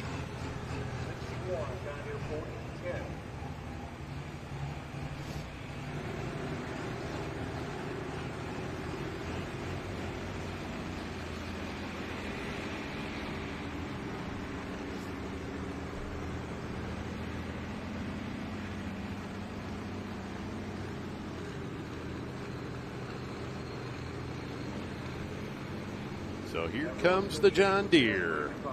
And Chad Loudermilk, our final competitor here in Light Limited Super. Doesn't have a name on this John Deere 4010. See, backs are in.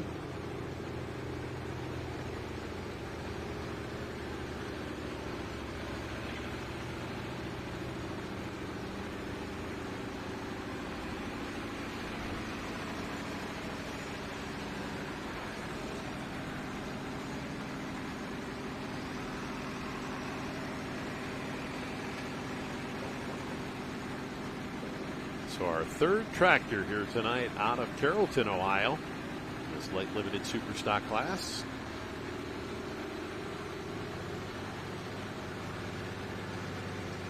Let's see if he can keep the streak going. Another diesel.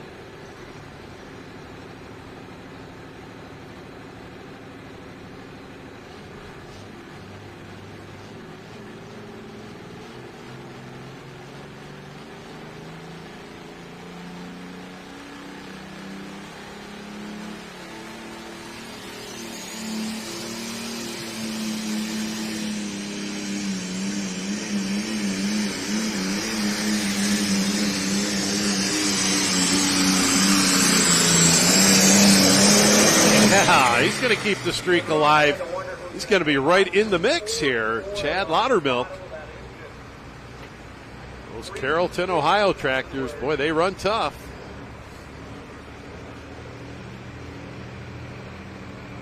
So 374.89 is what he had to beat. He's going to be a little bit short of that. 362, 980, 362 with a 98 to the right. Good enough and placed him up there in the number 3 spot, I believe. So 362.98, number 3 for the John Deere here tonight. So good run. Chad Laudermilk. So 32 and almost 33 mile an hour pass at 374.899. All right, light limited super. We see a little bit of oil there dripping out the end. See him zoom in. So 374.89, the Green Grenade, going to be our winner here tonight. Derek McIntyre take the win back to Carrollton, Ohio. Number 2 spot will be the Bloodborne. And that was Jake Huffman here tonight. Number 3, of course, will be Chad Laudermilk. As we see Papa's Pennies will finish up number 4. And filling out that top 5 will be Whiskey Bent and Dave Seck. See the second half of our top 10 here tonight. Busted Knuckles, Bean Green, the Pale Rider, all the way down to the split decision. And then we'll have our remaining 3 tractors here, the Deutz, Rock Bottom, and Smokeless. We'll finish up in that number 13 spot as we've got our Classic Supers moving out on the track next. 7,700 pound Classic Super Stock class as we've got the Slutty Alice. And John Rose out of Homeworth, Ohio, will get us started here as our test puller. ACD 21. Here on Full Pull Live last weekend. We had him from Wellington, Ohio. Another stout field, 19 of the Classic Super Stocks coming out here tonight in Canton. Session number 1. We'll get it started here with the Slutty Alice D21. 531 cubic inches underneath the hood for these tractors. 2 3/4 by 3-inch turbocharger, just one of them allowed. An 18-inch tire, making around 1,200 horsepower. Take a little step down here in the horsepower department as we get ready to go. Slutty Alice will get us started.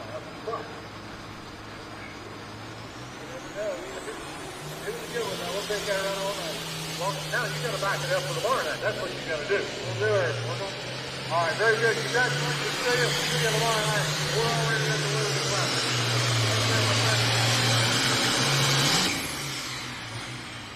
All right, Classic Super Stock, Slutty Alice and John Rose getting us started.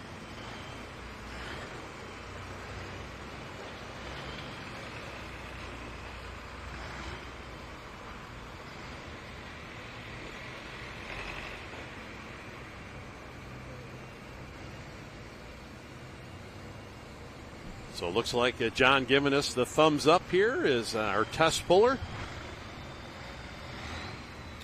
After he makes his run here tonight with the Slutty Alice, we'll get the distance in here for him. And officially get this class underway. So 3:08.07 will be the distance here. 3:08.07 will get us started here. So the ACD 21. Of course, should have their second tractor. Lindsay will be out later on with Rumors. Second D21. As we take a look here at the red edge. Josh Aggerter, Hanoverton, Ohio with the red edge. Our next puller up here. Classic Super Stock Competition, Region 2. International 1206.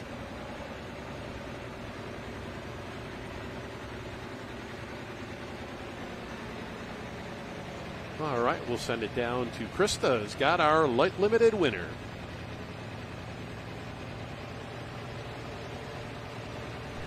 Derek McIntyre, your winner from the light limited super stock, the Green Grenade. Okay, I talked to you a little bit before that run, so tell me a little bit about what your expectations were and then the result. Well, the track got us by surprise. I didn't think it was going to pull it up that high. We almost moved way to the back and we didn't, but thank gosh we didn't. Everything went perfect. And to be in front of the hometown crowd too. Tell me about that. Oh, we always love coming here. That's a great event. We appreciate everything they do. Thank you, Derek. Congratulations.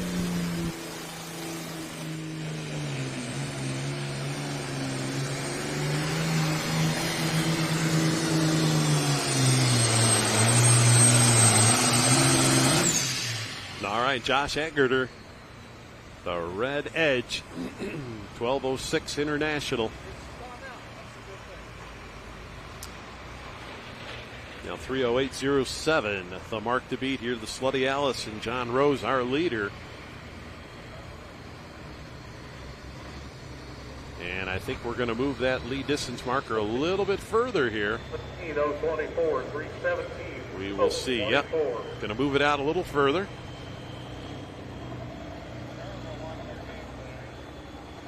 .02, 317.02. We'll put the Red Edge number 1.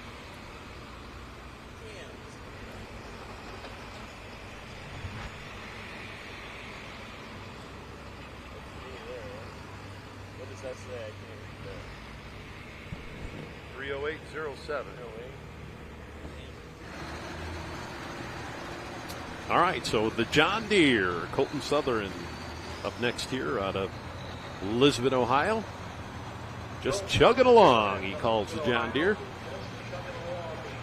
Kyle Hawk with the Black River Deer will follow, and then Sam Kitzmiller and the new generation. Our next 3 coming up here in Classic Superstock competition.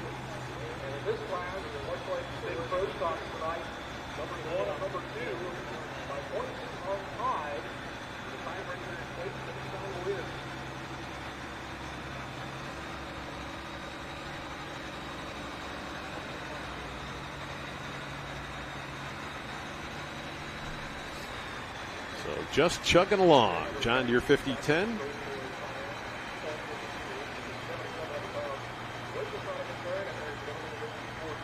So no Elky allowed in this class, all diesels. Classic Superstock, very popular class in this part of Ohio, Northeast Ohio.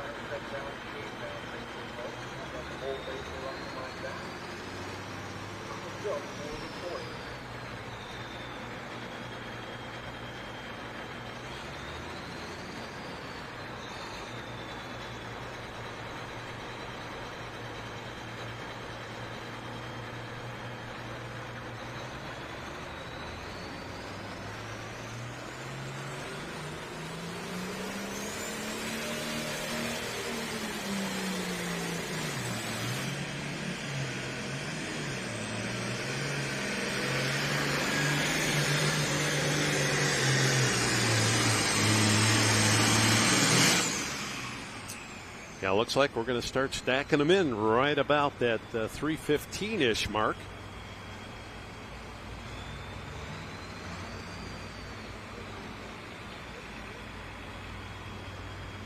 As I think we are using that cooler over there on the left side as our lead distance marker out there. 3:11.959. So yeah, 3:11 in 95. 3:11 in 95. The distance here for Colton Southern.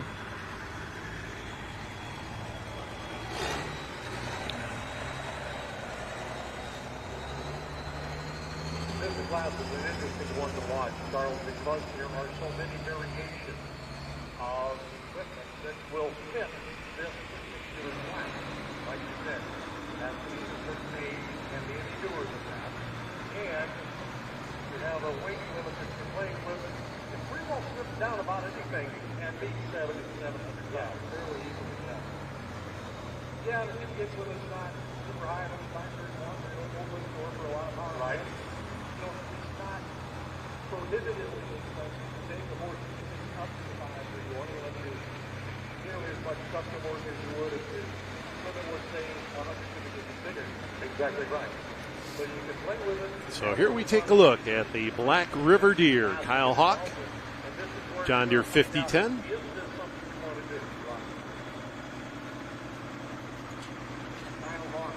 So as we move along here in our Classic Superstock class, Kensington, Ohio, the Black River Deer.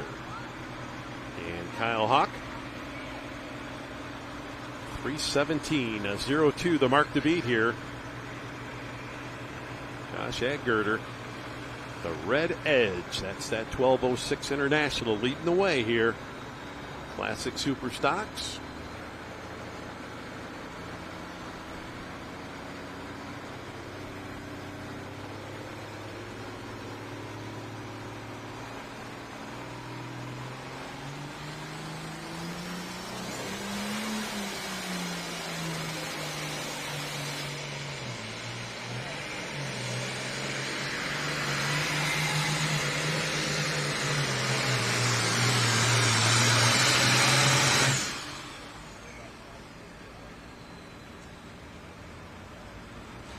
So the Black River Deer and Kyle Hawk.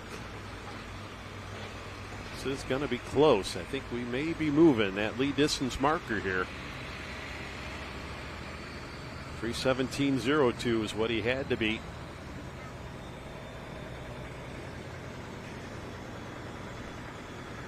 As you can see, he's kind of looking to see what his distance is here on the big screen.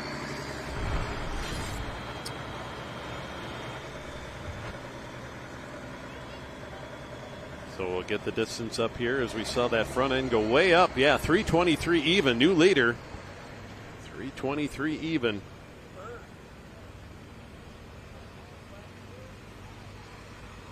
Put Kyle Hawk in that number one spot here.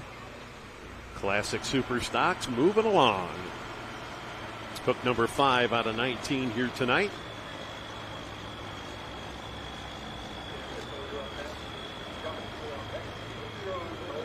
All right, so Sam Kitzmiller, Alliance, Ohio, new generation, making his way to the starting line here.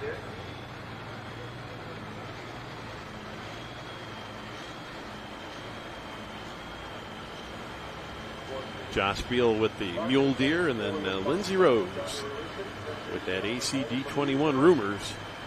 Our next three pullers here.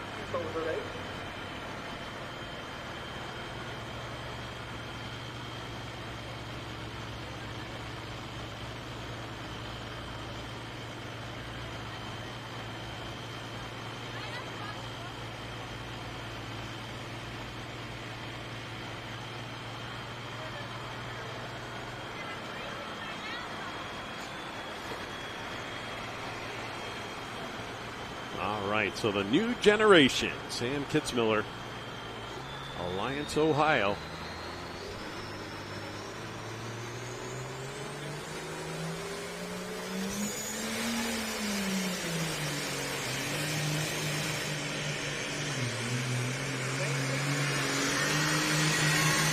Whoa.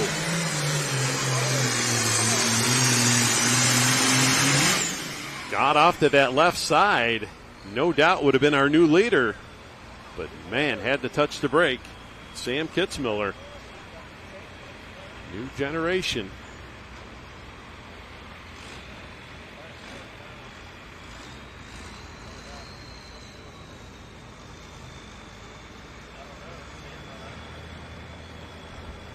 $319.045 for Sam. 319 with an 045 for the right-hand side. So number 2 spot there for Sam Kitzmiller. Like I said, definitely would have been our new leader.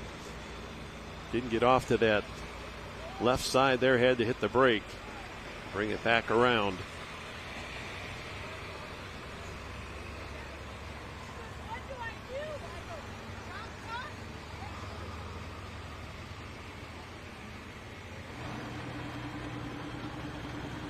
So there we see the Black River Deer. Kyle Hawk, our leader, 3:23 even. They're John Deere backing in here. Josh Beal, Whipple, Ohio, with the Mule Deer.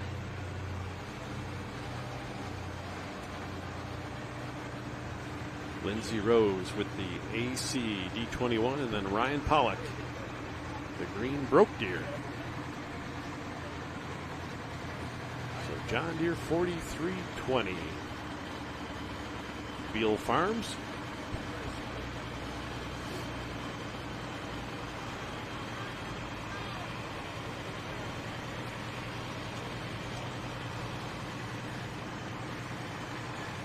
Once again, session number 1 here, Canton, Ohio. Full pull live.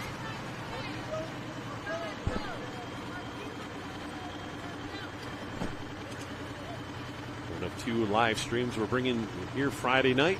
Got Wauseon, Ohio, Northwest Ohio running their event out there as well.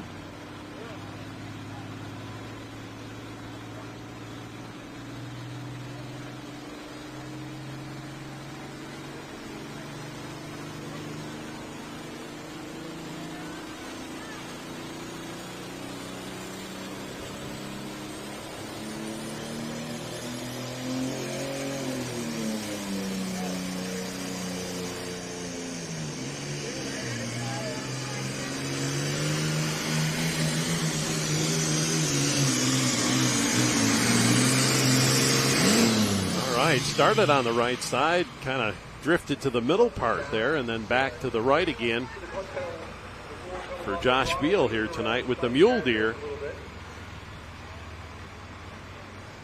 The mule deer has been around for a long time, got a long history in the sport.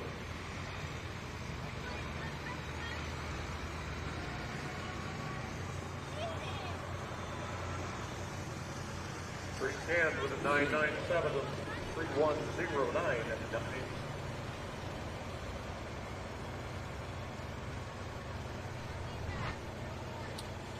So we'll take a look here on the replay. 310.99 will be the distance here. 310.99, number 5 spot. But take a look. Got off to that left side, brought it back around.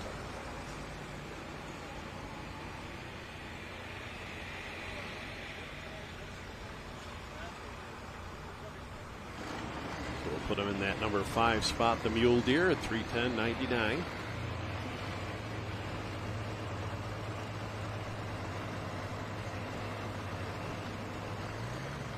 So Lindsey Rose, the Rumors, Homeworth, Ohio, with the industrial yellow AC D21, second one we've seen here tonight.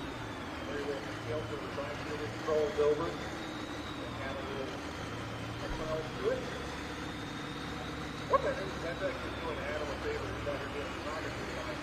You get something from the autofocus to actually hold in on road with shiny details. Sometimes the autofocus will go, I don't know what to do with it. Sometimes it's just,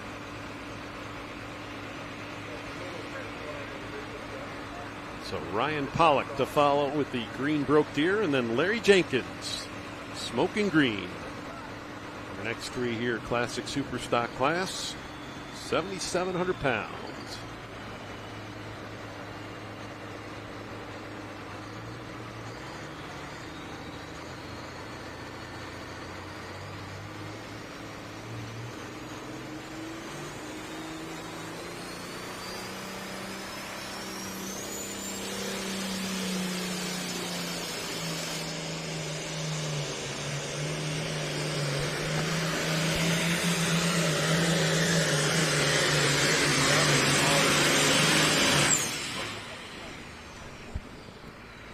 All right, so Lindsey Rose and the Rumor D21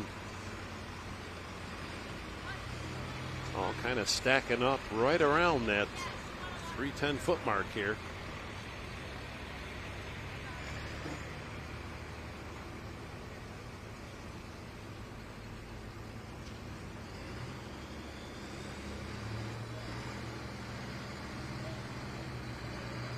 So 984, the question is, did she beat John? Yep. John had a 308.07. Yes, she beat John. So full distance 309 and 98, 309.98. Number 6 spot for Lindsey Rose and Rumors. Up and coming, class left from about or 14 to run.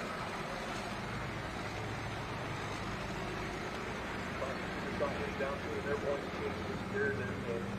Coming into the ninth, they have 3 hooks left. Just 2 remain after this to try and throw things down for a repeat championship. Ryan Pollock back into place out of Salem, Ohio, Green Broke Deer, number 5 with points. All right, here we go. Ryan Pollock backing in. John Deere 4010, the Green Broke Deer. Salem, Ohio. Clearly he's back in the tractor in with his place on the starting line here in front of Mark Bingham on the Mark Glenn. So I'm going to suggest that the name of the tractor is not a reference to the tractor being broke, but maybe more so his wallet.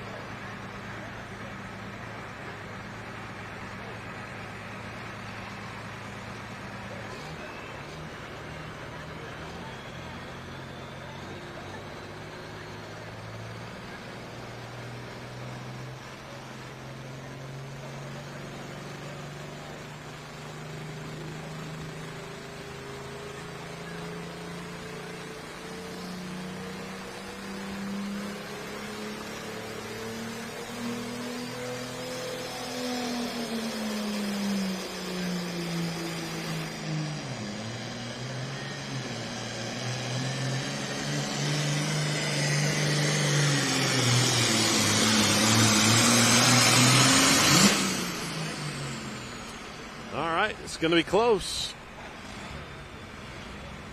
Ryan Pollock, the Green Broke Deer. Kyle Hawk, our leader, with the Black River Deer at 323 even.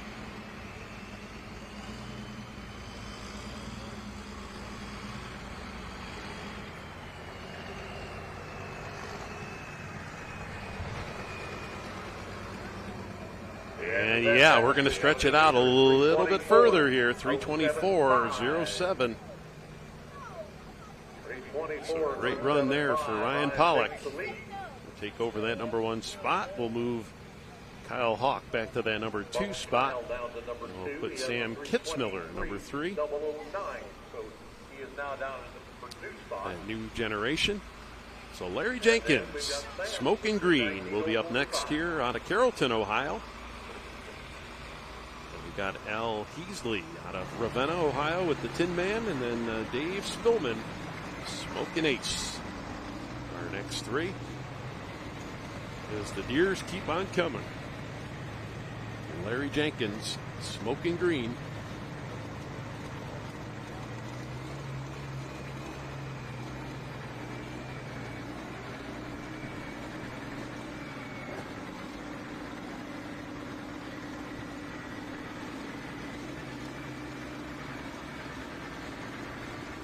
Larry Jenkins.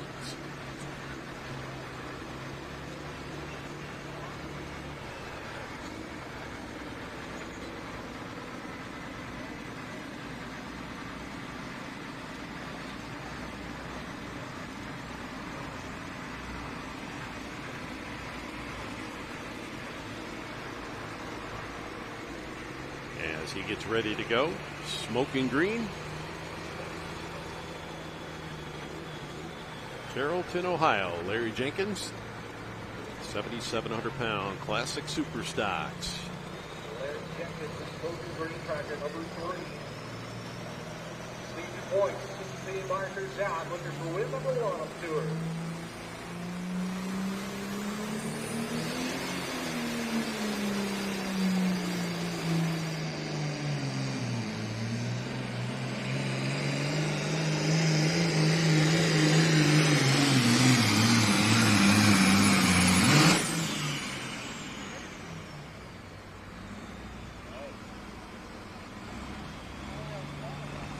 Yeah, looks like we're going to stack another one in there. Larry Jenkins.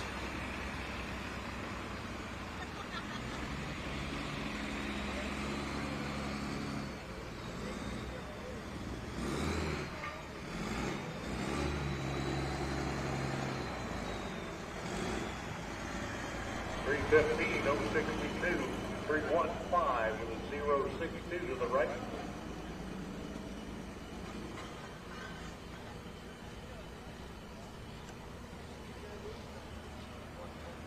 So we'll take a look here on the replay. And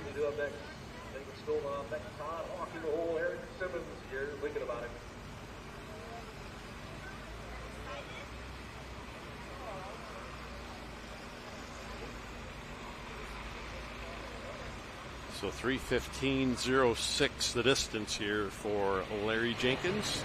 3:15.06 as we see the Tin Man, Al Heasley, making its way out on the track here, Ravenna, Ohio.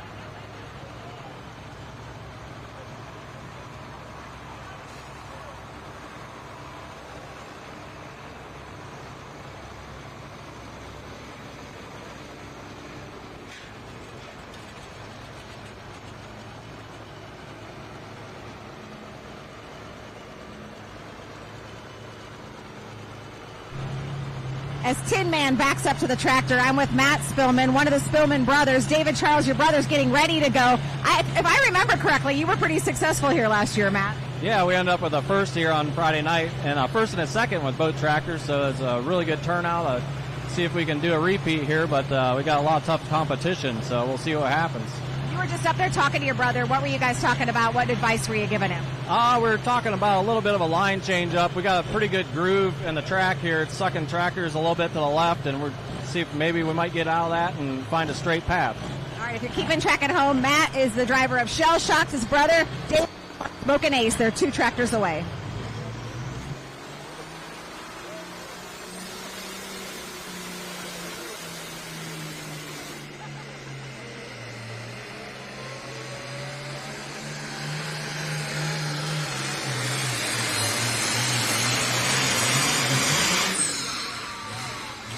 The Tin Man International. Let's see if he can take over the John Deeres here. Good run for Al Heasley. And that Tin Man 856 International.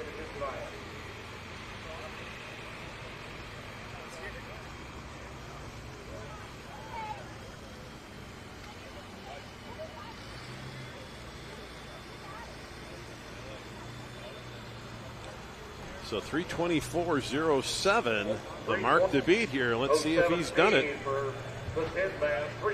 Yes, he has. 3:28.01. So new leader, 3:28.01.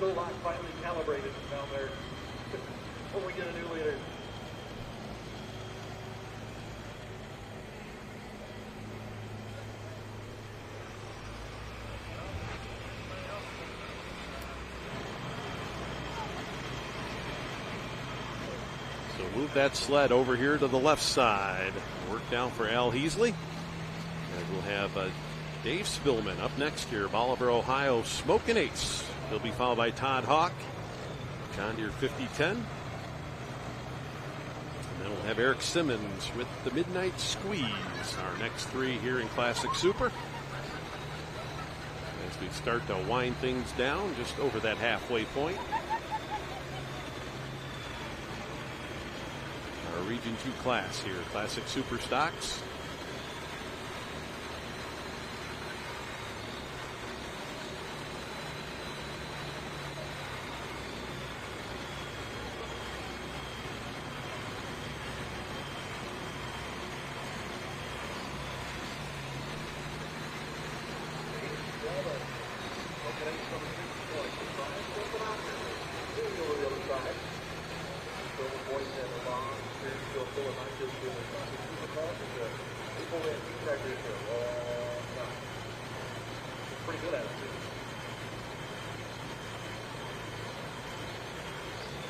So 3:28.01, the new mark to beat here. Al Heasley with the Tin Man just went into that number 1 spot.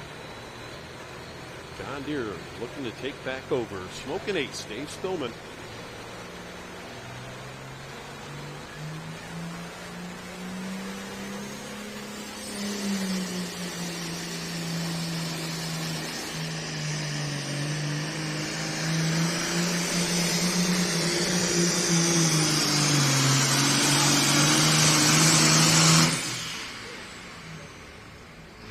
Have done it.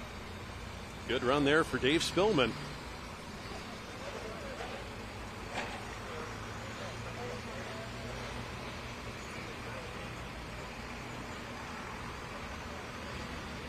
Seen the last couple competitors over here on the left side.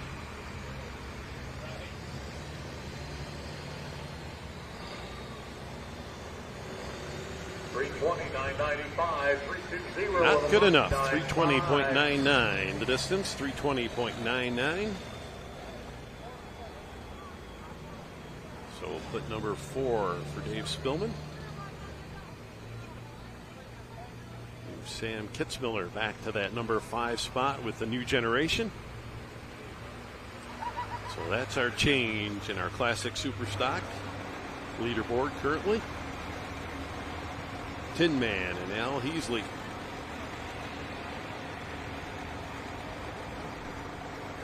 So we'll have Todd Hawk, Eric Simmons, and then Dave Carter.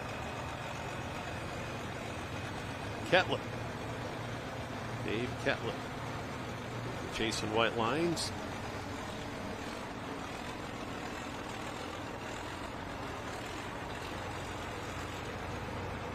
So here comes the John Deere 5010. Out of East Rochester, Ohio. Todd Hawk.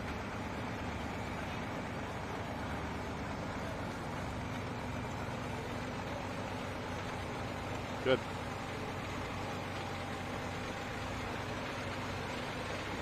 Need one around.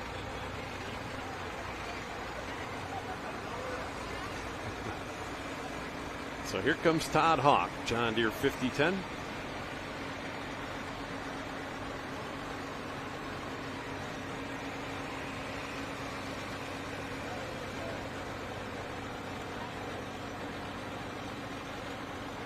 So 328.01, Al Heasley, the Tin Man, John Deere. At 8:56.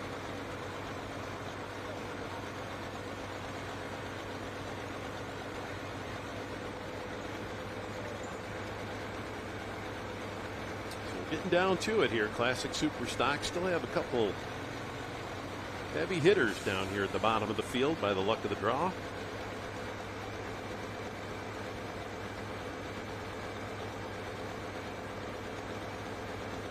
Track's clear. Here we go. Todd Hawk, John Deere 5010.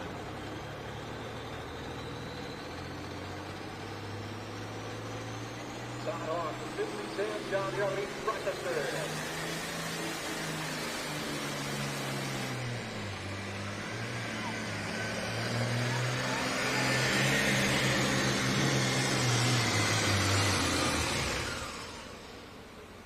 Going to snuff it out here tonight, the John Deere 5010.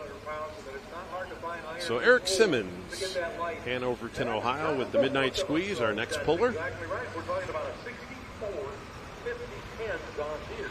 Now, the 5010 was a heavy beast in its time. It was.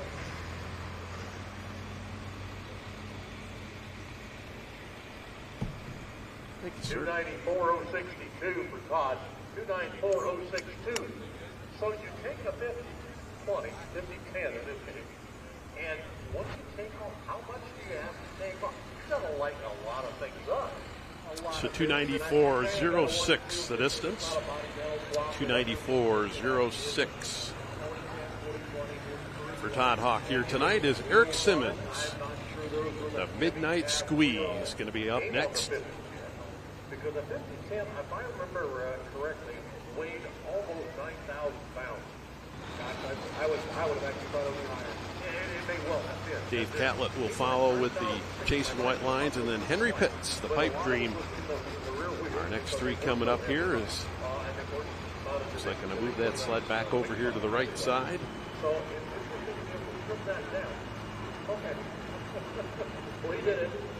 So here's our big winner from 1 week ago, Wellington, Ohio. Eric Simmons with this Midnight Squeeze. We're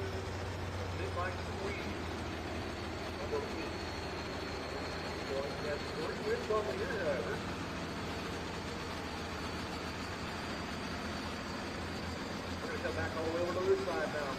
All the way back to the right side.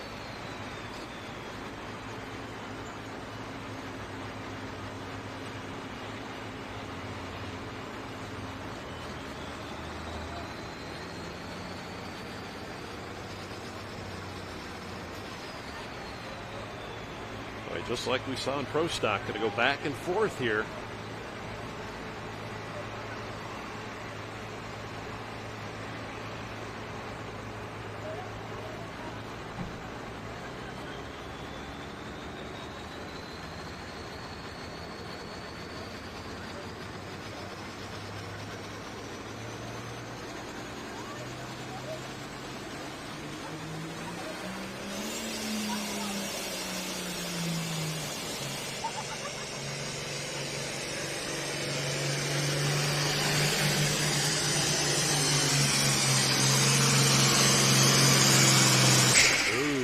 Gonna be close. Eric Simmons, that midnight squeeze. Now 3:28.01, the mark to beat here.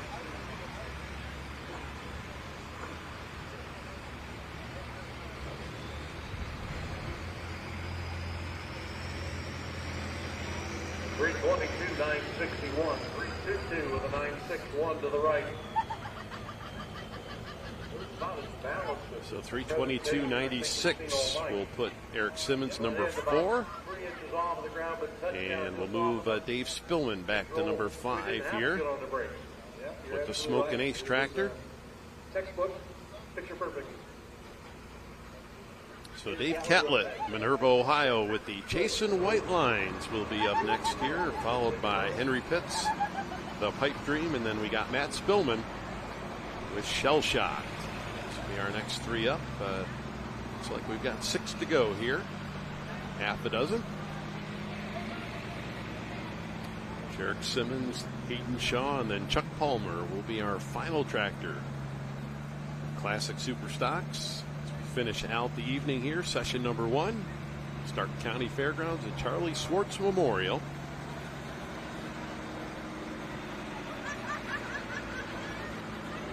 There we take a look at Dave Catlett, the Chasin' White Lines John Deere.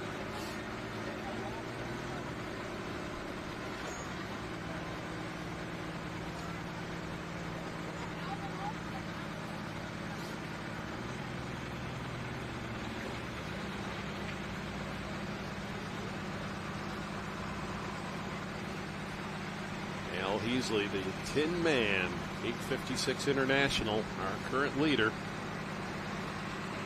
Dave Catlett going to go back to the middle of the track here, Minerva, Ohio, Chasin' White Lines.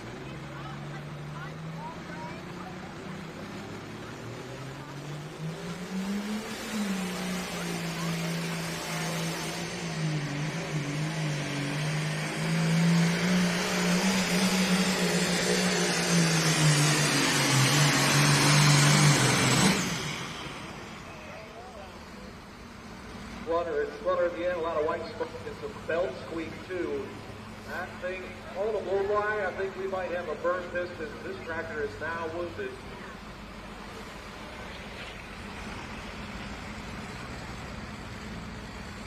Yeah, I think we burned one up right there. Dave Catlett, midnight squeeze. We'll take a look here on the replay as he comes on off the track behind us here and does not smell good.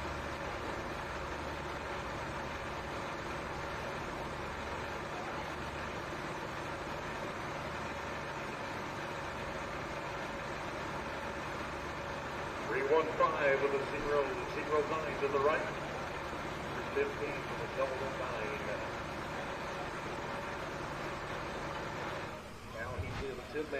So 315 even, 315.00 for Dave Catlett, Chasin' White Lines. And we see right at the end of his run right there, we did a little bit of damage on that John Deere. So Henry Pitts, Minerva, Ohio, with the Pipe Dream will be up next, as Chris has got a report down trackside. This beautiful orange tractor, this Alice Chalmers, is driven by Henry Pitts. I was just talking with him, said, tell me about the name of your tractor, Pipe Dream. He said, well, my dad is a pipeliner, so we kind of named it for him. It is a bit of a pipe dream, me tractor pulling, but I love it. This is nowhere I'd rather be. I said, Henry, how old are you? He smiled and he said, 17.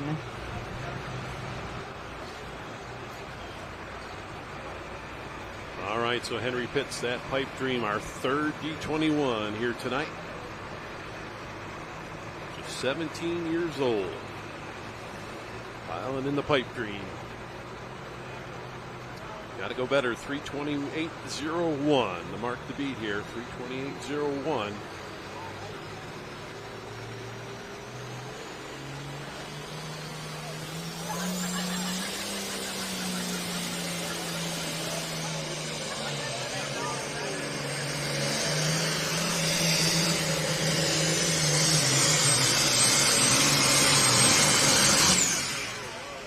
Got her going.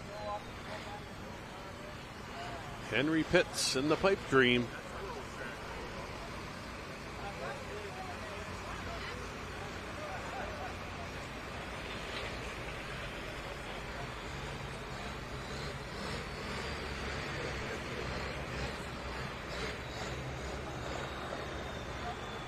Three 1-2 with a 983 to the right hand side. 312, 983 for Henry. That's Phillips. So 312 and 98. 312, 98. Number 10 spot for Henry Pitts. So Matt Spillman will be up next with the Shell Shock. Jake Simmons. Jarek Simmons crushing it. Hayden Shaw will follow with the Haymaker, and then Chuck Palmer first two. So 4 to go. Classic Supers. That's exactly got that.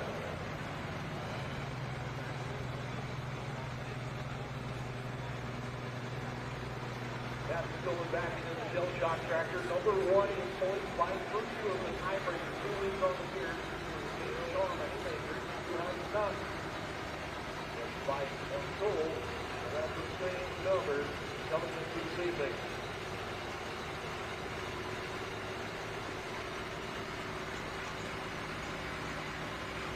Oliver, Ohio. Matt Spillman, the Shell Shocked. Next up here, Classic Supers. Jarek Simmons will follow with Crushing It.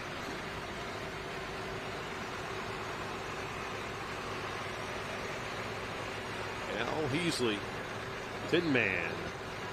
Still our number 1 tractor here, Classic Super Stocks.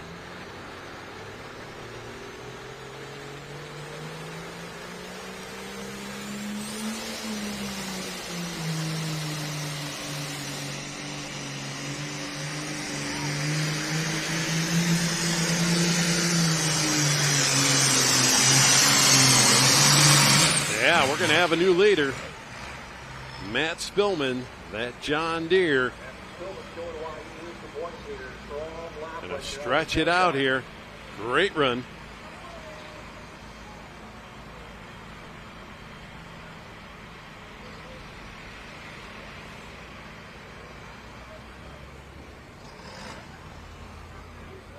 Three 22 with a 977 to the right. 322, 970 for Matt. Wow. He just wow. Fly over Eric Simmons, but it's close. 977 to a 961. 322.97. Boy,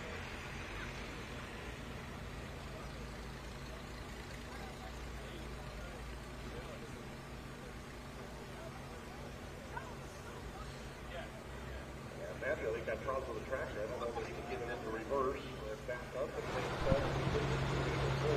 As we wait for the distance on Matt Spillman, talking to his brother David Charles. Okay, you pulled earlier, and I saw you go up and talk to your brother. What did you tell him right before that run? I told him to let the tractor go where it wants to go. I put him in the same line I had, and I thought it was there. And it took me back towards the middle, and I brought it back, and I wish I'd have let it go to center. So I told him let it go. What'd you think as he went down the track, too? Looked pretty good from here. It looked good, but it took him to the left line, so I'm sure he was on the brake pretty hard. All right, we're waiting for the distance just like you are at home. 77 is what we checked. We pulled the sled up and remeasured, make sure we were correct. 332.977. All right, so there it is. Corrected distance, 332.97. So number one here for Matt Spillman. With just 3 left to go here. Jarek Simmons with the Crushing It. Hayden Shaw with Haymaker, and then Chuck Palmer first due. Our last 3 to go here in Classic Super, and we'll call it a night.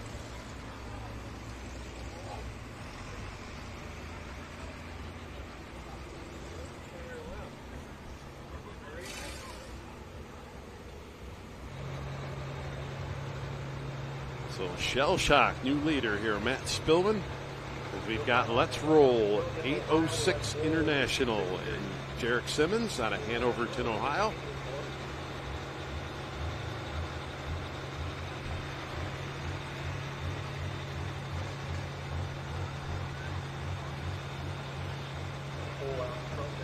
So winding down, session number 1 here. Things getting a little chilly.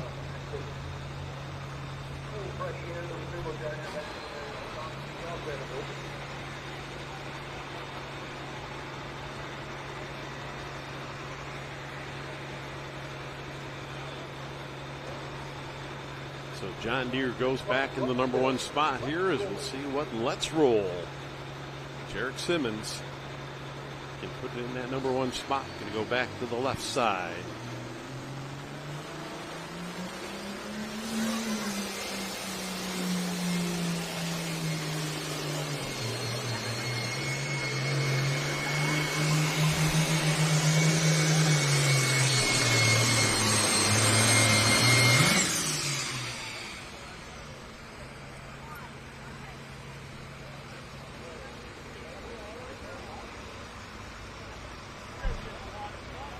Going to be in the mix here, Jarek Simmons.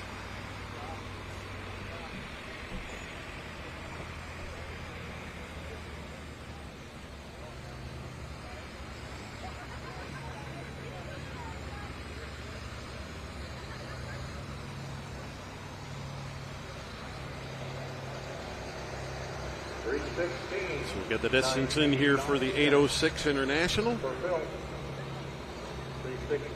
3:16 and 98 will be the distance here. 3:16 and 98.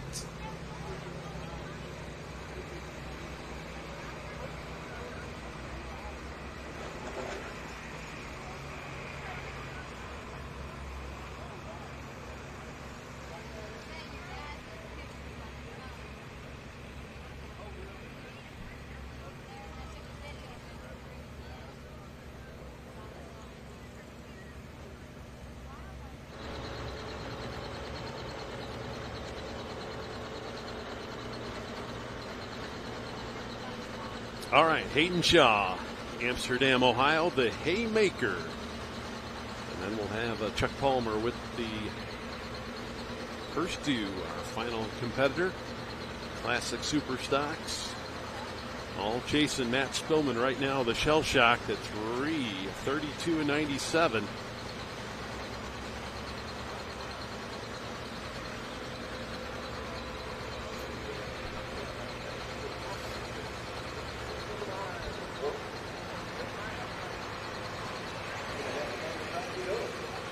Track is clear. Here comes the International.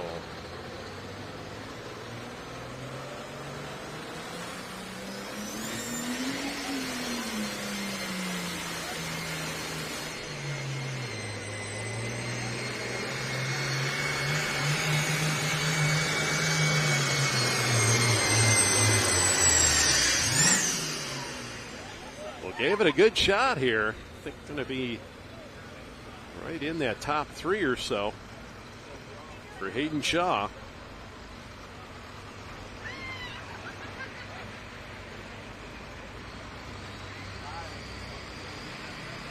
Take a good look at the Hayden in the seat there.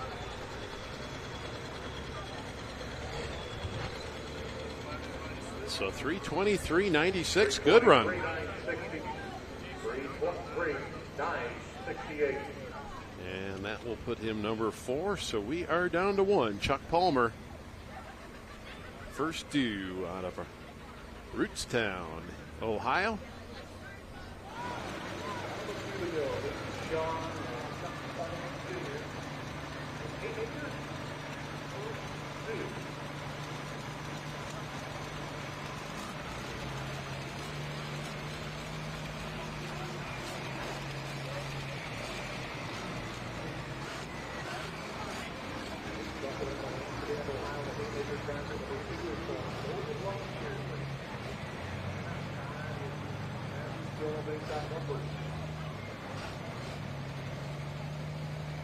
Stay over on the left-hand side.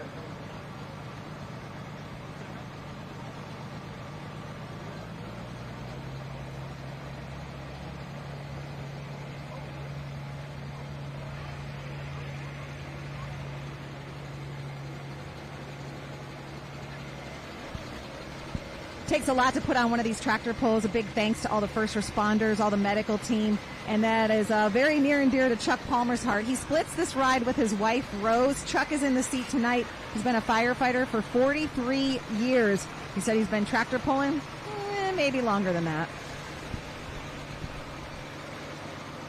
All right, so Chuck Palmer.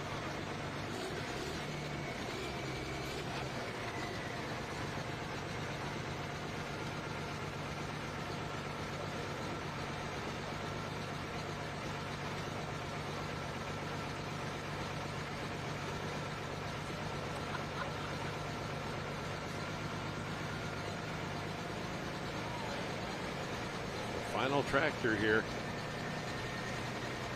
Chuck Palmer, first due.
Good run right there.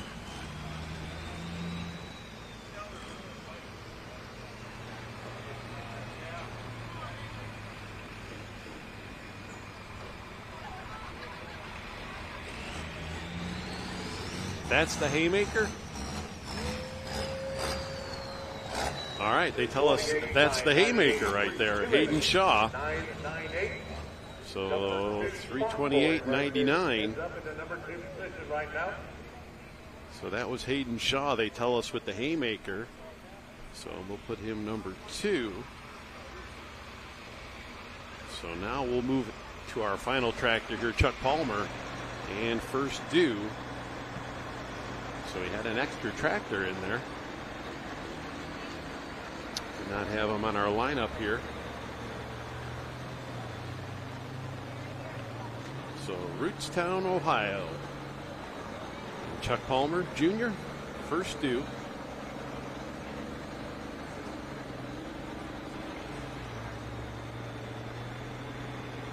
So Matt Spillman got to dodge one more bullet here. Shell Shock take home the big win, session number 1.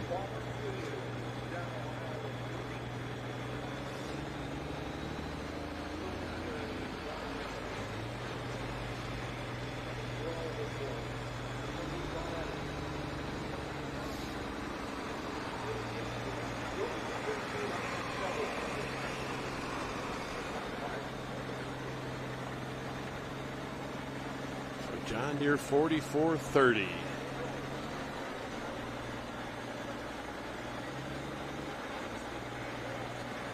Rootstown, Ohio. Chuck Palmer.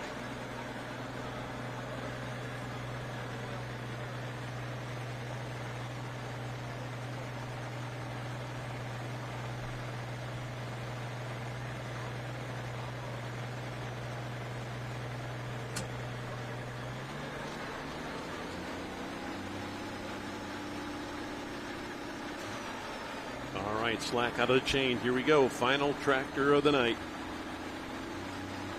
First due, Chuck Palmer Jr.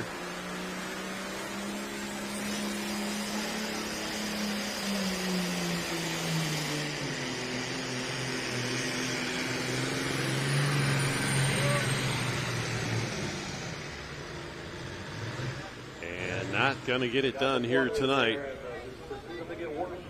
So that will do it here tonight. So congratulations, Matt Spillman, going to be our winner here tonight with Shell Shocked as the John Deere will take the win. We'll get our leaderboard up here for our top finishers. That's a good point. That's a good point. Competitive seasons are flowing on. You're already running down the track. Like, yeah. Okay, but I'm going to keep going anyway. Yeah, that's true. So 255 and 95 will be the distance here. 255 and 95. 255, 957, 255 with a 957.